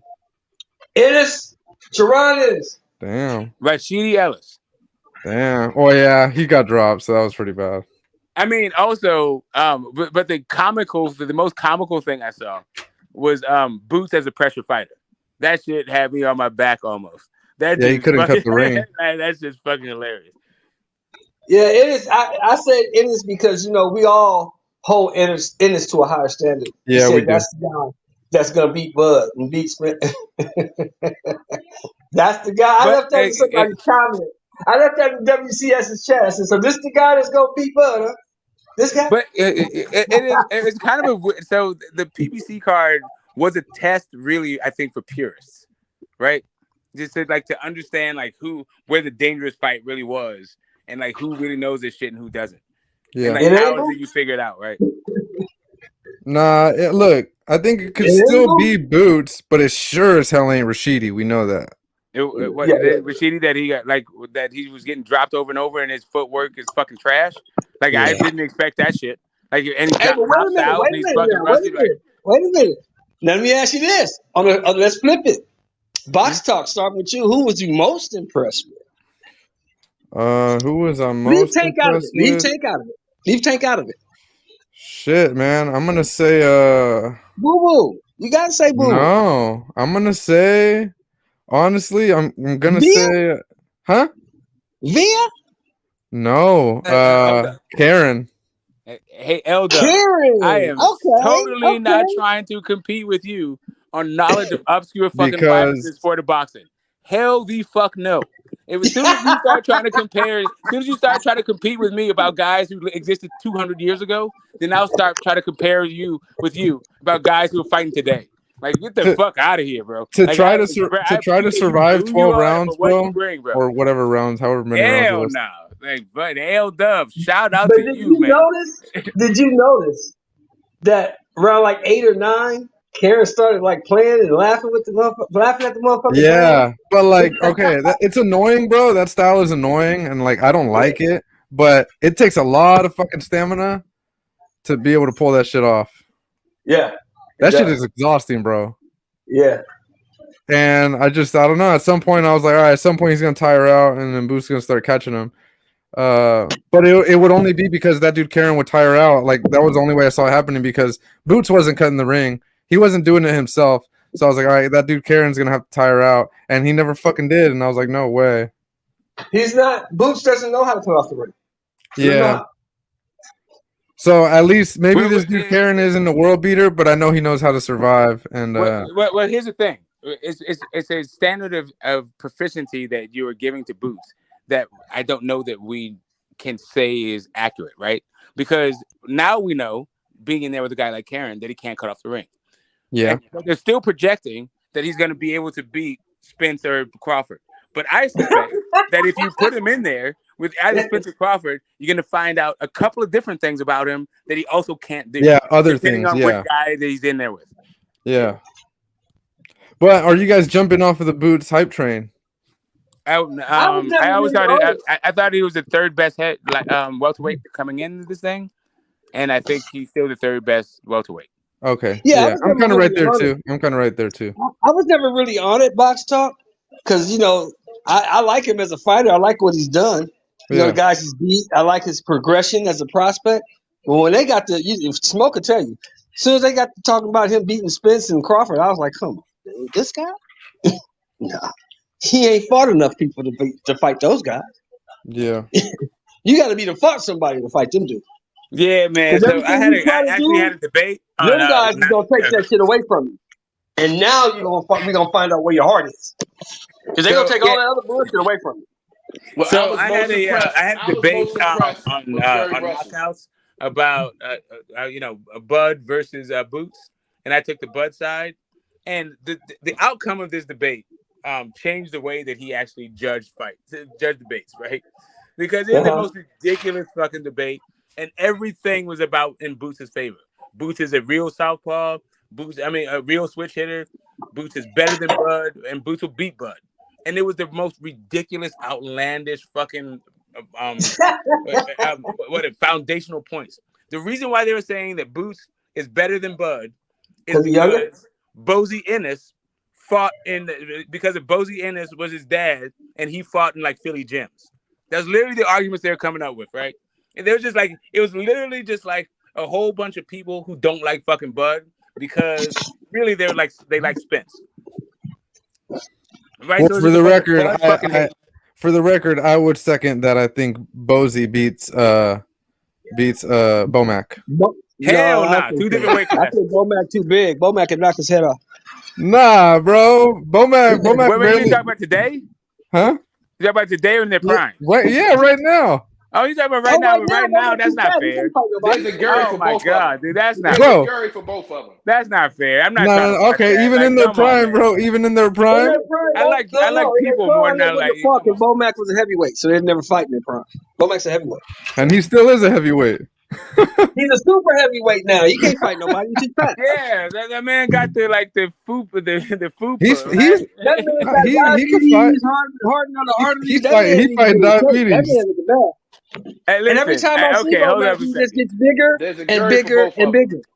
I don't think Bomac has seen his junk this century, right? Just stop it. Let's stop talking about these dudes like fighting. Stop. Hey, how tall is Bomac? Smoke about 5'10"? With rise or height wise? I think he's taller laying down. I'll just put it to you that way. Man, that dude is too fat. He's too short to be that fat, man. That's not healthy, bro. Yeah, he defies the laws of physics. I'm gonna tell you what's crazy though. There's a Gary for both of them. He's in great fucking shape. Can't be. Round is shape. Can't prove it to me. Can't be. Not looking like that. Shape? Who's in great shape? He said Bomac is in great shape. What shape is that? 0? Sphere. Nah, I'm telling you, bro. Shape. He be running with them guys and all that. He be running. Which guys running what? His mouth. Bomac ain't running his nowhere. mouth after the controversy passed. Bomac don't even run to the dinner table. He ain't running. He ain't running nowhere. Not that dude. Yeah, listen. No, his mouthpiece is all right. I like Bomac's mouthpiece. He can run his mouth. Whoa. Bro, you can look at him and you know he got a great mouthpiece. Whoa. Hey, Combo. Yeah. Combo. You still got motherfucking Boots competing with the top dogs at 147? No. I was suspect. Remember? I said, I don't know. And somebody said, who was it? Like, nah, I seen him in the gym. He can crack. He do this, he do that. I get on panels and Mr. Moore. I think it was Smoke. We're on different panels on different platforms, right? We're all like family. It's a family chat, YTBC. But this is one of the platforms where Mr. Moore has said some of the more outlandish things, right? Like Ricky Burns is like Chico Corrales. They're like the same. Oh, he's better than that guy. Okay. What? Ricky Burns better than Chico Corrales? Okay. He was. He got more titles than him. I got and more weight classes. I got you. Weight classes is what makes you better. Okay, cool. Just so we understand each other, Mikey Garcia is a 4-division weight division champion. Errol Spence is 1. Oh, sorry. Gary Russell beats him too. That's different. That's it's not different. It's like literally like Ricky Burns is a hot garbage. Wait, Smoke, because you trying to be slick. No, listen. No, hold on. Stop. You trying to be slick? I'm trying to give you a break because Ricky Burns is no damn Mikey Garcia. Ricky Burns is hot fucking trash. Who moved up to welterweight? You talking about a 26-pounder who moved up to welterweight? Come on, man. He ran from Gary Russell. A 26-pounder. Come on, man. Errol had no business fighting that little bitty dude. Okay. Again, I was being charitable, even comparing Ricky Burns to Mikey Garcia. Mikey's better than Ricky Burns. Bro, I think Mikey would have beat like literally every person I'm going to mention will be better than Ricky Burns. I'm trying to help you out. All I'm saying. No, you're not helping me out. I hear some weird things on this panel. Even with my guys, even my fun 50-year-olds, I hear some crazy stuff on this panel. Change my perception because Chico Corrales was a great fighter. Yes, he was. He gave us great moments. But Chico Corrales was motherfucking Arturo Gatti just a little bit faster. Oh my God, Joel Casamayor would beat the entire fuck out of Ricky Burns. Well, Joel Casamayor back then would have beat the entire fuck out of most people. That's why people didn't want to fight him. But not Chico Corrales. That's why people didn't want to fight him. But not Chico Corrales. You talk about a guy being ducked. Joel Casamayor was trying to make a broader point. By a lot of people. I'm just saying that even here, you let your weird ass. This is the place to let probably weird got ducked by Ricky Burns. Oh gosh. Okay. Shit. All right. So let me ask you this. Let me make my own, but let me make my point. So we can move past this. Do you think that Errol Spence can move up 2 weight classes and beat Marvin Hagler? Hell no. Okay, thank you. I'm telling you that this is the platform for those kind of comments. Gary Russell. Right. I heard Gary Russell. So today I heard Gary Russell beat who? Tank Davis. That's what I heard today. Yeah, he will. Well, I don't know if he can't beat him. He can compete with him. He said stops. I don't know if he can beat him. I said stops. He get a TKO. Stops him? No, he don't stop. He don't stop. No, he don't stop. The fight. That's what I heard on this platform.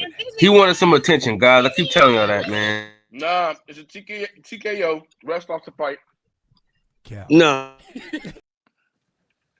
Maybe 8-9 years ago, maybe. Not this guy. He breaks his orbital bone, fractures his skull. And he's done that to exactly who? So who has done that to Tank, and who has Gary Russell done that to? You see Tank bruise easily, right? I hear you. So who is that? Who is Tank? Who is Gary Russell Jr.? Who is Gary Russell Jr. ever sent to the hospital? Like, why would Tank be the anomaly versus, like, let's say JoJo Diaz? Because he kicks it up. Okay, what about Tub? And his shoulder fixed now. His shoulder's fixed. Okay. Right. So the reason why these other guys, all of the other guys in his entire history, didn't get the damage that you were predicting for Tank. The reason why that didn't happen in any other fight was because of his shoulder. No. And because he's from DC and he's from Baltimore. Oh, okay. Yeah, there we go. Everybody, I can get behind that. I feel where you're coming from. I'm picking up what you're putting down. Stores, Right there. Vince, Boots, and Hager. Pure facts. I agree. I agree. I agree. I can't tell. This is the home of Rolly beats everybody. I This don't is know. the home of. I agree. Khan destroys their reputation as human beings by being put in the hospital by all three of them. Hagler might kill him. Hagler might go to jail. I will say, without promoting another platform, I did hear something like kind of interesting this past weekend, and that was like Tyson Fury beats Muhammad Ali. And that was crazy. That was just retarded. I'm not saying like you're not monopolizing. Anyway. You're not monopolizing the wild comments being made in the YTBC in the in the wake and the aftermath of like fights getting canceled and probably a slow first quarter of 2023 when it comes to boxing. But yeah. You do still have wild comments that happen here. Hey, Big Dog, do you think Khan would even attempt to get in the ring? You know what Khan would do if he was to fight the late great Marvin Hagler? He would get in the ring and do what's that guy's name? Smoke, the guy that got in the ring and just walked out. That would be Amir Khan. Oh wow! I don't think that. No, hold up. I think he did. What happened with he did a whole Dickstown thing. Huh? Peterson. Did Peterson win or lose? Oh, Peterson got stretched. He got his motherfucking ass beat. Damn, man. Fuck. And Kyle wanted to see that. He wanted that on YouTube. He wanted it on social media for the entire world to watch. He was actually complaining that it wasn't on YouTube. No, it's not supposed to be, man. They cheated him. Something happened. They drugged him. They drugged him. Lamont is too old to be boxing, fool. He's too old to be boxing. Lamont needs to sit down and train some dudes. Stop trying to implement your knowledge and share it. Share your knowledge. Don't implement it. You can't do that no more. Like I said before, man, your body would tell you could do something. Okay. Sergey Lipinets showed you that you can't do that no more. Okay, so you said boxing is not slow. What do you think of Damn, bro? He lost to a guy that's 16-16. Hey, L Dub. Hey, L Dub. Stop. Which I don't know. He had tell me. You tell me what card replaced Charlo versus Tim Tszyu? What you tell me? What is the replacement for like the unified champion 147 like sitting out and not doing that big announcement? What we got? Robeisy Ramirez, Dogbo. You tell me what flight we have to replace the fact that Staniona's got like appendix issues. You say it's not slow, then what? What month is this? February? Then what makes it fast? If the first quarter is not slow, then what's making it fast? Because we got some good fights. I like the Robeisy Ramirez Dogbo fight. Don't worry, bro, because Rolly's gonna save the quarter in March. No. We got the Ajagba fight. We got the Beterbiev fight. All that's this month. Okay. All that's this month. We got a fight coming up this Saturday, the 14th. We got a fight on the 14th. That's the Ajagba fight. The 28th versus Big Shot Shaw, and then we got. That's a good fight. And then we got Beterbiev and Yard. Well, it's gonna be a murder, but I still want to. I got you. So saying all Yard that wins. So saying all that, do you think that it's reasonable to conclude that given what we were supposed to get, that we're probably having a slow first quarter? Yeah, that's fair to say. Yeah, I'm just trying to figure out what here's the thing. And we got your girl fighting in February though. We got Amanda Serrano and some chick for the Erica Cruz. Here's what I want. Here's what I want. I want L Dub because I feel like he's playing a little bit hard to get, and L Dub got all these like secret like gems that we're missing out on. So when he says it's not a slow first quarter, he's gonna hit us with like two fighters we're not checking for, and we got Lee Wood versus Mauricio Lara. That's a good fight. That's when is that though? That's a good fight. That's an okay fight. That's a good fight. But when is that? February 18th.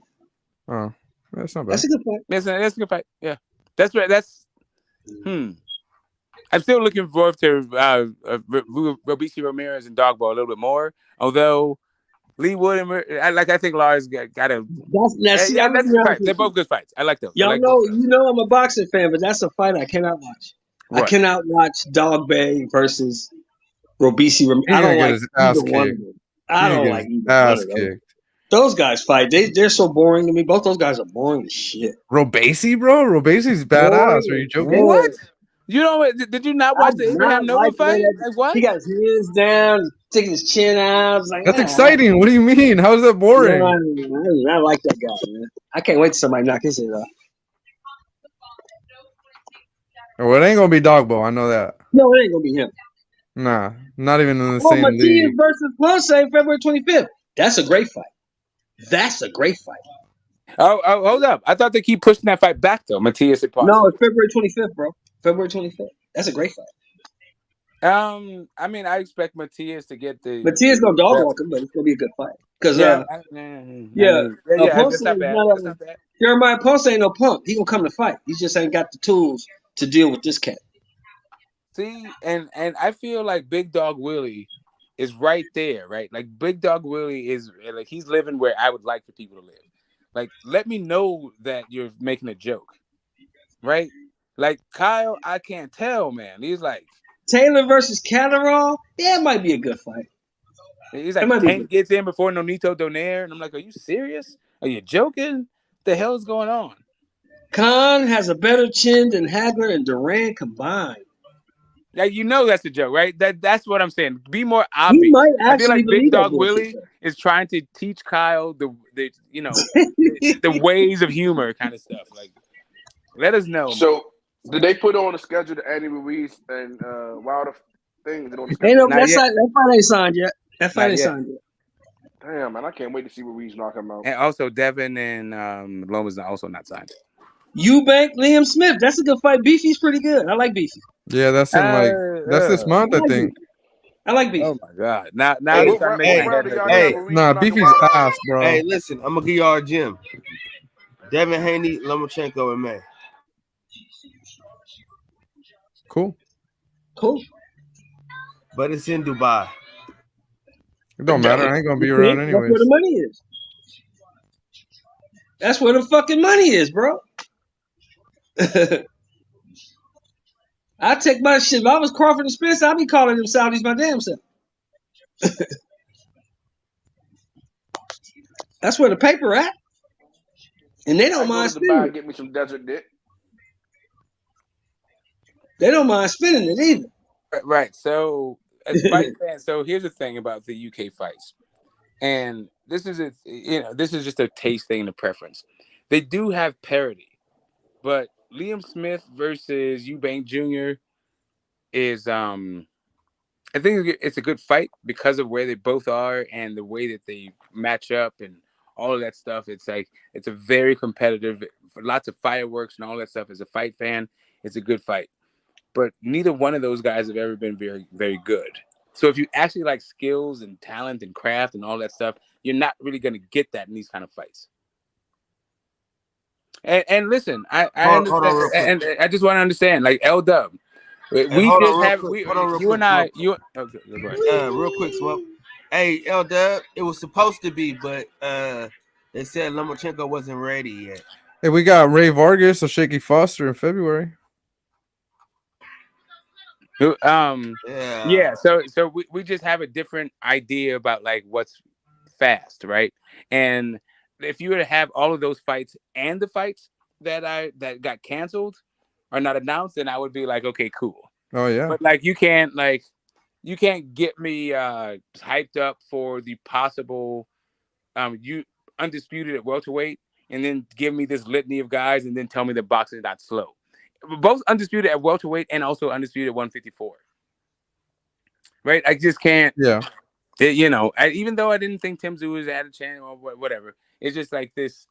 And then also like the backup to like for me to feel okay about it. The Virgil Stanionis fight that also getting postponed. It seems to be like these guys are doing a lot of work and these are great fights. And I'm not trying to hate on it, but to say that this is a difference of being slow or not slow. This is a fine hair to split. And in the interest of moving the show forward, I'll give it to you.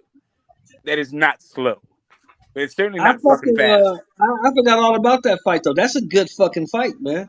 Virgil and Stanionis, that's a good ass fight. Yeah, but it's now been postponed. Oh, because Stanionis had the appendectomy. Yeah. He'll fight him in March or April now, but he'll still fight him. So that's good. Yeah, but it's just second quarter now. Yeah. It's just kind of like I mean, I got it. Like I was up for the Ponce and Matias fight. Yep, definitely. Yeah, but you know, Conor Benn, not Conor Benn, but Eubank Jr. and Liam. That's a good fight. You just a Eubank Jr. hater, bro. That's all it is. You got a personal problem. It's not even that. I actually like him. I really liked him when he in the third round, that left hook he dropped on Yildirim's head in the World Boxing Super Series. I loved him then, and I even liked him. You know, Karbov was kind of whooping his ass in the brief sample that we saw, but I thought I was looking forward to Chris Eubank and Charlo. I was looking forward to that fight. When it comes to Smith, I saw the problems that he had early with Jesse Vargas debut at 154. And I'm just like, the dude that and he's had Steve Collins in his corner. Shout out to him, old legend and all that shit, Irish guy. But the dude is just gray and all this stuff. I don't know. And but he fucked up. Sure. If you like those kind of fights, we got one of those kind of fights. But you can't deny, what do you call it? With all your pontification, I'm gonna land it here. He beat the dog shit out of Jesse Vargas. He fucked him up. Yeah, but it's late on because Jesse Vargas is going to refer to type and then try to stand there and trade with you because that's his bread and butter. Ultimately, that lateral movement shit only goes for so far, especially if you start getting tagged and that's not who you are as a fighter. And yeah, and Smith looked like a couple of divisions bigger than him in that fight. That's not even what I'm talking about. I'm just saying getting inspired to me to say what I would take back what I said. That is a slow first quarter. You now never that take I know back that L-Dub, these are the gems that L-Dub had under his hat. I'm glad that L-Dub gave me his gems, and because he gave him these gems, I'm gonna let him have it. Although, I would stand by my phrase. I say the same thing. Shit like a pit bull. Stop it, Smoke. You gonna hold on to that shit like a pit bull. You gonna hold on to that shit like a pit bull. I mean, I'm not. I'm not overly oh yeah, wow. Nah. I still feel like it's kind of if I was to as a fight fan, yeah, I think there's some intrigue there. There's some things to like. There's some who's gonna win. I'm not sure who's gonna win in the Smith and the Eubank Jr. fight. So there's some parity there, right? There's some intrigue there, right? Well, L-Dub, I got to disagree with you on that, L-Dub. Ain't nobody checking for Broner and Red Catch, bro. Ain't nobody checking for that shit. Okay, so right. So, would you be surprised if Broner won by robbery? No, because Red Catch, I watched him quit against Regis, so that's all I need to see from him. I don't need to see shit else from him. You quit, so and he hit you in the thigh, and you quit. So I'm I don't want to I'm good. I'm not trying to hate on the boxing nerds and. Man hit you in the leg and you quit. And just for all the boxing nerds, the boxing nerds and the dungeon masters. And you actually want to see this motherfucker fight again? I don't give a fuck what he does. He needs to go get a job on a forklift or something. I don't give a fuck what he does. Fuck Ivan Red Catch. Okay, so I think that the point is if boxing is happening in Tulsa, that's an indication that it's slow. Because boxing in Tulsa. If that's the big fight, it's happening in Tulsa, Oklahoma. That should probably clue you in. It's probably slow. If it's in Wichita, Kansas, or how about 30 miles east of Wichita, Kansas, it's probably pretty slow. If that's the premier fight. If the premier fights of a quarter are happening in the armpits of America, probably a slow quarter.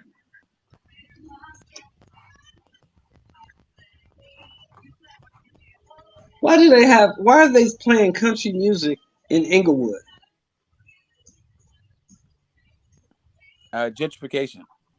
No, man. Oh yeah, because you got all these Georgia fans out here. I forgot the game. Oh man, dude, I sold the place in Inglewood. Yeah, gentrification. I tell you that, right? Yeah, I know. My homeboy got a house over there. His shit shot up from 550,000 to 1.1 as soon as that stadium was completed. Yeah, he lives my ex-wife's 4 family blocks from the stadium. Yeah. my Go ahead. ex-wife's family bought like a house in like Inglewood in like 50s for pocket change. Really, I'm not even going to talk about the markup, but in like 2019, a little under like 7 figures, and it was like not even 1,000 square feet. Yeah, yeah. Anything by that All stadium cash, gonna all get that you shit. paid. Anything by that stadium gonna get you paid. And this is like a few years ago, right? So this is before the thing, No, the stadium was finished 2 years ago. They finished it. No, I was saying it's 2019. It was 20. Oh, No, sorry, it was 2019, 2018. 2018, actually. Yeah, they finished it in 20, and they opened in 21. Yeah. Hey, you know what's this hella is funny? right before then, Remember earlier you guys were talking about Wilder fighting Hellenius? Yeah. And we were talking about how basically this guy that AJ's fighting is like the same. It's like on par with that. Yeah. And Hellenius was Wilder's sparring partner at one point. Yeah. Well, so was this. This guy was AJ's sparring partner. Did you guys know that? Oh wow, AJ taking clues from Wilder. It's hella funny. I seen a picture of them right now. I was like, what the fuck?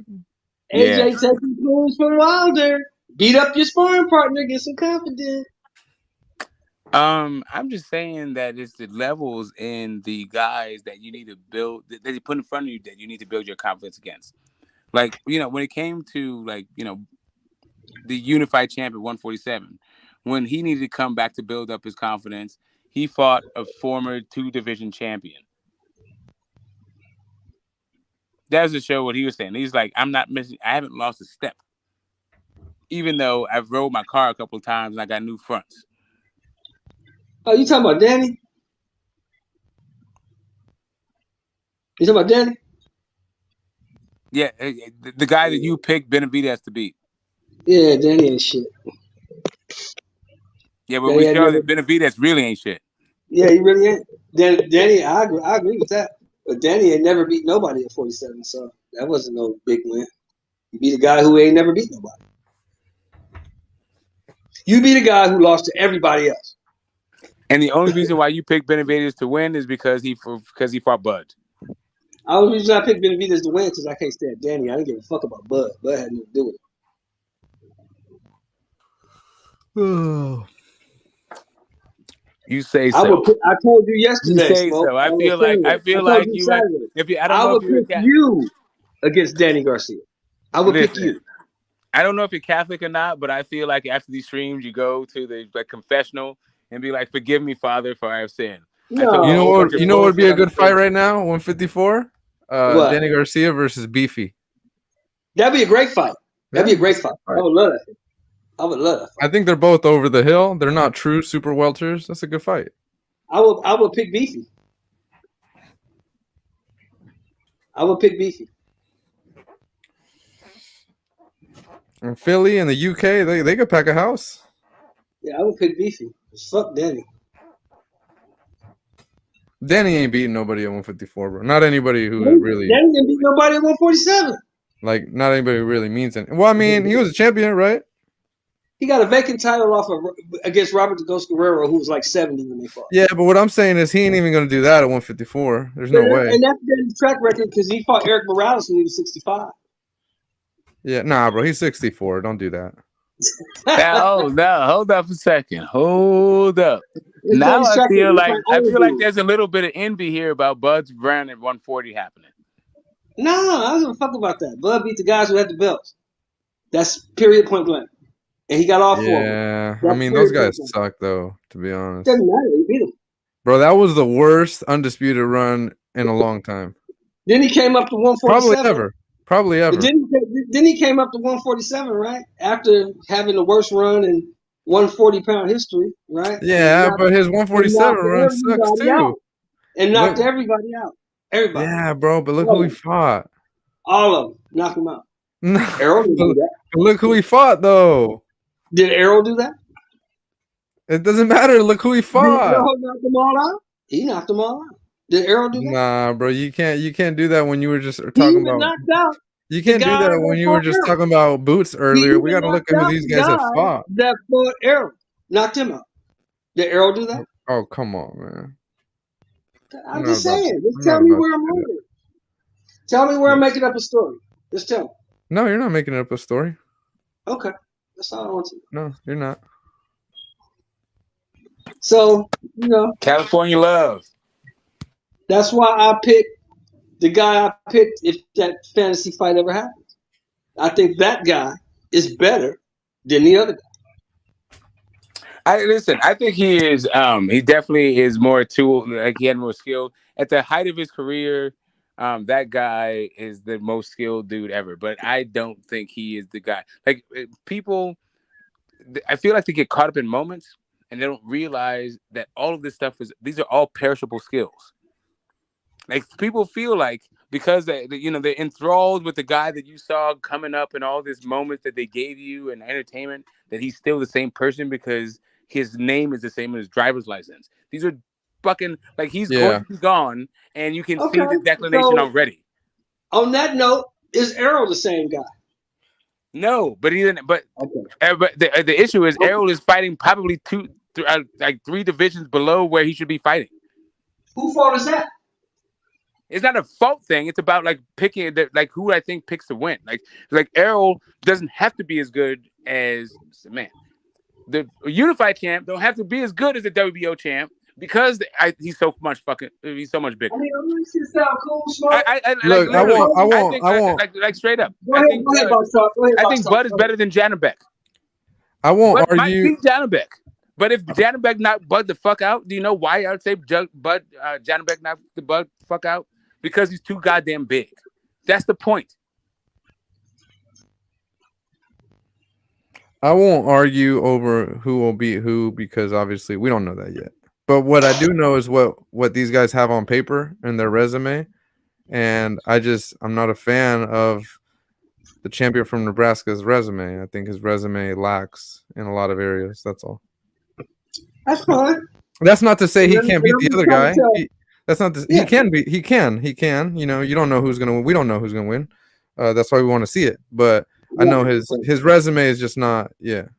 I see what you're saying. Not up to my standard. I'm trying to tell Smoke that all that pontificating he's doing about this and that, and he's a bigger guy. He's fighting two weight classes below. All that's fine. Ain't none of that shit gonna help him.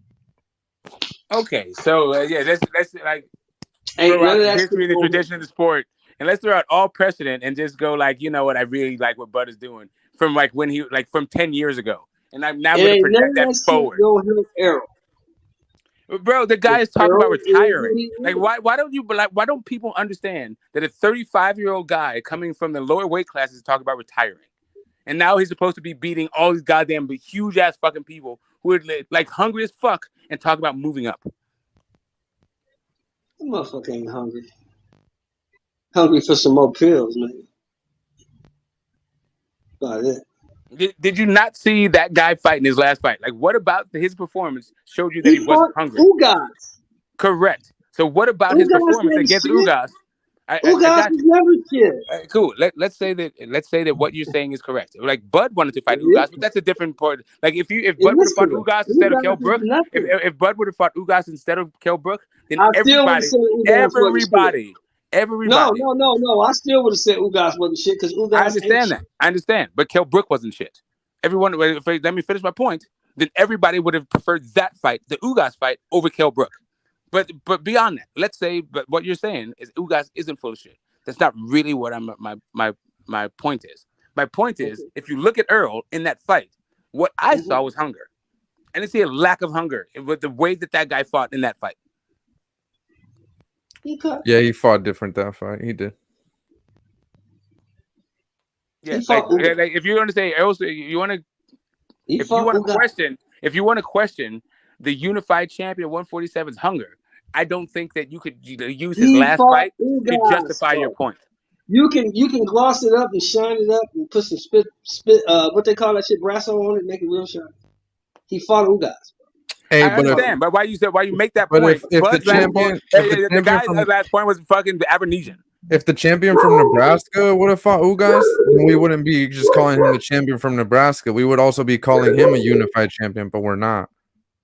I wouldn't have gave a fuck about that. And not only that, but if you want to talk about the hunger, all I'm talking about is trying to keep it to the same fucking guy. No, hold up a second.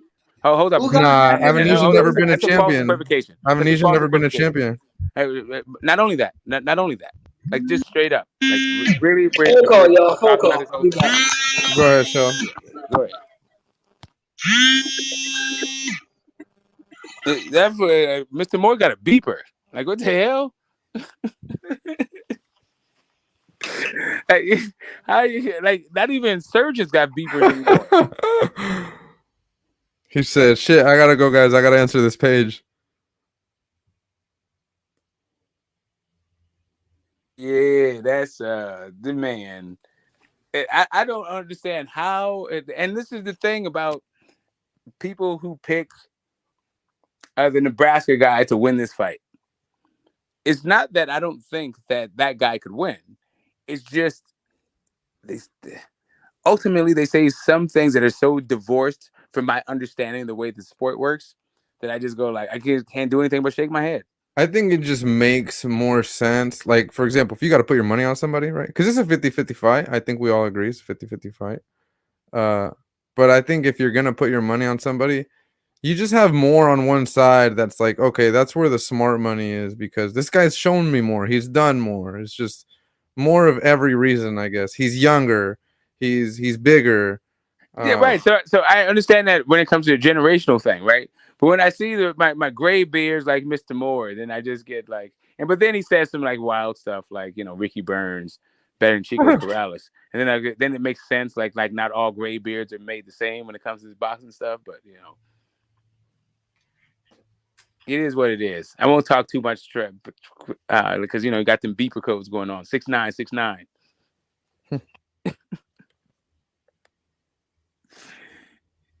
It might be a social relations emergency.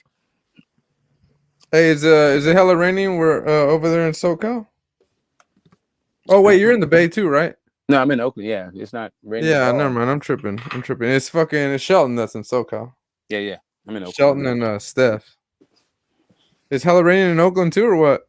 Not at all. Not where I am. What it may be hell? in a different That's part of wild. Oakland, but I'm bro, we're like flooding over here in Santa Rosa. It's crazy. No, that was more before the weekend. That one that happened before that, but like they made, they did this whole thing about like more flooding. I had more. So before they did the flooding warning, I actually experienced more flooding, but I actually really never had an issue. But I did experience some flooding, and then they said we're going to experience more flooding. So I went out and got all these sandbags and all this stuff and cleaned up like my storm gutters and yada, yada, yada. And I prepared for this huge storm that hit, but it wasn't even like the first one, for real. Yeah. I mean, not where my house is, but like in other parts of Oakland, it was all like messed up. Yeah. Like right now, it's not even raining. And let me take a look out. I was flooding over here this morning, bro, and all of a sudden now it's hella sunny. Yeah, I know. I don't see sunshine, but let me go outside. I'm gonna smoke something too. Yeah, this is a nice little combo. Let me. Hey, this month kind of slow for boxing, bro, but at least we got the playoffs. Yeah, well, L-Dub is gonna come back for you. Like we're about to find out, like who Jalalov is about to fight next. I feel like. Why do I feel like I knew who Jalalov was? I don't know, the return of Kovalev, or back to Bully or something like that. I don't know. Like I feel like I knew who he was gonna fight. I don't remember now.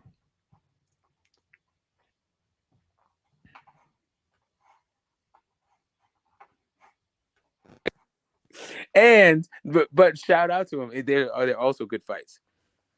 Wait, who? I like with the fights that he mentioned were not good fights. So for fight fans, check out that Subriel Matias and Prado fight.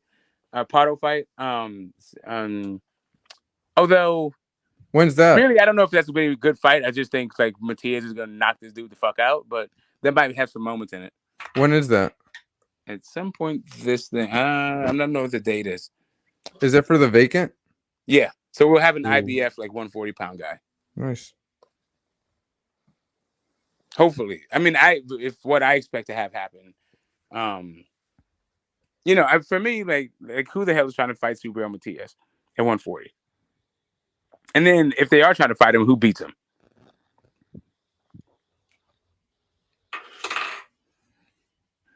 I don't know. I want to check the rankings. I want to check the rankings for those guys. Now I'm curious who's there.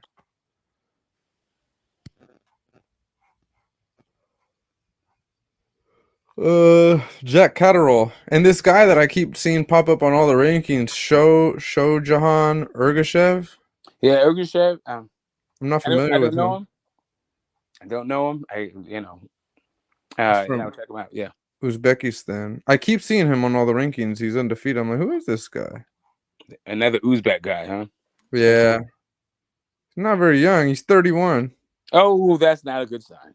Yeah, I mean they're all kind of old by the time they get here, but no, but I mean it just doesn't show a good sign if you're gonna try to be a 12-round fighter. It's probably because you're in the amateurs for fucking ever. Yeah, for fucking hell long. He's 23-0.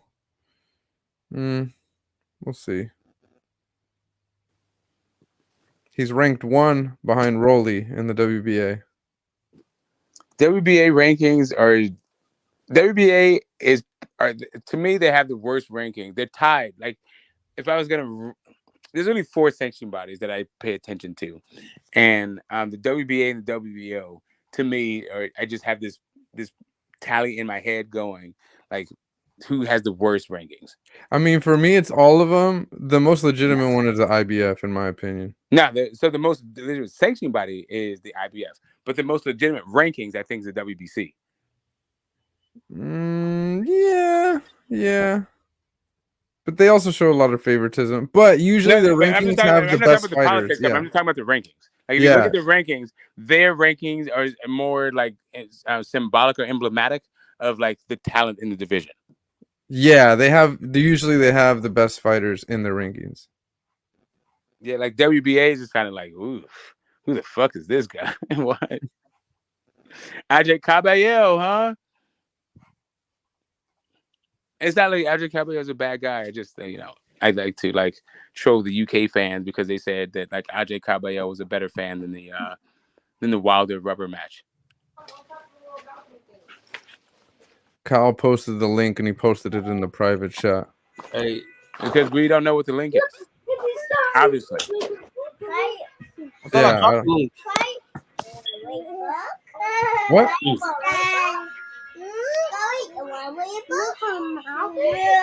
already posted it in the chat, anybody who needs a link, it's totally the people on the panel. Box talk. You used to box? Nah, I train a little bit, but I never competed. Just hit the bag. Yeah, sparred. I seen you on TikTok in that bag. I said, okay, maybe you got a little something here. Oh yeah, that's old though. That was back when I used to just train a little bit, but I don't do that no more. Yeah, my cousin, bro, that shit was funny. I was like, hit the bag. He's like, how? I was like, and I showed him. I was like this. I was like, you try, and then you seen that? Yeah, that shit was hella funny.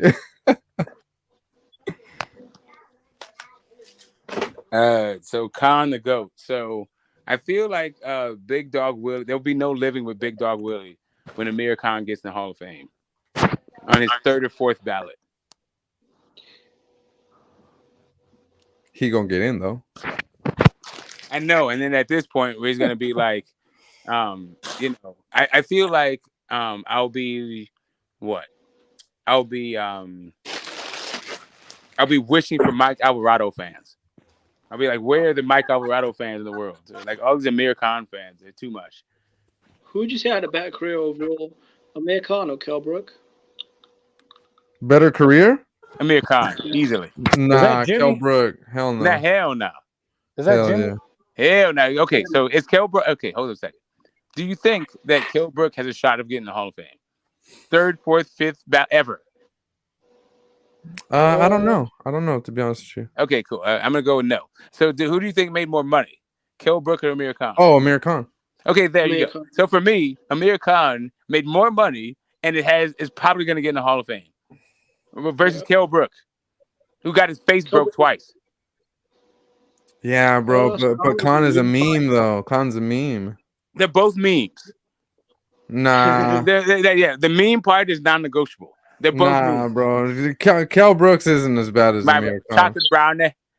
They're both Yeah, sorry. chocolate brownies. Like, to I the remember extent that they're memes is a different thing, sure. But the fact that they're memes is, but that's both of them. I think it comes down to this, right? How much weight do you put in becoming a unified champion? Was at 140, Khan did unify 2 belts, something Kell Brook didn't do.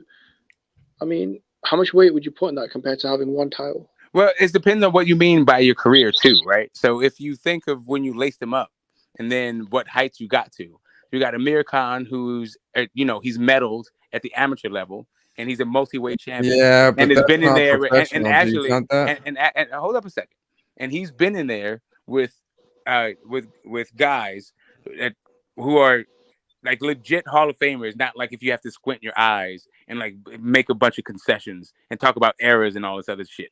Like Amir Khan has been in there, guys who would be in the Hall of Fame no matter what era they're in, right? Depending on the accolades, not the level of fighter that they are, right? But when it comes to Kell Brook, I mean, I think his best win is Sean Porter, which, like, to his credit, might be both the current champion's best wins also. Yeah, that's a great win. But at the same time, got washed by both of them. And, well, not washed, sorry. One, he got his face broke in, and the other part of it, he didn't even make it halfway through the fight. I mean, but okay. If it's an amateur fight, it still would have been. You said over. halfway through the fight. You said he didn't make it halfway through the fight, but how did Khan do when he went up against them? He made it. Did he make it? Well, I mean, that was no, embarrassing. but bro, he made it to like the second round. Huh? He went two rounds longer than Brook did. Yeah, that's like halfway through. I mean, whatever. Point being is they both ended. Well, at least okay. So here's the thing. We learned that there's a whole different vulnerable area for Amir Khan. I think the problem with Khan, bro, just to keep it real, is for the pros. In the pros, it seemed like he lived a lot off of what he did in the amateurs. Well, but he also just fought better fighters and went up and did more. Like, really, when it all comes down to it, this conversation, yeah. Who's his signature win then? Who's Khan's signature win? What? Who would you say is Khan's signature win? An undefeated Marcus Maidana, I think. Was that for anything? Was there a title on the line? I know he beat him. I don't remember. Yeah, I mean, but if you say signature win, I mean, I feel like Kell Brook's signature win is a wrestling match against Sean Porter. Yeah. I mean, was that one? He did take his belt, though. He did take Sean Porter's belt. I'm not mad at him for taking Sean Porter's belt in that ugly fucking fight. That if you're probably like, if you're a boxing fan and you were consigned to some ring of hell for like not buying pay-per-views, and they just put that fight on fucking loop for the rest of eternity. Yeah, that's probably like that seems a plausible outcome. Yeah, but it's still probably his best win. So he beat Judah Barrera. I think he knocked out Zab Judah. Knocking out Zab Judah is probably the best accomplishment on his career because Zab Judah's going to the Hall. Yeah, he unified titles as well, I think, in that fight. So he knocked out Judah to unify 2 belts. Yeah, he had an okay career, I think. Yeah, it's better than Brook. First off, do you want to get? Okay, hold up a second. Do you want to make more money than a guy? Do you want to maybe get in the Hall of Fame? And do you want to maybe not have your face broke? Oh no, definitely not have your face broke. Forget maybe. Definitely not have your face broke. Yeah. I think with Kell Brook, a lot of it was kind of unfulfilled potential. Like, we thought that he could do a lot of good things. I know he didn't, go on to do them, but fucking hell, man, he was mismanaged, wasn't he? After the Porter win, I feel like they should have really guided his career differently because he could have, I think, beat Jesse Vargas, but he took the Golovkin fight instead, and that pretty much ended his career. Yeah, there you go. Eddie red bottom Hearns, and the reds on his bottoms are the blood of the fighters that he's profiting off of. Like that's red bottom Hearns for you. To be fair though, it's not just a Louboutin that he's wearing. Yeah, to be one of Kell Brook's crushed eyeballs is there as well. I mean, he had an opportunity, right? So he had Jesse Vargas, a unification, for probably $1 million, $1.5 million. or Gennady Golovkin for over $5 million. So Yeah, I feel like Lubin has never been a champion, and you sacrificed a reigning champion to like instead of like unifying and like maybe the sky being your limit, and we'd have a very different conversation vis-a-vis Amir Khan. Now we're talking about how you're a MASH victim, right? You're a MASH patient. Like like did the unified champion at 147 does he deserve the punching power that he gets? Because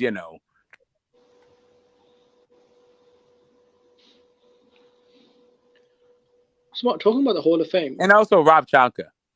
Rob Salka. So this is something me and you argue about often. Deontay Wilder getting into the Hall of Fame. Would you say it's just based off his title defenses? No. That alone gets him to the Hall of Fame? No. But yeah, but people with his title defenses of that particular title, for instance, like the WBO, like you take a guy like Johnny Nelson, right? He defended the WBO championship a bunch of times. But the WBO has never sent anybody to the Hall of Fame. WBC does all the time. So it's like it's not just the title defenses. It's like which title you're defending. So you get 10 title defenses of the WBC heavyweight championship. All of those guys get in the Hall of Fame, like just straight off the bat, right? So then you also get like breaking gates for for fights. Then you also get like fights of the year, and then also like you can't really tell the story of the heavyweight division from 2015 till today without talking about Deontay Wilder. So it's just kind of a no-brainer. Would you put Bivol in the Hall of Fame, because I think he's had 11 title defenses of his belt, and he's undefeated as well. Would that get him into the Hall of Fame, or would you have to? No, these are division. Right. So when I said which title you're talking about, when I said heavyweight, if Bivol said the same thing and he was a heavyweight, then I would say, yeah, that's the precedent being set. But Bivol doing it at light heavyweight is not the precedent. That's just the light heavyweights being jealous of the heavyweights. Fair enough. So it's more of a heavyweight standard, right? Yeah, that's where the thing is, right? It's 10 title defenses of like the WBA or the WBC. Those guys are maybe unified, but yeah, it's that thing. It's not like 10 times. Has there been 10 title defenses at the IBF at that level? If it was, it's Klitschko, because I think that was his first title. Got it off of Chris Bird. I think he got 10 title defenses out there, but he was like a unified guy, so it wasn't just the IBF. But the WBO wasn't really recognized at that point. I don't know. It's like a weird. It's maybe. I don't know if there's just like if there's a champion. I don't think there has been a champion. They only had the IBF belt with 10 title defenses and got in the Hall of Fame. I don't think that person exists. Even a guy who's had 10 title defenses at IBF at heavyweight, and that's it. But like Larry Holmes, for instance, all he had was. What WBC. you mean, man? Prince Charles. Prince Charles had 0 title defenses. What's more impressive? No, I mean successful title defenses, I should say. So what's more impressive, Smoke, to you? Defending and we're talking about heavyweights exclusively, right? Defending the WBC title 10 times, or unifying 3 heavyweight belts and defending them several times against better opposition, what Joshua did. In your opinion, what's better? Right, since you said better, right? So I have to go through this whole thing. Like, I don't agree that Joshua had better competition. That's the first part. Like, but when it comes to unifications or one title defense, they're wash. Yo, what's up, Knockout? There is no such thing as better. Yeah. Did you just say you don't think? No. Did you just say you don't think Deontay Wilder's for? You don't think Anthony Joshua's for better opposition than Deontay Wilder? No. Of course not. I think Tyson Fury beats everybody that AJ fought and AJ. Of course not. Okay, fair enough. I was kind of comparing them more when they were going back and forth. Cool. I think Luis Ortiz beats everybody that AJ fought. Bro, Alexander Povetkin will beat the fuck out of Luis Ortiz. I mean, great, but that right there. They didn't fight. And didn't they fight back in like the 1920s one time? No, they did I fight mean, in the I amateur. hear you, and that's a young boy. Hey, listen, if we're gonna get into this generational But thing, all Alexander I'm telling you is Povetkin is why I ass don't think he cheeks. fought better competition. Like right now, you're just gonna get to an argument, but you asked me if I thought that he fought better competition, not if you thought he fought better competition. No, You what think I'm he saying is, fights better competition? what makes Luis Ortiz better than guys like Klitschko, Povetkin that were Olympic gold medalists, that were world champions? Something Luis Ortiz, let's be honest, has never been. That had better resumes than Luis Ortiz. These aren't opinions, though. These are facts, right? What makes him better than that's what who? I'm saying. There's two different things. Whether or not, first off, it's whether or not I think the WBA world title is a championship title, which I don't. So like the actual thing, so like the idea that he achieved more on the amateur level, sure, they're both amateurs. So yes, so Povetkin objectively achieved more at the amateur level, but when it comes to like Klitschko versus Ortiz, Klitschko did not fight Ortiz for a reason. Like he ducked and dodged Ortiz. He should have fought Ortiz and not fought Brian Jennings and not fought fucking Tyson Fury. Like he was doing all that shit to not fight Luis Ortiz. I don't know about that though. Why would you fight Joshua and Fury? No, because he wasn't trying to fight Luis Ortiz. The same guy. Like, listen, like if you're gonna, like the idea that you're going to fight like some left-handed knockout artist who was in his prime back then, like that's not the case ever in boxing. Like it's not like these guys were like, oh yeah, I'm just gonna like buck the history of traditional boxing, and the guy who's like the interim champion just sits there like flip his like switching in the win, right? Like I'm not mad at Povetkin if you pick Povetkin to win. Like if you think he's better, that's cool. I just don't. No, what I'm saying is based off what they've done, right? So they've never fought, right? So we can't ever prove who's better. Right, that's what I'm saying. That's what I meant by better. Like if you want to talk about accolades and had a better career or whatever, better accolades, then cool. But that's whatever. I'm not. But that's what you mean by better, not like whether or not I think it's a more worthy thing to get in the Hall of Fame. No, but see, if one fighter is an Olympic gold medalist and the other one gets kicked off the Cuban team because he keeps getting beat down by Orlando Solis, right? Surely Alexander Povetkin, you'd say, is a more accomplished amateur. Well, as a professional. but right now, but then you have to compare the different programs, right? The Cuban program is one of the best programs on earth. So is the Russian. Yeah, it is. The Russian program, the Russian program has a unique distinction of being banned from fucking competition. And we now, since the Soviet Union fell, we got their records, and those dudes are getting doped even without their knowledge. So like when it comes to the two different programs, sure, there's more like achievement and attainment, but at what cost? But the Cuban program wouldn't exist if it wasn't for the Soviets, though. I know, I get you. I'm not mad at that. I'm not mad at it. I'm just talking about there seems to be like an unfair competitive advantage. So it's hard for me to determine when it comes down to it, like which one I should value more.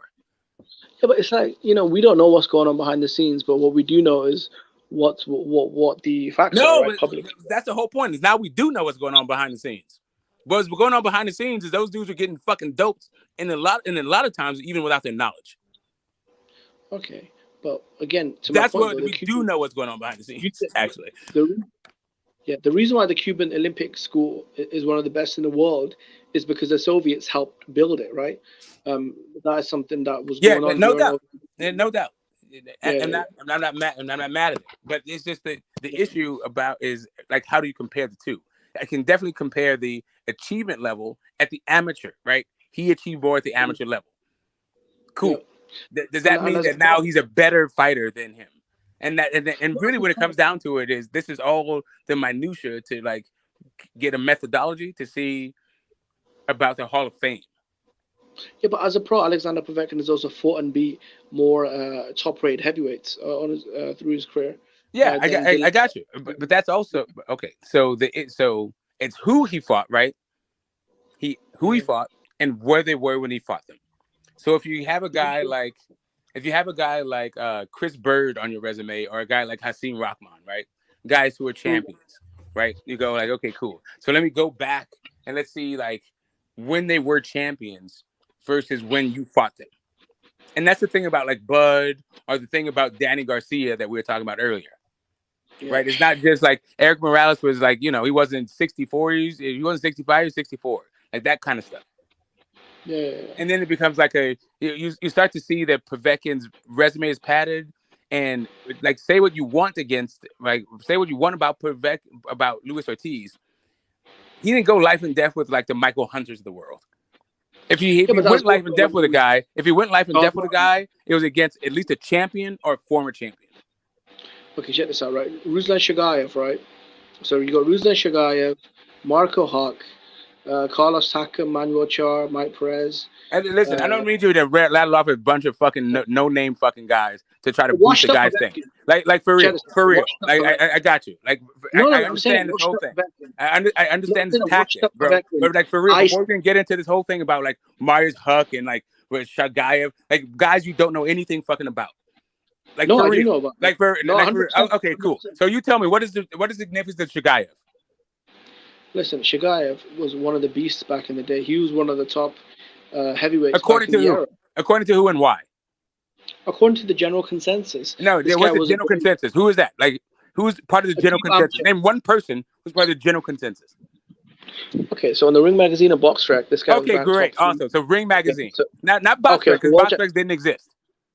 Okay, so World Championship. Okay, check this out. He was a double gold medalist at the World Championships, right? Okay, okay. So now you're talking about amateur accomplishments.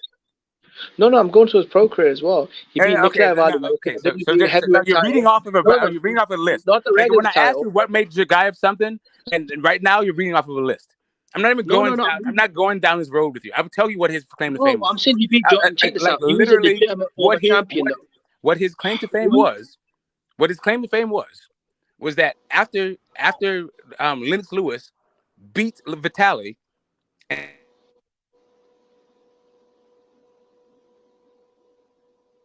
Smoke, you might cut off. Yeah, you cut off. I don't know where. Thank God. I think that's the universe. Bray Shagayev was a guy that actually won the world because right before you start talking about a bunch of bullshit about Shagayev, the only thing that was relevant about Shagayev, is not the shit that you're talking about. Shagayev's had a better career than Luis Ortiz, bro. I got you. You already said that. Right. Based on absolutely nothing. What the fuck is Shagayev? I asked you what was relevant about Shagayev, and you went back to your amateur career. Shagayev, though. Oh my God. You kind of got it. You kind of got it. Literally, right? He went from 0 to 100 as soon as I pulled up his resume. Hey, Jimmy, how old are you? I pulled up Shagayev's resume to prove that. Again, he's in his mid-20s. Look, why would you so now he's going to try to tell me about Shagayev. Okay, but he won't let me talk. No, I was just trying to finish my thing. Like my phone like kind of died in the middle of my sentence, so let me just land my plane, and then you can go back onto your like litany of things about Shagayev that don't fucking matter, right? So the reason why Shagayev, the destroyer of walls, Luis Ortiz, though, you can go on with the Luis Ortiz and like, your weird gish galloping and like talk about a whole bunch of names that are relevant. Shagayev is a more accomplished professional and amateur. Can I finish my thing? If you feel like he's more accomplished, but more accomplished, it's not what I feel. I'm looking at the resumes. Wikipedia you can. I know you are, and you can get back to it. Let me just land my plane. The reason why Shagayev is relevant at all is because after Lennox Lewis beat Vitali was considered, and then Lennox Lewis retired, and because he was the undisputed and lineal, and he was a former undisputed, the current lineal, and all that stuff, they just bestowed the idea of lineal on Vitali, even though he lost the Lennox Lewis fight. After he retired, they made it open, and this is all Ring Magazine, and so Ring Magazine decided that the number two with the two best heavyweights were Vladimir Klitschko and Shagayev.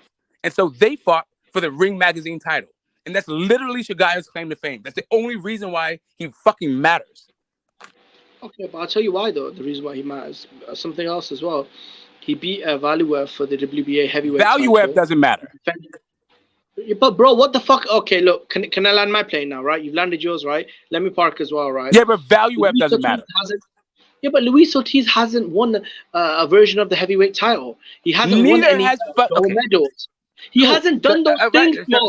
So just say he got a version of a heavyweight title. If you understand, if all you say is it's about a major version. He had all you say is no regular, because no he got baby a championship tap. Okay, so let me ask you this: who do you think had a better career? So let me ask you just straight up: who do you think had a better career, David Tua or Chris Martin or Charles Martin? Who had a better career? David Tua. and Charles Martin. I'd say David Tua. Right. Even though David Tua never got a fucking championship and Charles Martin did. Yep. That's the issue that we're dealing with right here. I don't know why you let Jimmy Here's the issue with bring Smoke. you into this shit every time, Smoke. You know why? No, this is kind of an interesting conversation. We're talking about the Hall of Fame. This is kind of an interesting conversation. He's gonna get into like Shagayev's resume. Like, bro, I lived this fucking era. Like I'm not about to be bored about the fucking fucktard that you fuck. Like, miss me with that shit. Yep, like, Smoke, I'm not like Wikipedia is cool, but like Wikipedia might tell you that goddamn Elon Musk. I'm not even gonna go there. Yeah, but Luis Ortiz never won. Shagayev is not. He's a footnote in the dustbin of history, and the only reason why he's even a factor. Well, because Luis at one Ortiz point, isn't even a footnote, right? Ring Magazine said about that the fight between him and Vladimir Klitschko was a fight. Yeah, but Luis Ortiz never fought Klitschko. That's literally the only never reason won why a belt. Shagayev matters. Oh my God! So the guy that didn't win a belt, didn't fight Klitschko, didn't get a gold medal, he's the gangster. Is that what you're saying? So you tell me which belt that Gallardo got? No, I'm telling you, we're not talking about. We're talking about Luis Ortiz. Cool. What about why are you okay? Smoke. I can keep going. No. TCU versus Georgia. Smoke. I let you shit on right. His gold medals, his world titles. No, I'm just telling. I didn't shit on. I'm just saying that. I'm asking you. Where's Ortiz's?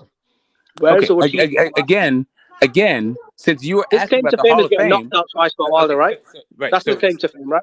I feel like you forgot your own question in order to troll. You forgot your own question. Your own question was, "What do I rate the title defenses of one belt over the unifications of another?" That's the question of your question.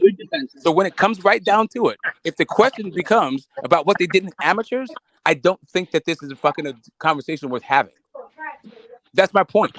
There's no difference. That's what I said to you. No, there is a difference. If one guy's ex-world in champion, my mind, like I'm just telling you what in my mind is. Like you can make it a difference in your own mind. I don't fault you for it. I'm just telling you why I don't credit. You asked me about my own preference, not whether or not not how my own preference maps onto reality. Bro, it's not an opinion. If one guy's an Olympic gold medalist and a former world champion, that's not opinion, Smoke. That's fact. You're correct. That is a fact. What does that have to do with whether or not that should be in the Hall of Fame? What does that have to do with the Hall of Fame conversation? No, but I'm saying Luis Ortiz shit the bed when it came to winning a belt. I got you. I hear all you say shit the bed. That's an opinion. That's not a fact. That is an opinion. He didn't do it. Right. No, he came up short in the fight. Yeah. He didn't do it. When it came down to his championship fights, both he and Povetkin came up short in their championship fights. So how do you determine which one's better? Well, because Povetkin overall had a much deeper amateur and professional career. Right. All you're saying is that you'd rather have his career. That's cool that you would rather have his career, but that doesn't make him a better fighter than Luis Ortiz. No, we're not talking about fight. Look, that's not how it works, bro. That's my entire point. I think you lost the point. Alexander Povetkin has been a top 5 heavyweight for the last decade. Alexander Povetkin. Who gives a fuck about the mediocre career of Alexander Povetkin? Okay, was he shot to shit when he knocked Dillian Whyte out cold? Who was a number 3 heavyweight in the sport? Yes. Was he shot to shit? Yes. Yeah, he was. Okay, so an Alexander Povetkin that was washed up and broken down, just iced the number 3 heavyweight in the sport. So I mean, yeah. What is it? Wait, I got you. You say he's the number 3 heavyweight in the sport. I don't. But the other part of that whole thing is, I don't think Dillian Whyte has ever actually been a top 5 heavyweight. Not ever. Oh no. But that's a different issue. But that's a different issue. You tell me this. Because he was fighting better opposition than champion. Can I ask you a question, Jimmy? What happened in the fight between Luis Ortiz and Dillian Whyte? They never fought. Okay, all right. So then what the fuck are we talking about? I would argue that Bermane Stiverne was a better heavyweight than Dillian Whyte. By what being Chris Arreola. So Dillian Whyte's wins over. He had a world title, a real world title. Dillian Whyte never did that, bro. Listen, his wins over an undefeated. Okay, well then I guess Charles Martin's a great win for Joshua. Then, right by your logic. Okay, cool. Yeah, like it or not, Charles Martin accomplished more than Dillian Whyte, bro. Yeah, but would you not say Charles Martin? This is the issue with the hole in your argument when it comes to this resume, this whole unification. It's literally the same argument you just said, bro. It's not the same argument, though. I'm using your logic. Better fighters. How is it the same argument when they're accomplished more and fought better fighters?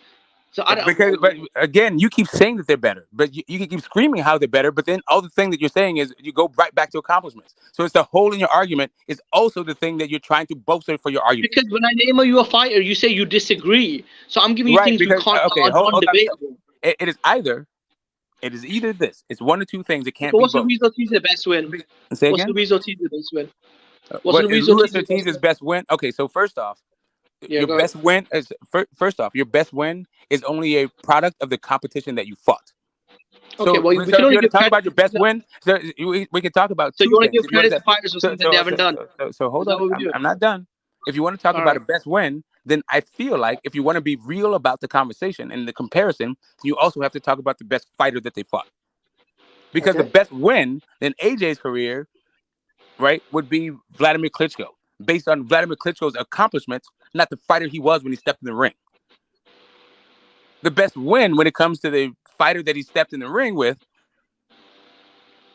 it might be Joseph Parker. Yeah, I mean, undefeated champion, 3-belt unification, who's ranked number 3 in the world. In his prime, all that other stuff, right? Or it might be, but it also might be Andy Ruiz in the rematch. Those might be his actual best wins when it comes to like the level of competition versus the obvious best win, which is Vladimir Klitschko, right? Like those, like, and that's where like the comparison becomes a little bit more than like what Wikipedia says. Okay, but it's not about Wikipedia though. So my thing is this though: we can debate the quality of opposition, but you can't debate accomplishments, right? And they were around at a similar era, which means they both could have done those things. My thing is with Luis Ortiz is, bro. At the end of the day, we can also debate accomplishments. It can be done. I mean, Luis Ortiz they do it all the time with like when it comes to Usyk and Evander Holyfield, right? Yeah, but Luis Ortiz has no accomplishments to debate though. He never won a belt and he never won a major medal as an amateur. So, I got you. But, so the question becomes whether or not you're talking about the entire career versus the quality of win. So to me, the quality of win for Luis Ortiz is greater than the quality of win against Alexander Povetkin. Why do I say that? Because before he even stepped in the ring with AJ, right? He got knocked across the ring by fucking Pricey. Who's that? David Price. Oh, he lost 1 round to Price. No, I'm talking about he got knocked across the ring. He got dropped by fucking David Price.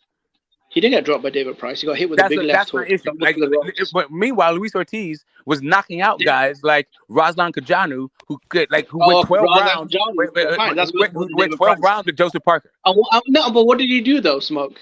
What did he do? I'm just talking about when you come to level of competition, like the kind of stuff that you might not see on boxing. According to Ordy Harrison, David Price is harder than Deontay Wilder. And we're not talking about no like bum here. So about Olympic bronze medalist, ex-European champion, right? And a guy that could crack, right? Smoke. David Price, according to Ordy Harrison, hit harder than Deontay Wilder, right? Okay, so what does that mean? Okay, so right, so now when you talk about when they actually fought. Yeah. So now, when you talk about Ollie Harrison, so now when you talk about the amateurs, Ollie Harrison, the amateur Povetkin, the amateur Deontay Wilder, and then you talk about when Povetkin actually fought David Price. No, what I'm saying is, you're right. He got stumbled with the left hook, but he also shook it off and knocked him out cold, and it blew his teeth out. So what's your point? But we're talking right now. So like I said, if you're talking about when you're talking about the quality of opposition, if you're looking at White, right? I hear, bro. Can I finish my thing before you start getting to rest? Do I have to sing my point? Because I'm not gonna get sidetracked from my points. Like I was saying, when you talk about comparing Luis Ortiz and Alexander Povetkin, Luis Ortiz was knocking out guys like Ruslan Kajanu. Didn't even go 2 rounds with Ruslan Kajanu, who went 12 rounds. Who went 12 rounds with Joseph Parker. And then on the flip side, you have a guy like Povetkin who's getting knocked across the ring by David Price.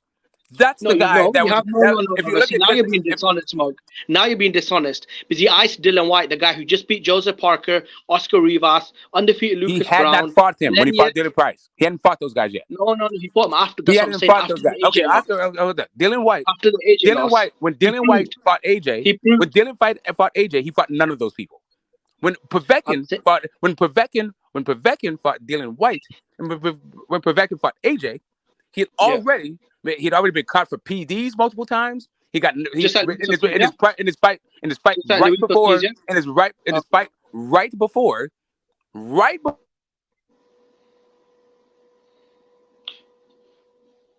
just like Luis Ortiz. I mean, the guy's been caught multiple times with PEDs. You know, in his fight, right, as I keep saying, in his fight right before he fought AJ, he got dropped by David Price, a guy who was a perennial. No. I watched the fight. I know. I don't care that you watched the fight. I wasn't done with my point. So he wasn't dropped, though. Calm yourself a little bit. Yes, dropped. he did. Okay, He was there was not knocked out. okay. So we understand each other when I say by dropped. The ref counted 8, and the rope held him up, and he got knocked across the fucking ring. He got dropped by David Price. Just like so, like I was saying, like I was saying, when we're talking about the guy that stepped in the ring against their opposition, not who they turned out to be. So, but when they fought, when they were going into their fights, and Povetkin, where he was in his career, he got hit at one round, and he also knocked the guy out cold about 5 minutes later. So what's your point, Smoke? Right. So I understand that you want to make this point in order to, like, you know, you glossing over to do a thing, but it's not really compelling when you're trying to change my mind about my opinion. If you want to change my mind about my opinion when it comes to like if you want to change, if you want to either change my mind, or if you want to expose my mind for being some kind of biased or untethered to reality and not mapping onto the reality of boxing, then you're going to have to do better than this disingenuous kind of comparisons. It's not disingenuous, though, Smoke. I know you say it's not, but just because you say it's not, he was a 5-1. Just because Smoke, you say he was it's a not doesn't 5-1. make it not. Oh my God, Jesus Christ, Smoke! He was a 5-1 underdog fighting Dylan White. He was a 5-1 underdog. Did David Price drop him or not? Yes or no? Did David Price drop him? Did David Price drop him? Did David Price drop him? Did David Price drop Povetkin before Povetkin fought AJ? Yes, he did. Yeah, so you tell me, did anybody drop Ortiz before he fought him? And did Ortiz fight somebody who is at least as good as David Price? He's never fought a power punch at the level of David Price outside the Wilder fight. No. Okay, you think you say that David Price. You think that David Price has some level of power punching in your mind, but for real, in your mind. You said he hit hard. Smoke. You're saying David Price isn't a power puncher. Then what the fuck is he, Smoke? Because outside of his power, he doesn't have much else going for him. No, he doesn't have anything going for him, including his power. That's what I'm saying. Povetkin's fucking lame. I don't know why we're talking about it. Smoke. What, Charles Martin? Didn't Charles Martin bounce Luis Ortiz off the floor 3 times? After Luis Ortiz had already been stopped twice. Okay, so isn't that better than Smoke? I don't understand. See, you don't understand your own question. We're talking about Wilder. Charles Martin didn't fight Luis Ortiz before Wilder fought him twice. Yeah, but that doesn't matter. If you want to ask me about Wilder, then we're going to have to keep and talk about Wilder in relation to Luis Ortiz. Then you can't start asking me about what happened to Luis Ortiz after Wilder fought him. Okay. So when Povetkin destroyed the number 3 heavyweight in the world, so for me, no, Smoke. Let me finish, bro. You're not gonna let me finish. Go ahead. Okay, Alexander Povetkin destroyed the number 3 heavyweight in the world at that time. In your mind, right? Who said he's number 3? No, it wasn't in my mind, Smoke. Who said he's number 3? Who said that Dylan White was better than either Wilder, AJ, or Fury? Who said that? Okay, so outside of the champions, right, which were Fury, no, you said number 3. So you said he was number 3. Who said he was number 3? Yeah, he was number 3. It says Dylan White was on a great run, and Wilder had just been pummeled. According to who? According to who? Not even who. According to who? Whom on the planet outside of you in this conversation said he was number 3? I'm telling you, the Ring Magazine, the Bible of boxing. Deontay Wilder got flattened. No, they did not. Deontay Wilder got pummeled to a pulp. Why would he be headed Dylan White? He just got put in a fucking body bag by Ring Magazine has never rated Dylan White over Deontay Wilder. Never. Bro, why? I'm asking you, why would Deontay Wilder? You just said the Bible of boxing. Body bag. What I'm trying to tell you is either you're lying or you're just mistaken. It's either one of the two. Because are you lying to the fan? Are you lying to the viewers? You're telling me that once Tyson Fury used Deontay Wilder as a human pinata, stripped him of his belt and his dignity, right? Yeah, that made Dylan White better. That made Dylan White better. Cool. So now that you said that you said that Ring Magazine is using your weirdo logic. So now what I need to do, since you made an affirmative claim, please send me the link where Dylan White was ranked over AJ, Fury, and Wilder ever in his life.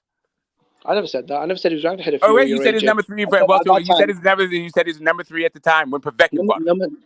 No, yes, I'm saying he was number 3 because Deontay Wilder had been out of the You ring said for a the year. Bible of and he had boxing been said knocked so, out. not because you said the Bible of boxing said so. No, you're saying what was the crazy No, logic you behind said the it. Bible of boxing said And so. I So now I'm told asking you for a link. he was the So I'm telling WBC you that you're interim either champion. lying. Yeah, I'm telling you either lying or mistaken. So either one. Now you can tell me. Now you can prove to me that you know more about this whole thing than I do, because you said when Povetkin fucking fought Dylan White, he was the number 3 heavyweight according to Ring Magazine. Okay, Smoke. Okay, my thing is this though, right? We both admit that Alexander Povetkin Okay, great, was awesome. washed up Okay, and I'm broke. plugging my No, phone but while you try to like weasel your way out of this one. it's not about weaseling my way out. I just told you several times why he's ranked ahead, and I gave you the sources. If you don't want to listen, then I mean that's up to I'm you, right? asking you to give me the sources. You're exactly correct. You said you give me the sources, but I don't see the source. Please give me the source.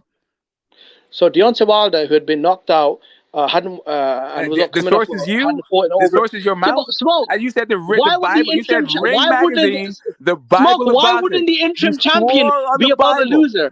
So now you perjured yourself on the Bible of boxing. So now the only thing we have to go forward from this, you can try to weasel your way out of it if you want. Okay, so what's the Either you consensus bring ranking? up the Bible of boxing chapter and verse, where we're going into the Povetkin fight, he was considered the number 3 heavyweight, or you can concede this entire point about the unification versus No, he wasn't number 3. title No, because defense, Deontay and we Wilder can had move just the been put in the fuck body on. bag. No, but the headlines were hype job exposed. Wilder loses his belt and all credibility, right? Okay, He went go into ahead, hiding Troll. for a year. No, he went into hiding for a year. Bible of No, but Smoke, boxing, you purge yourself on the Bible of boxing. okay, so what ranking The would court you of public opinion watching. The court of public opinion. Yes, exactly, man. Yes, you are being judged. So And okay, right so now, I let think me the you're trying boxing to gods tell are me watching. The Deontay Wilder boxing coming gods off are a 2 watching, knockout and loss. they're showing No, that you have no You're honor. telling me Deontay Wilder coming off a 2 knockout defeats, who hadn't won a fight in 3 years, who had no belt, was ranked above Dylan White, who's the interim champion, the top contender in the division, and who'd been on a tremendous run, a run better than Wilder's. Joseph Parker, Lucas Brown, Rivas, Chisora, and the list goes on and on. He fought several good fighters. But that's worse than getting knocked out twice and losing your belt. You're not making any sense, Smoke. Yeah, I'm telling you, the boxing gods are watching. Winning, no. So let me get straight. Getting knocked out twice is better than winning several big fights. Is that what you're saying? No, I'm trying to ask you. Yes. No, getting knocked out twice is better than winning several fights, right? Big fights. Is that what you're saying? If the Ring Magazine says so, then sure. Let's see it. No, but this is what the debate is, right? No. You said, hold up a second. No, you're talking about. So let's be honest, Smoke. What's better? Winning several big fights or getting knocked out twice? What? Okay, hold up a second. How many times did Dylan White get knocked out? Twice? Heading into the Povetkin fight only once. That was 5 years ago. Okay, right. No. Okay, cool. Yeah, but it wasn't back-to-back knockout. I'm sorry. So wait a minute. Was Wilder knocked out twice when Dylan White got knocked out twice? Was he already knocked out twice at that point? Who got knocked out twice first? Dylan White or Deontay Wilder? Deontay Wilder had been knocked out. Let's see if the Bible of boxing agrees with it. Twice in a row. See what I'm trying to tell you? The boxing gods are watching and they're saying you have no honor. What do you mean I have no honor? I just asked you a basic question.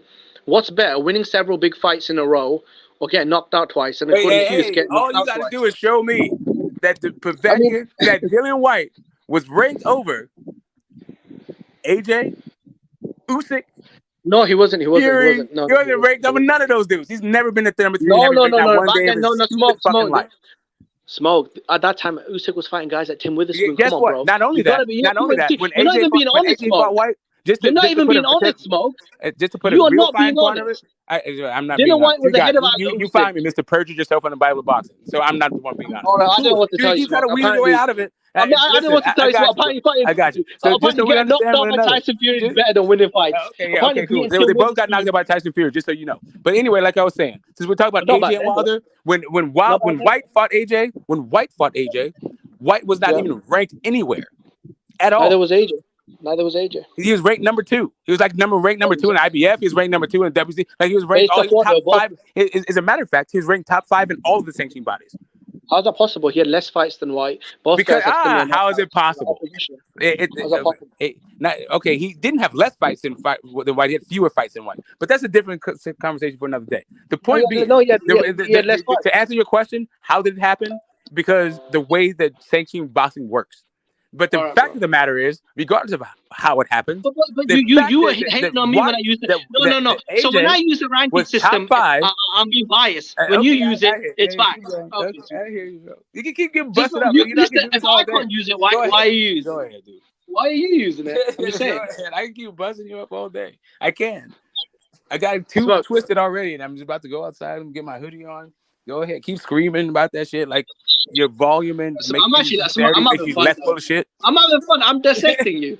So according to you, And winning I several got fights you. in You're a just row. full of shit. I got you, bro. I'm laughing, Smoke. I get you. Winning In a several minute, big you're gonna start talking fights. about Trevor Bryant. No, I'm saying winning several big fights at that point. Look, we both know White was on a hot run, right? Heading into the Povetkin fight, he was on a hot run. He was on like a 5-year unbeaten run, and he took out several big fights, right? He was an interim champion. He was ranked number 3. Usyk was not ahead of him, bro. Because you're talking about the Usyk now. I'm talking about fucking 4 years ago.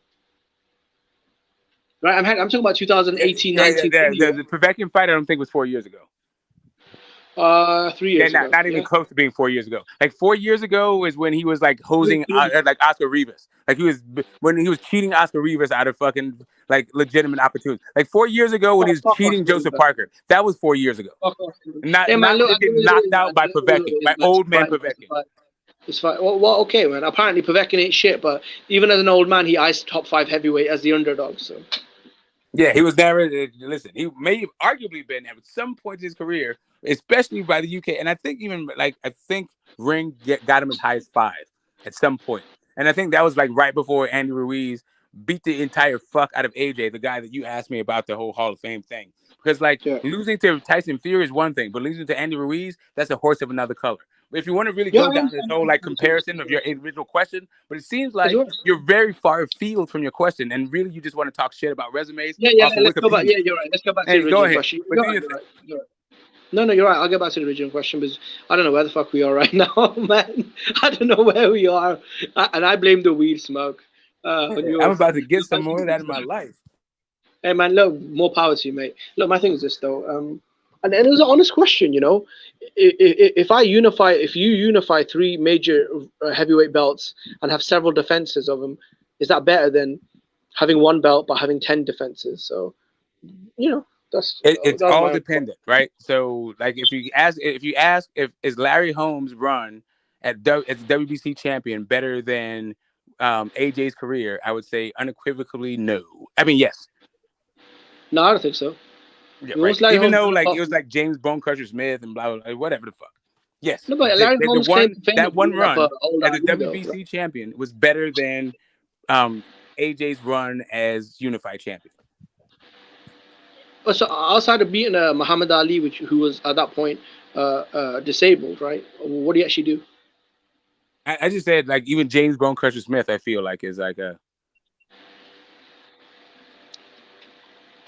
as good as, if not better, win than fucking old man Povetkin or old man Klitschko. Yeah, but those guys are still top 5 heavyweights, Olympic champions, and very dangerous fights. I mean, AJ struggled in both fights. I hear you, but like Bone Crusher Smith was not an old man. I think those were fights that Wilder. I mean, he didn't take those fights. He could have fought Klitschko. He could have fought Povetkin, and they would have been significant. I mean, that's one way to view it if you want to be a Wilder hater. But if you're around for the time, then you understood that, like, nah. The failed drug test. But here's my problem, though. When Luis Ortiz failed multiple drug tests, Wilder still fought him, right? Yeah, so I don't know what.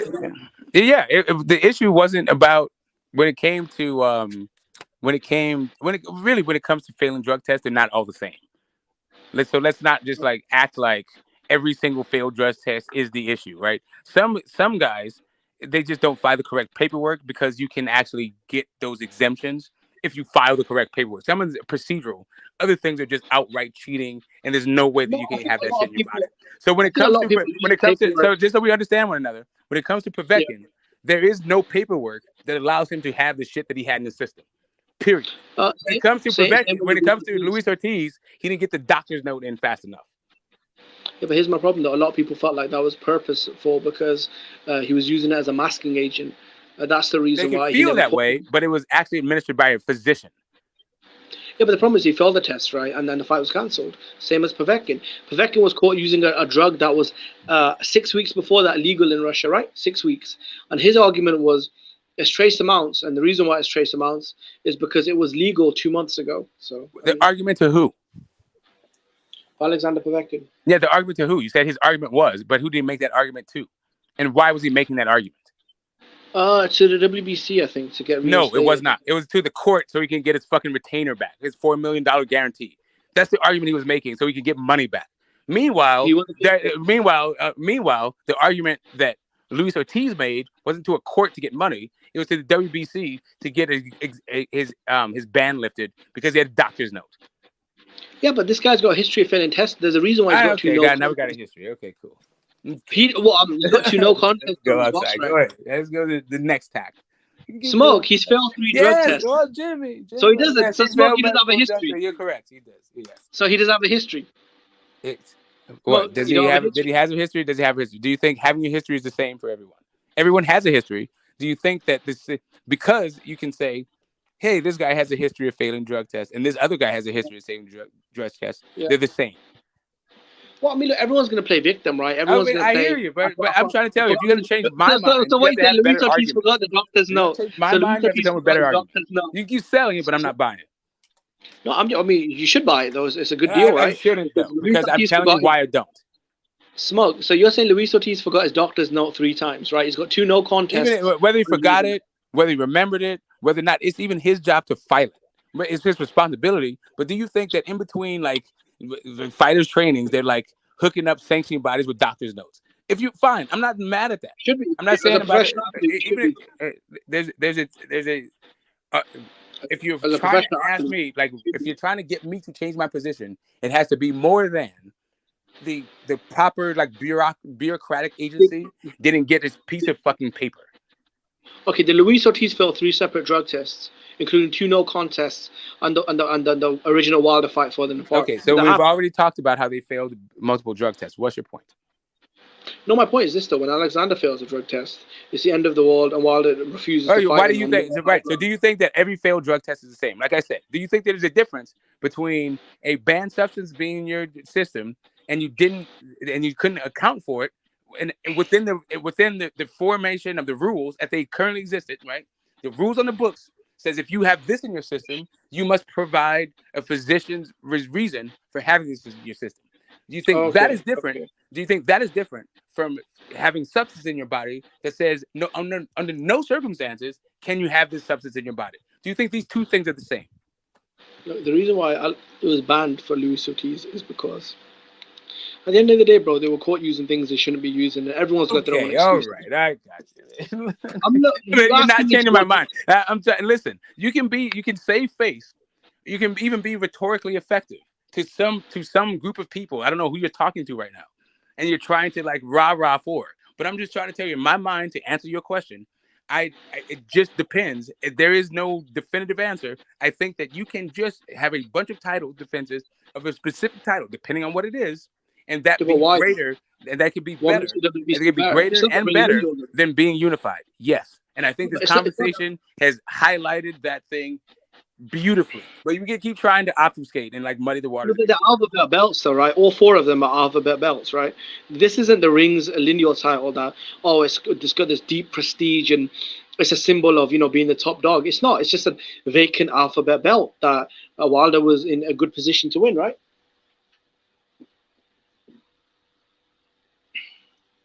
That's what it was, right? All 4 belts. Yeah, I mean, this is. It's finding the frogs here, man. I'm not quite sure that this is going to get you over the top.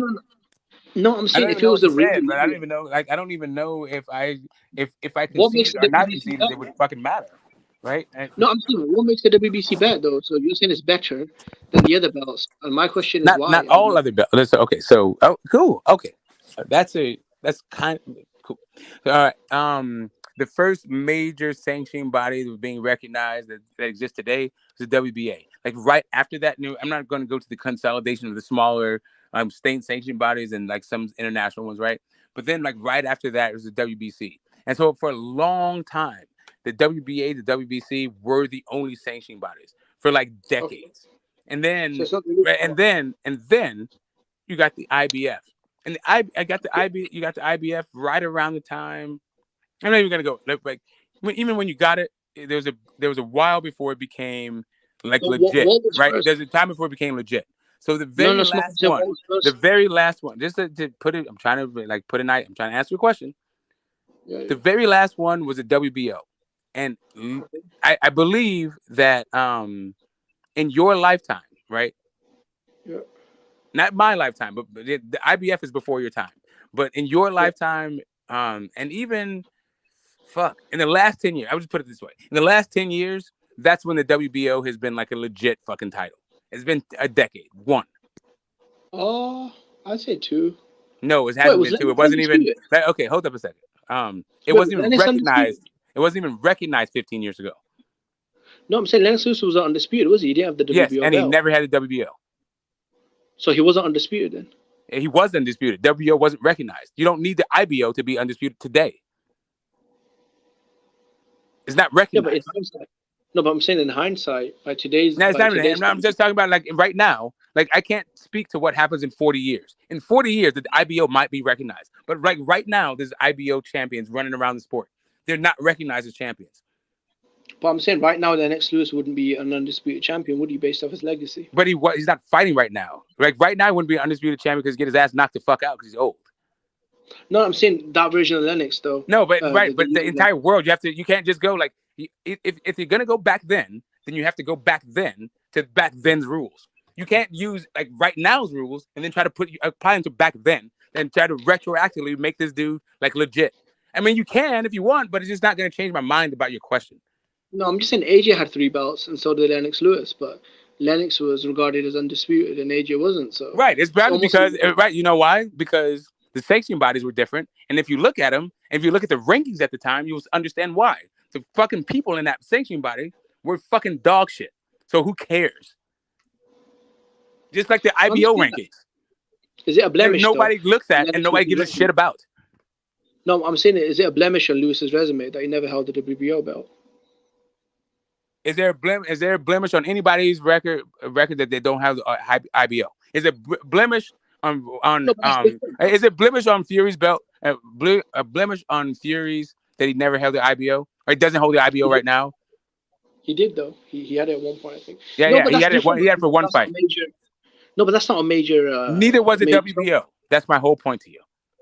No, but I'm saying it is now. So looking back, it is now. That's what I'm saying. Like you can't fight for the fucking future. You're going to fight for right now. In the future, the IBO might mean fucking something, but right now it doesn't. Yeah, but Lennox could have fought for it, but he didn't. Yeah, and everybody can fight for the IBO right now. They don't. I'm just saying, looking back, Lennox actually. I got you. But we're living right now. I get what you're trying to do with this whole thing, and I even understand why it even be a legitimate thing. Because right now, if you look at Vladimir Klitschko's biography to get into the Hall of Fame, you'll see that they retroactively gave him all those WBO title defenses. Cool. I get where you're coming from, but you're trying to extrapolate it to another conversation. Yeah. Right. Too. I mean, if you won the belt off a legitimate guy who I think was it Ibra, what I don't know, man. It's some weird Russian name. I can't say it. Sultaman Ibragimov or something like that. If you beat him, Ibragimov, that was an IBF dude. That wasn't the WBO. Like no, he already was it the IBF by then. He got that off of Chris Bird. It's the guys before Chris Bird. Like he was getting his ass whipped by Corey Sanders. Like listen, I'm not even like trying to hear to like to be fair, that was before he got like with Vladimir Klitschko. No, that was before he got with Emmanuel Stewart, though, right? Thing. Wasn't that before he got with Emmanuel Stewart, though, to be honest? Of course. He was never shit before Emmanuel Stewart and wasn't shit afterwards, which is why I don't really rate the whole Fury and AJ wins very high. But everyone in the UK thinks it's the best thing since goddamn indoor plumbing. Well, I mean, look, I think at the end of the day, Klitschko was, when Tyson Fury retired or exiled for 4 years or whatever, by default, he was the number one guy, guys like AJ. That's it. The only reason why we're even having this conversation for real is not even about unifications. It's really about Vladimir Klitschko. Okay. That's the crux of this conversation. And you just highlighted the crux of the conversation. The linchpin of this is fucking Vladimir Klitschko was never shit without Emmanuel Stewart. Yeah, I mean he was undefeated with Stewart, so yeah, I mean But I mean, look, at the end of the day, I mean, even though Stewart died, and obviously he went on to lose. I mean, he was pushing 40 as well, though. I think that played a factor as well. I mean, he was pushing 40 as well. Would you say Chris Bird was a good win for Vladimir Klitschko? It's the only time that the younger brother avenged the loss of the older brother. Otherwise, it was just Vitaly beating up the guys that beat up Vlad. No, what I'm saying is, like, how you say Povetkin beat up Chris Bird, that wasn't a good win. Was it a good win for Vladimir, though? It was the best win on Vladimir's entire resume. Like, what do you mean it was a good win? Like, there is no better win than Chris Bird on his entire resume. No, that's not true, man. He beat David Haye, though. Yeah, that's not a better win than Chris Bird. David Haye was a... Yeah, okay, you understand Chris Bird at that point had already beat like Evander Holyfield. And he beat Vitaly Klitschko. He had like 2 Hall of Famer heavyweights on his resume as W's when he fought Vladimir. But David Haye had 0 fucking wins against anybody worth a fuck at heavyweight. I really even like cruiserweight, which is where he made his bones. But like whatever, I'm not even gonna go there. Like David Haye's David Haye. I mean, the cruiserweight era it wasn't the greatest, but look, he unified the WBO fucking and the WBA regular. Whatever, man. I'm not even trying to get. And that's when it got weird. The WBA Supers. And I know, but that transition between the WBA world and Super like was around that. It was actually happened during that fight, and there's a whole bunch of controversy with that fight. I'm not. But the point being, to answer your question, so we can move the fuck on. Unification, this whole unification versus one title is only a thing about AJ, and really, it's all about Vladimir Klitschko. And I hate the fucking marketing, the PR Vladimir Klitschko. This is just a continuation of that shit. That's what David Haye is about. That's what AJ is about. That's what Fury is about, and this whole resume conversation is about. It's about Vladimir Klitschko. Yeah, but when the EJ fans, right, debate the Bud fans, they say Bud unified the belts. His title defenses, even though they're equal, 7 apiece, both men have 7 world title fights in the welterweight division. The EJ fans argue, well, he had more belts, so his run at welterweight and he fought better opposition. It makes him way better than Bud by default, even though Bud was the Vegas favorite to knock out Errol Spence at one point, right? So when AJ fans use a similar argument, he had more belts, fought better opposition, he was a man by default, while the fans had a massive backlash. I don't get it. Yeah, you don't get it because the thing about the better resume, I don't think that anybody says that Errol Spence has a better resume than Bud. I think that people say that who's the top welterweight. If you say who's the best welterweight, then one guy has had 6 or 7 fights at welterweight, when another guy has like 30 fights at welterweight. So it's that thing. So this idea about like this equivocation that you just made, it doesn't really matter. Like no, but one guy's had 7 title fights, and the other guy's had 7 title fights. No, right, but they've been at the division for longer than just their title run. One guy has only been in the division for his title run. Another guy had to work his way up through the division. He didn't actually politic his way into a title fight. He had to actually, he did politic his way, but he became a mandatory through like a legitimate champ, like whatever the hell it was. He had to work his way up through that ranks in that division. He didn't get to skip the line. I'm not mad about skipping the line, but this is the difference between their two experiences at this division. Yeah, but isn't it embarrassing though? That man that's been there his entire career has an equal amount of title fights. If you think he's embarrassed, if you feel like he should be embarrassed, then I don't know. I don't think he should be. For me, I just like to watch fights. These guys are getting millions of fucking dollars. They're like, if they're embarrassed, then whatever. I'd be embarrassed. Then I'd be. Smoke, I'd be embarrassed. If me and you were both. Listen, I know you'd be embarrassed. You don't even put your camera on a goddamn panel. Like you being embarrassed is not them being embarrassed. Like they actually fight in front of the world like half naked. Like the guys that those dudes get punched in the face while being damn near naked, but like you won't show your face on a panel. But you're like trying to compare your level of embarrassment to theirs. But what's my face got to do with the facts, though?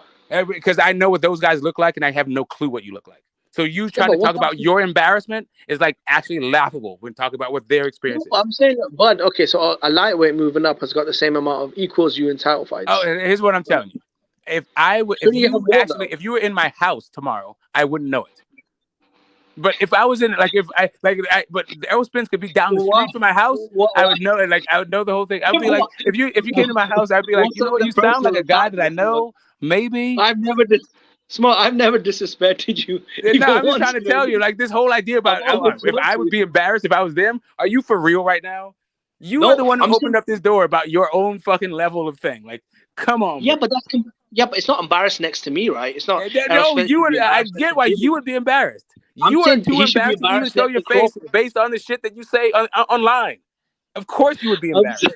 The shit you say is embarrassing. You won't even put your face to it. Put your face on it, Jimmy. Cut the camera on. Oh no, I'm good, bro. Hey, you guys try to talk about how you're better than Errol Spence right now? Like, come on. I know. When the hell did I say the combo? Come on, bro. I would be embarrassed. Like, what the? When did I say? When did I say? Because you were talking about he should be embarrassed and you would be embarrassed. Like you would be. Like you were like more of a G than Errol Spence. Like, come on. Compared to Terrence Crawford, though. Okay. Oh my god. I'm saying, look, Terrence Crawford. You said you. That's why I went here with you. I wasn't trying to make it personal, but you made it personal. You were the one who went there with yourself. No, I said if me and you were both given 5 years, right, to build as many houses as possible, right? You built 30, I built 5. I'd be embarrassed. That's what I was gonna say. You cut me off. I know, but there's a lot of things that you would be embarrassed by. I don't know why you were the metric. You are a poor metric for like the level of embarrassment, even for people on this back. Like, here's the thing. Like, see, and then people say to me, "Oh, Jimmy, well, why do you attack Smoke?" Like, it's not at all, man. Like, this guy provokes me. He disrespects me. And when I fire back, I'm the bad guy, bro. You opened the door. I didn't just start out of the blue start talking about you and your whole thing. You were like, if I would be embarrassed about it, okay, cool. I'm like, I'm going where you're taking me, and I'm trying to be like logical and take a framework with all of the facts in there. Like, Smoke, I'm glad you exposed yourself. Okay, yes, you are a bully myself. Like, what? Do you want to see my? You are a bully. You want to see the fact that I can't cut off the ring? You want to see that I can't cut off the ring? What the fuck? You are a bully, Smoke. Yeah, okay. You are a bully, and you have been exposed. I'm trying to have a conversation, man. You're like, oh yeah, I'm embarrassed. Yo, shit, Jimmy's embarrassed. Clutch your pearls. Stop the press. Jimmy's embarrassed. Look, at the end of the day, Smoke, how can it not be embarrassing as an elite athlete that you've had 30 fights to match a guy who's had 7 fights? You both got the same accomplishments as far as title defenses, and you keep saying he's been there. I mean, it's not embarrassing. Okay, I'll tell you how it's not embarrassing. Because the guy you're being compared to is like a Hall of Fame, is undisputed in another weight class, came down from a lower weight class, and is a bad dude. And if you understand anything about the history and tradition of boxing, you should never be embarrassed if you're compared to one of those guys. If your name is linked to that guy, there's no embarrassment in any way, shape, or form. Okay, so you give Errol Spence more credence because he's had 30 plus fights in the division, right? So why has he done so little in those 30 fights that Crawford is matching him damn near? When you say so little, I guess that's a comparison. So who is there a unified champion in the division?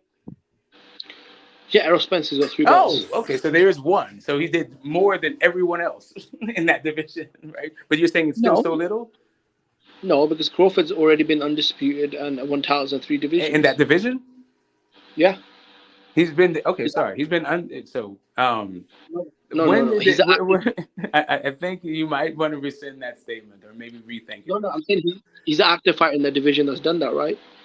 No, we're talking about his accomplishments within the division. We'll call it intra-division, not inter-division.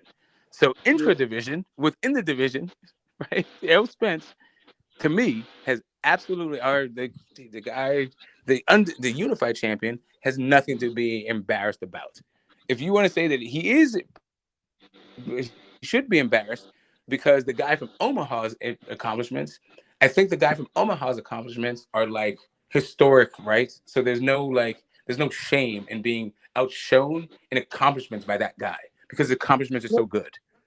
No, his accomplishments are great. He's one of my favorite fighters. That's what I'm saying. Point. So there's no embarrassment if you whatever lens you look through, like he could say that guy's accomplishments are better.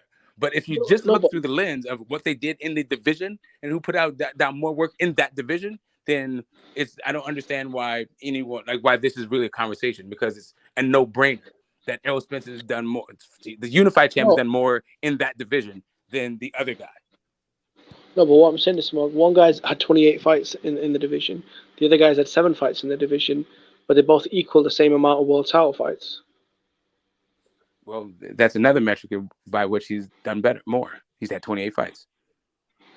Exactly, he's had 28 fights Quick. against So Capra. so we agree that 28 is more than like 7 or 8 Yeah, but that's all bum by a matches, whole though. 20. It's almost like it's over triple, right? I mean, Crawford is getting criticized for fighting Avi Neeson. I mean, how do you think fans would react if he was fighting the first 20 opponents that that Errol Spence was fighting? Guys like Larte and Bundu and I don't know. Smoke, I'm just happy that you exposed yourself as a bully, and it is what it is, Smoke. At this point. I'm sorry. No, we were talking boxing and you disrespected me on a personal level, not once, Okay, but 9 listen. times.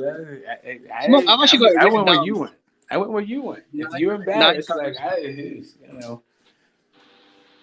I think I think that you your entire experience on the internet has been you being embarrassed.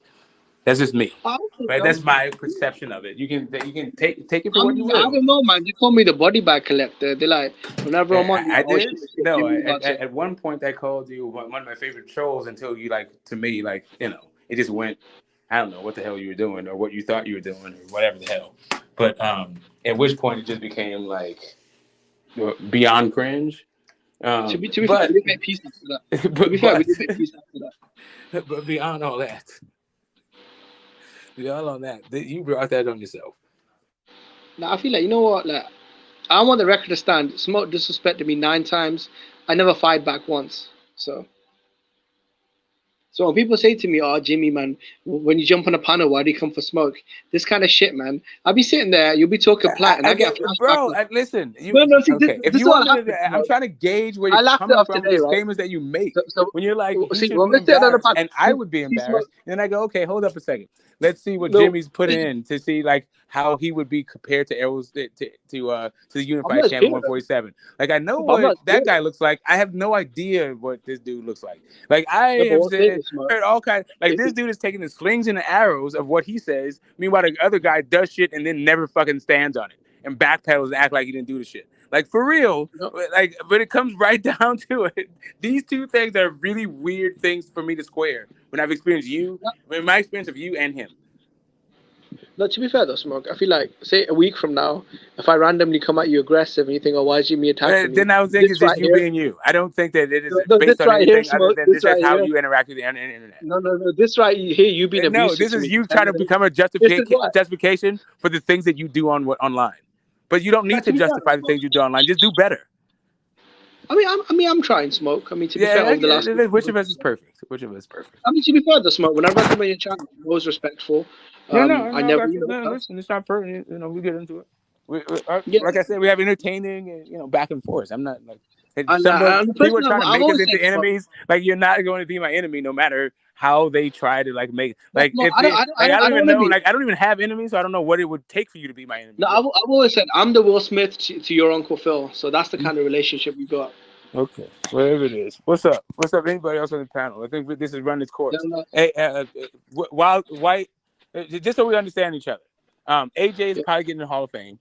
Deontay Wilder's probably getting in the Hall of Fame. Tyson Fury is probably getting in the Hall of Fame, and Dylan White is not getting into the Hall of Fame. Okay, who'd have a better chance of getting into the Hall of Fame, Charles Martin or Dylan White? Charles Martin. Damn, isn't that a fucked up world though? One guy's actually had a much better career, beat better opposition. No, one guy got more UK pay-per-view numbers. That's it. No, I said Charles Martin though, right? So one guy fought much better opposition, and okay, so if that Oscar Rivas fight or that Lucas Brown fight or the Chisora fight or the Parker fight, if any of those fights, right, were for a vacant belt, right? So if politics were on Dylan White's side, would his legacy be better?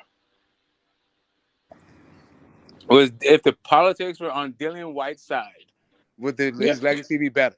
No, because he can't fucking fight. In those fights, he would have got knocked the fuck out. He's not good. I mean, I think he's kind of done now, but he was never not done. He came into the game, even on the local British level, getting knocked the fuck out. I mean, that's his claim to fame, and the Brits feel like Americans are fucking stupid, and we don't fucking notice. Shit like a guy who's never ranked anywhere that got knocked out to fucking glorify their guy, is now trying to be pushed down our throats like he's the number 3 fucking heavyweight champion. Bro, stop it. Okay, so at a time, Dylan White had fought more top 5 heavyweights than, top 10 heavyweights than even Deontay Wilder, right?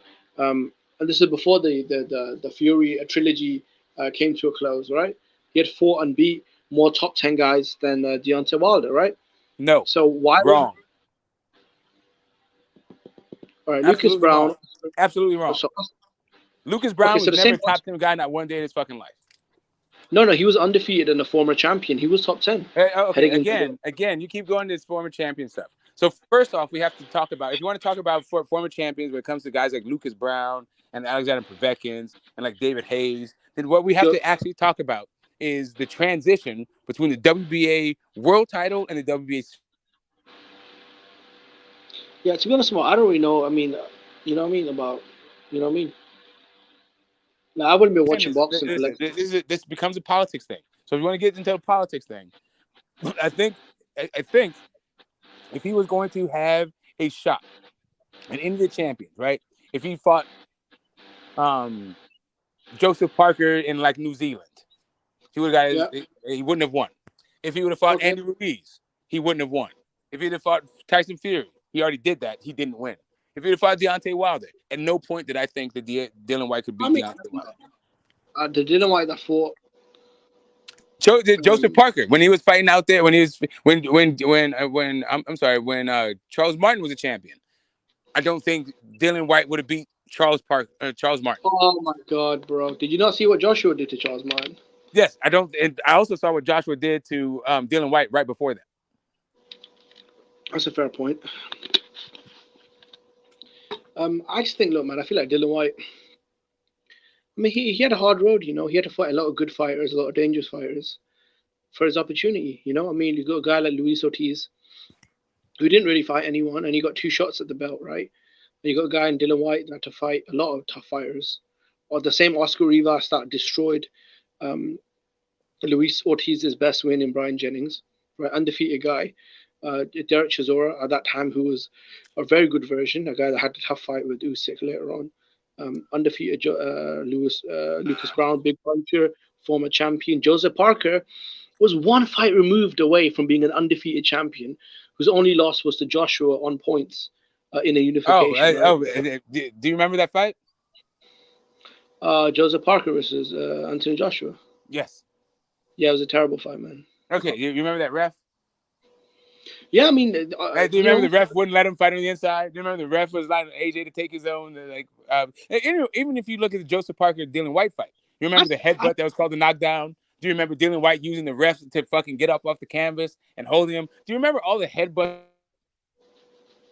Yeah, I mean, look, Dylan White's, White's a rough fighter, you know. I know he's a rough fighter, but I mean that's why there's rules, right? It's not just because like Dylan White is a rough fighter, so you look the other way. There's rules to be so that those rough fighters don't actually like get wins over guys who can actually fucking fight. Yeah, but I mean, a lot of fighters, you know, they're flexible with the rules, you know. They are flexible, but it's the ref's job to like not fucking assist a guy in getting up off the canvas. Like at the point, the refs would be like, you know what? I don't think that a fighter should be using my legs to pull himself off the canvas. Maybe I should like not, since I see the headbutt is hitting his head and I'm looking right at it, I shouldn't call it a knockdown because that's not a really illegal blow. Like maybe stuff like that, stuff like that, right? Okay, so before you got knocked out by Povetkin, would you have picked Dylan White to be Andy Ruiz? I would have never. I don't think. Okay, just to let's bottom line this. I don't think Dylan White can fight. I never thought Dylan White can fight. I still don't think Dylan White can fight. His claim to fame, to me, is knocking out an old-ass Derek Chisora after getting his ass handed to him for a whole bunch of rounds by an old man, Derek Chisora. That's like literally his claim to fame. Or maybe if you want to squint your eyes real close, you could say he knocked out Lucas Brown, who beat like James Toney as a heavyweight. Like something like that. Or Povetkin.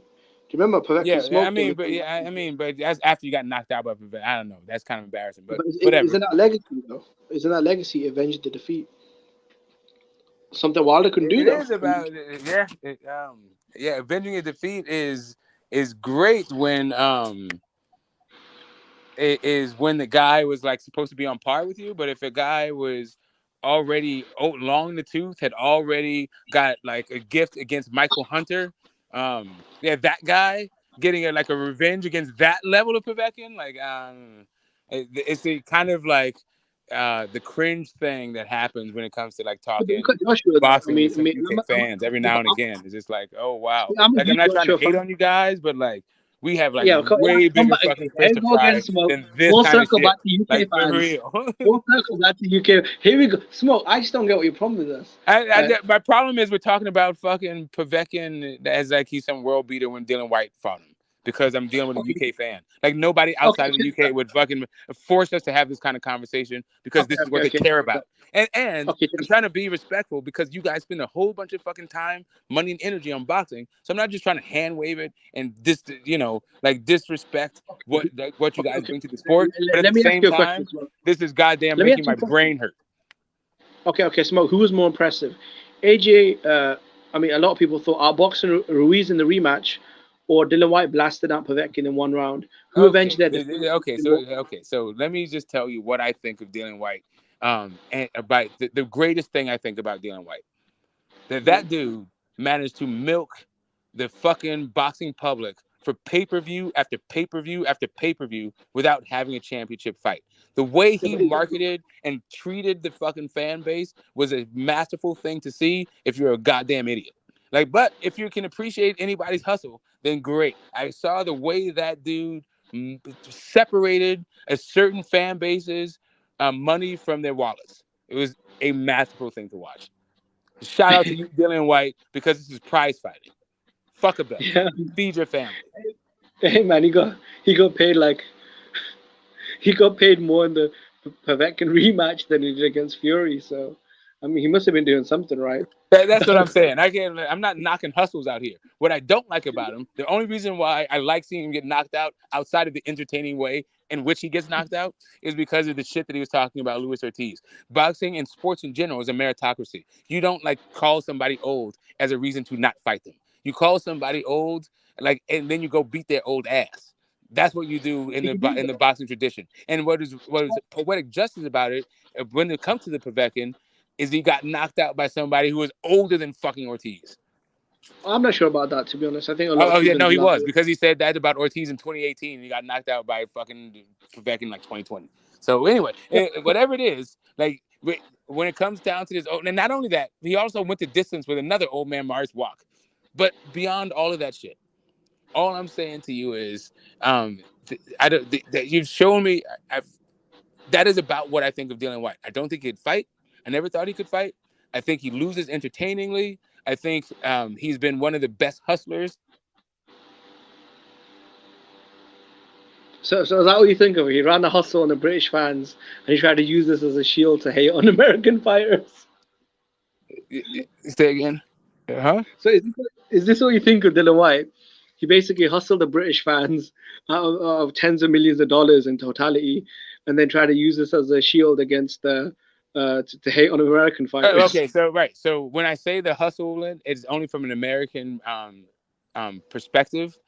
From a UK perspective, how the way that you guys support your own fighters, and you have events and like whatever the hell it is you got going on in your own entertainment market and your betting market and all that thing, I think he was probably an overall boon to the UK market than he was like a drain, right? So like when I say hustling him, it's only because when I talk about what we've come to expect of the caliber of a pay-per-view event, right? Okay. But like Dylan White led the way to fucking Ruiz and Areola. But if there was, because it used to be that like titles were on the line if it was a pay-per-view fight. Dylan White switched all that shit up. I mean,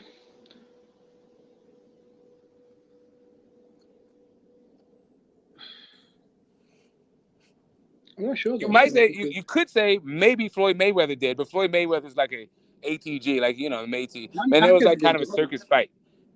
Manny Pacquiao maybe him, but it was, to me, it's more. I feel like Dylan White should get more credit for that than fucking Floyd. Yeah, but Manny Pacquiao got knocked out by Marquez. His first fight after that, Rios, wasn't that on pay-per-view though? Yeah, but he was already Manny Pacquiao. Okay. Oscar De La Hoya did that a couple of times as well. I mean, he was like how many division champion at that point? Like, I'm telling you, like Dylan White was doing that shit without ever having a championship fight, talking a whole bunch of shit about how he's getting hosed by a sanctioning body. It was fucking great. Meanwhile, everybody knew that there was already a mandatory in place, and they still rode with that shit. Like it was fucking. You know what's confusing? It was hilarious to fucking watch. Smart, but you have to admit though, it was confusing. How Dylan White. No, it wasn't confusing at all. It was just hilarious to watch the UK fans like literally try to treat the American fans, try to gaslight the American fans. And also, what was really funny was Mauricio Sulaiman's response to like the obvious, like calling the elephant in the room, pointing out the turd in the punch bowl. That shit was phenomenal. I mean, my thing is this though: if you're the silver champion, you got the silver belt, and you're ranked number 1 in the WBC, it is mighty strange that Dominic Brazil and Stavern get pushed ahead of you. That is pretty weird, though, wouldn't you say? No, they were already ahead of him. It's not like they were behind him and then they were there. No, Dylan White was just full of shit. That's it. Like here's the thing. It would be weird if that happened, but that's not what happened. Okay, do you like what are your thoughts on Joe Joyce? Is he just another hyped up UK product? I like Joe Joyce. I mean, I don't know that how much hype he is because he doesn't get that. After there's a little bit of like I feel like tongue in cheek, mentioned like attaching him to Wilder after the Parker like stoppage, but like nobody really was talking about that shit outside of like a few like UK fans that like want to have this kind of conversations about like resumes and shit. And Wilder versus Dylan White. At his peak was probably 5 times bigger than Joe Joyce. Even now, Joe Joyce, I know he knocked out Parker. He knocked out Dubois. He was the underdog against Dubois, and against Parker, it was like a 50-50. Obviously Olympic champion, all that stuff. The question is, okay, so let's say this, right? How can you never become a star? If Wilder knocks out Joe Joyce in the first round, what does that get him? Oh, he's got the interim, so he's the WBO interim champion right now, right? Who's the WBO interim? Yeah. Joe Joyce he beat Parker for the interim belt, so he's the mandatory to, I guess, Usyk, or the winner of positioning thing for the WBO. Yeah. Okay. Okay.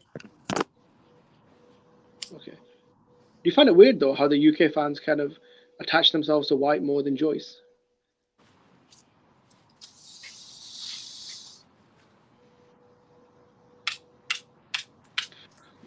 For some reason, Joe Joyce, I don't know, he just hasn't been able to catch fire in the UK. I'm not sure what it is though. He already got beat by Usyk, and he's slow as shit, and like he's old as fuck, and had like 3 fights.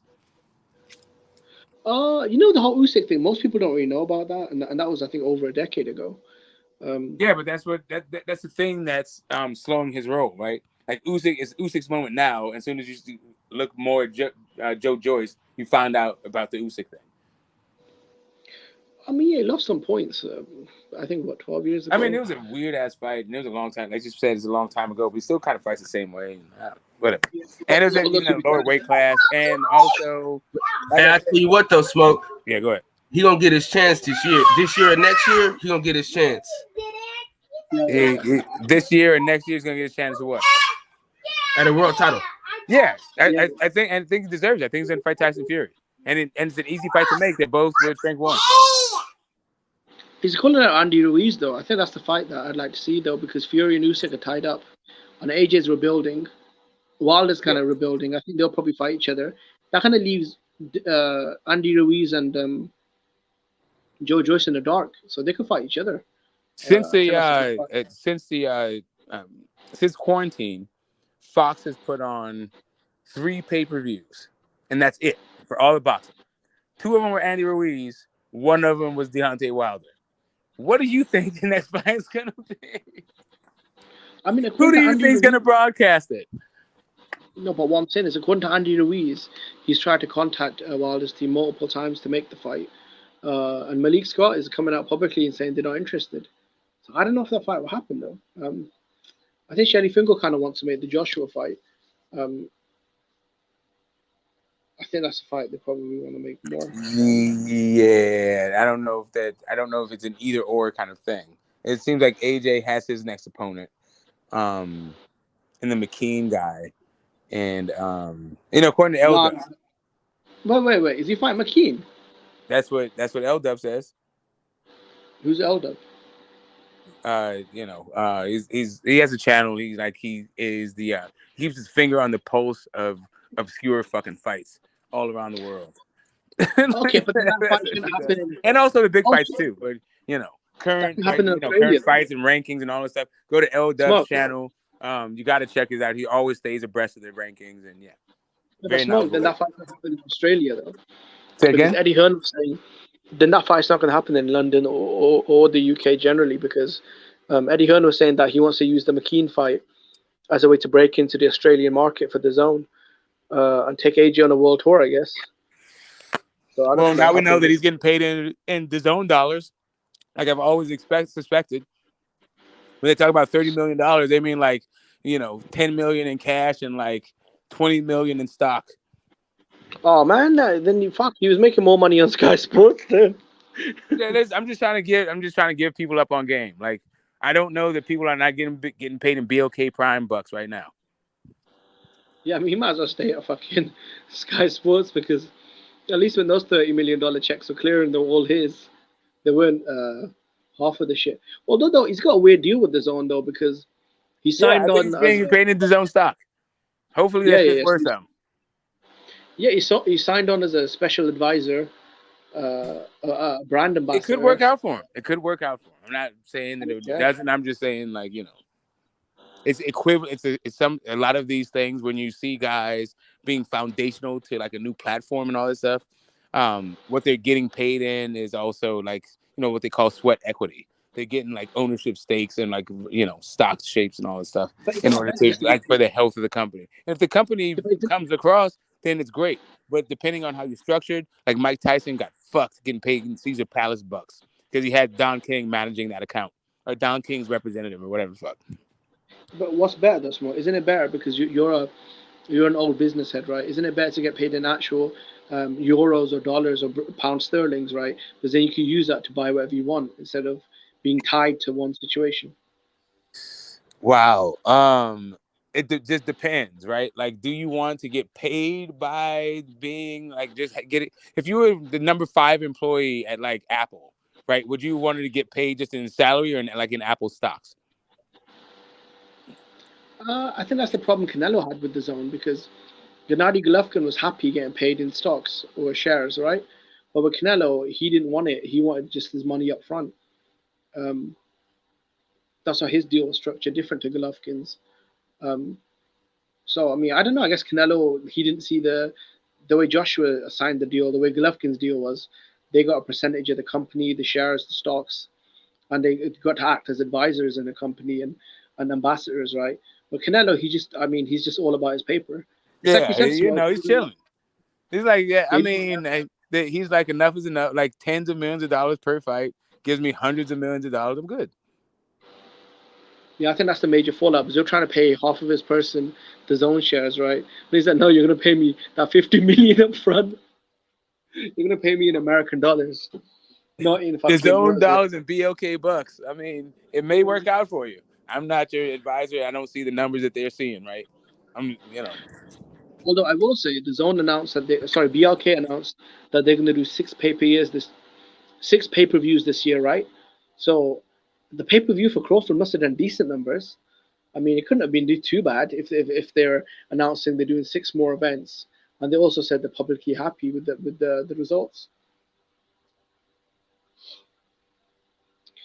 And if it's laundered money, then that's cool. I mean, as long as Crawford's check clears, Do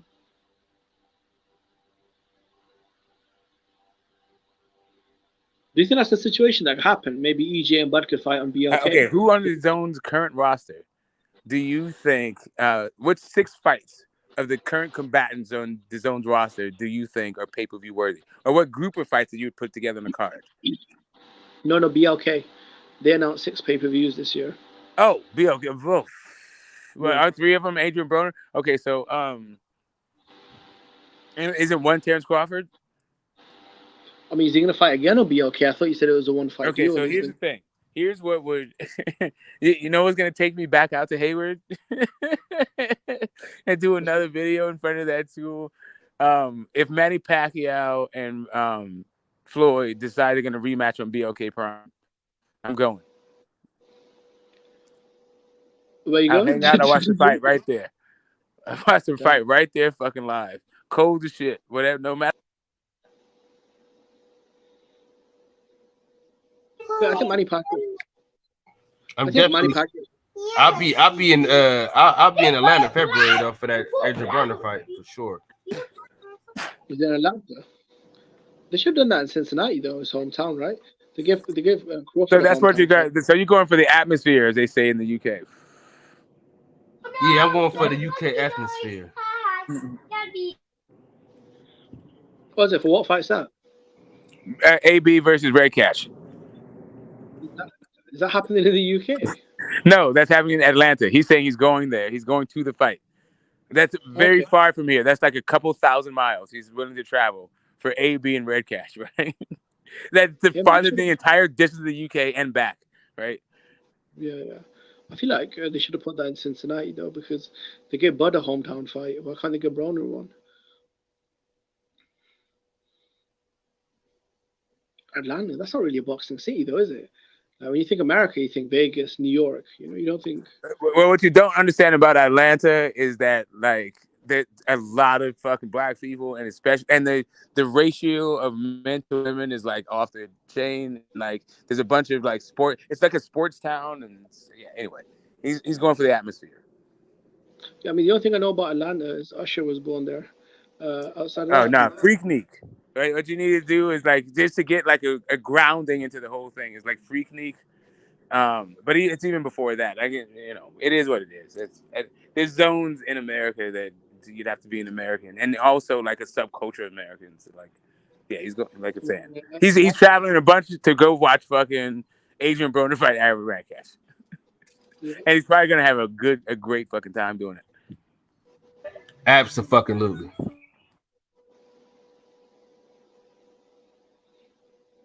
You know, if Broner gets past his next fight, I think they were saying that they're gonna try and match him up with Regis Progress, Broner versus Progress. Although, like married men going, like I'm a little bit. I mean, okay, y'all do what you do. I'm not one to judge, but I thought that was a young singles man thing, the job, but What's that? Fucking Atlanta. I think you think that's about like Vegas. the home of like fake it till you make it, right? Atlanta, see, I didn't know Atlanta was such a big deal in America. Yeah, like if you think of like strip clubs, like what the best ones are either Vegas or Atlanta, and probably Atlanta. Like this is the whole thing. Like Atlanta has all these things, but you have to know about it. Georgia Peaches. See, I always thought America's best city was outside of Vegas, was that's more of like a tourist hub. I thought it was like Los Angeles, but maybe that's just like the media hub. Yeah, that's like Hollywood. That's tour shit. That's not like American shit. Like Americans, like I mean they do, but that's like going like Disneyland kind of shit. Like Yeah, but someone said to me like, "Oh, Jimmy, like, pick one city in America to live in." I'd probably pick Los Angeles. From living in London, you'll be fucked. Yeah, it's fucking dumb. Say that again? You'd be fucked. That's a terrible fucking transition from London to LA. I mean, it's a big metropolitan city, right? So yeah, but your shit, you can get around that shit on a fucking underground. Like you have to drive here. You have to drive here. You have to have a phone, and you have to know people. Like you'd be a lonely fucker, like stuck in traffic and lost. Fuck no, that's not the one. You want New York? I don't know, man. To be honest, I mean, I went to New York once when I was younger, and I mean that city's kind of dirty, man, from what I remember. Maybe it was what part of New York my uncle was staying at, but from what I remember, man, the subway. Filthy. If you want to have it close as a soft landing to get to know the country, you want that place. Yeah. Like more than you want fucking LA. Like LA is a yeah. If you know people, I mean, and you understand the culture, but it's a cultural thing.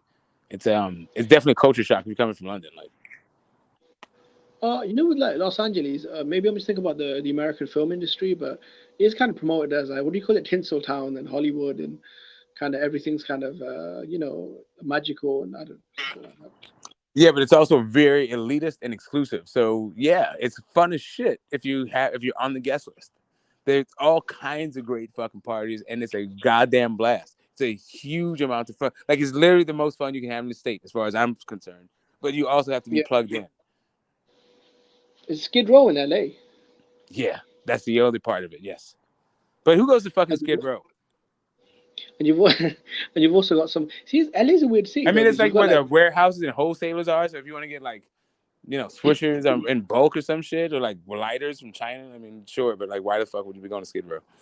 No, I'm just saying, like, it's kind of weird though. Like, you've got Hollywood there, and you know, a couple of blocks down, you got Skid Row. Like, it's a bit of a weird contrast, right?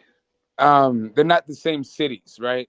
There's Los Angeles County, there's Los Angeles City. Like, Hollywood is its own city. Skid Row is in Los Angeles. It's like downtown Los Angeles. Hollywood is its own city by itself. Okay, I thought it was like just an area. Yes, like Skid Row is in Los Angeles. Hollywood is Hollywood. Hmm. But you're up in Cali, right? So you'd probably go down there. Oh yeah, I'm Cali, up and down, tip to tip.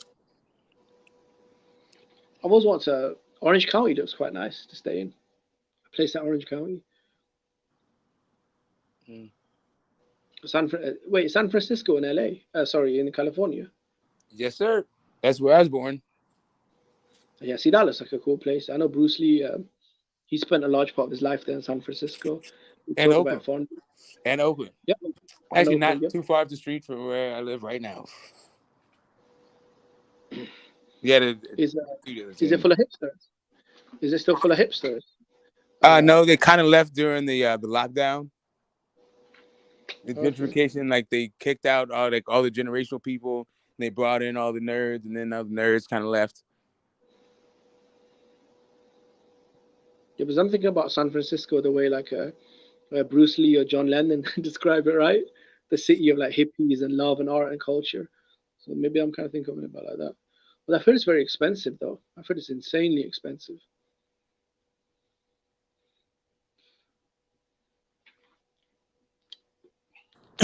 Yeah, so I think that's it. That's all. Fucking boxing, Pardo, and whatever the fuck, Subriel Matias. I expect Subriel Matias is gonna be a champion. I don't know who the hell is gonna sign up to fight that guy. Subriel Matias and Regis Prograis, if you know, after that seems to be the big fight there. I mean, you know, Devin Haney beat either one of those guys, and like if he fought either Subriel Matias or Prograis, or both, if he fought both of those dudes, then at that point, you know, we could say that dude is probably going to be a whole load at 147 also. Do you know who Mo Boxing is? Is that my boy Mo? Yeah, of course. Of course. Yeah, who's that? Because this is not the first time someone's called me Mo. I have no idea who is that guy. Nah, Mo Boxing is like he's also a UK guy, but he's like African. Okay. Yeah, anyway. Yeah, Mo's one of the homies. I hope he's still like doing his thing. Shout out to Mo. Okay, that's cool, man. Because a lot of people have said that about me. They're like, "You sound like Mo." I'm like, "Who the hell's Mo?" Or Pete.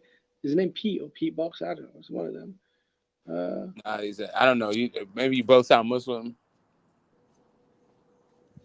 I mean, that's not really that's a bit varied, though, isn't it? I mean, as well, you could have any kind of like, you could be Muslim. Yeah, but you know, to the American thing, right? It's just, I mean, even if you get it, right? Even if your ears are that like, what is it? Both generalized and also sensitive, right? Whatever. Okay, so they just think every British black guy sounds the same. No, it's just that you do like stereotypes, right? So it's just, and then you start to figure out whether or not your assumptions are valid or not. But that's in general, like people group things, like whether or not you have a high pitched voice or a low pitched voice or whatever the fuck, just so like they can quickly access you, like their image of you, like when they interact, like, Just the way the human mind works. Right? Not that deep.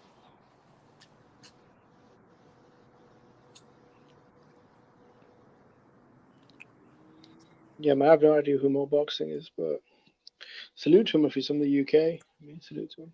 He is. Yeah. Mo is like both of. So, it seems to be that. Well, it's more often like right at the top of my head, the UK panelists, the contributors, say some wild stuff, right? And Mo Boxing is no exception.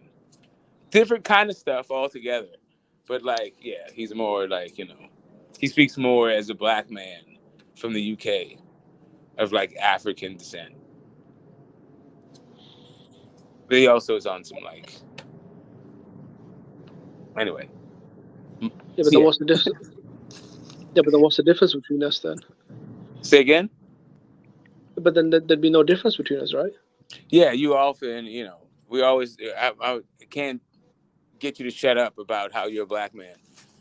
Every 5 minutes about your black experience. Bro, you can ask H Money. I've calmed up, bro. Yeah, okay. I've calmed up behind the scenes. I don't. Method is there as well. I've already told you this, bro. I don't know why he keeps. I mean, I already told you this, bro. Like, I don't know why you keep thinking. Hey, Jimmy. Yeah. Hold up. Where is it? What's going on with my camera? Is it flipped? Yeah, it's pitch black. Man, I don't know what the hell happened. Oh, is that what it is? I don't know how to flip it. Yeah, it's pitch black. Yeah, I don't know what the hell. Maybe it's not accessing. I can't. You probably have to go on your settings and let it allow. I'm outside. I am outside. It should not be all pitch black. Let's see what the hell happened.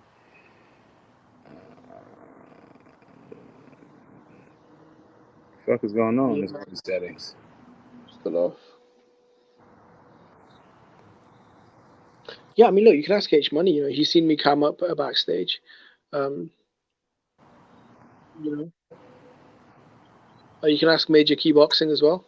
He's seen me come up, so I mean, that's two people that you're probably aware of. Yeah.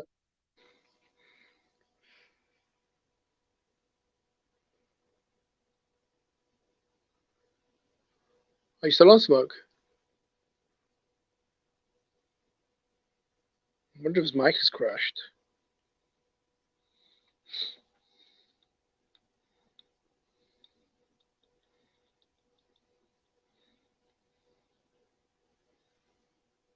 Is anyone else on?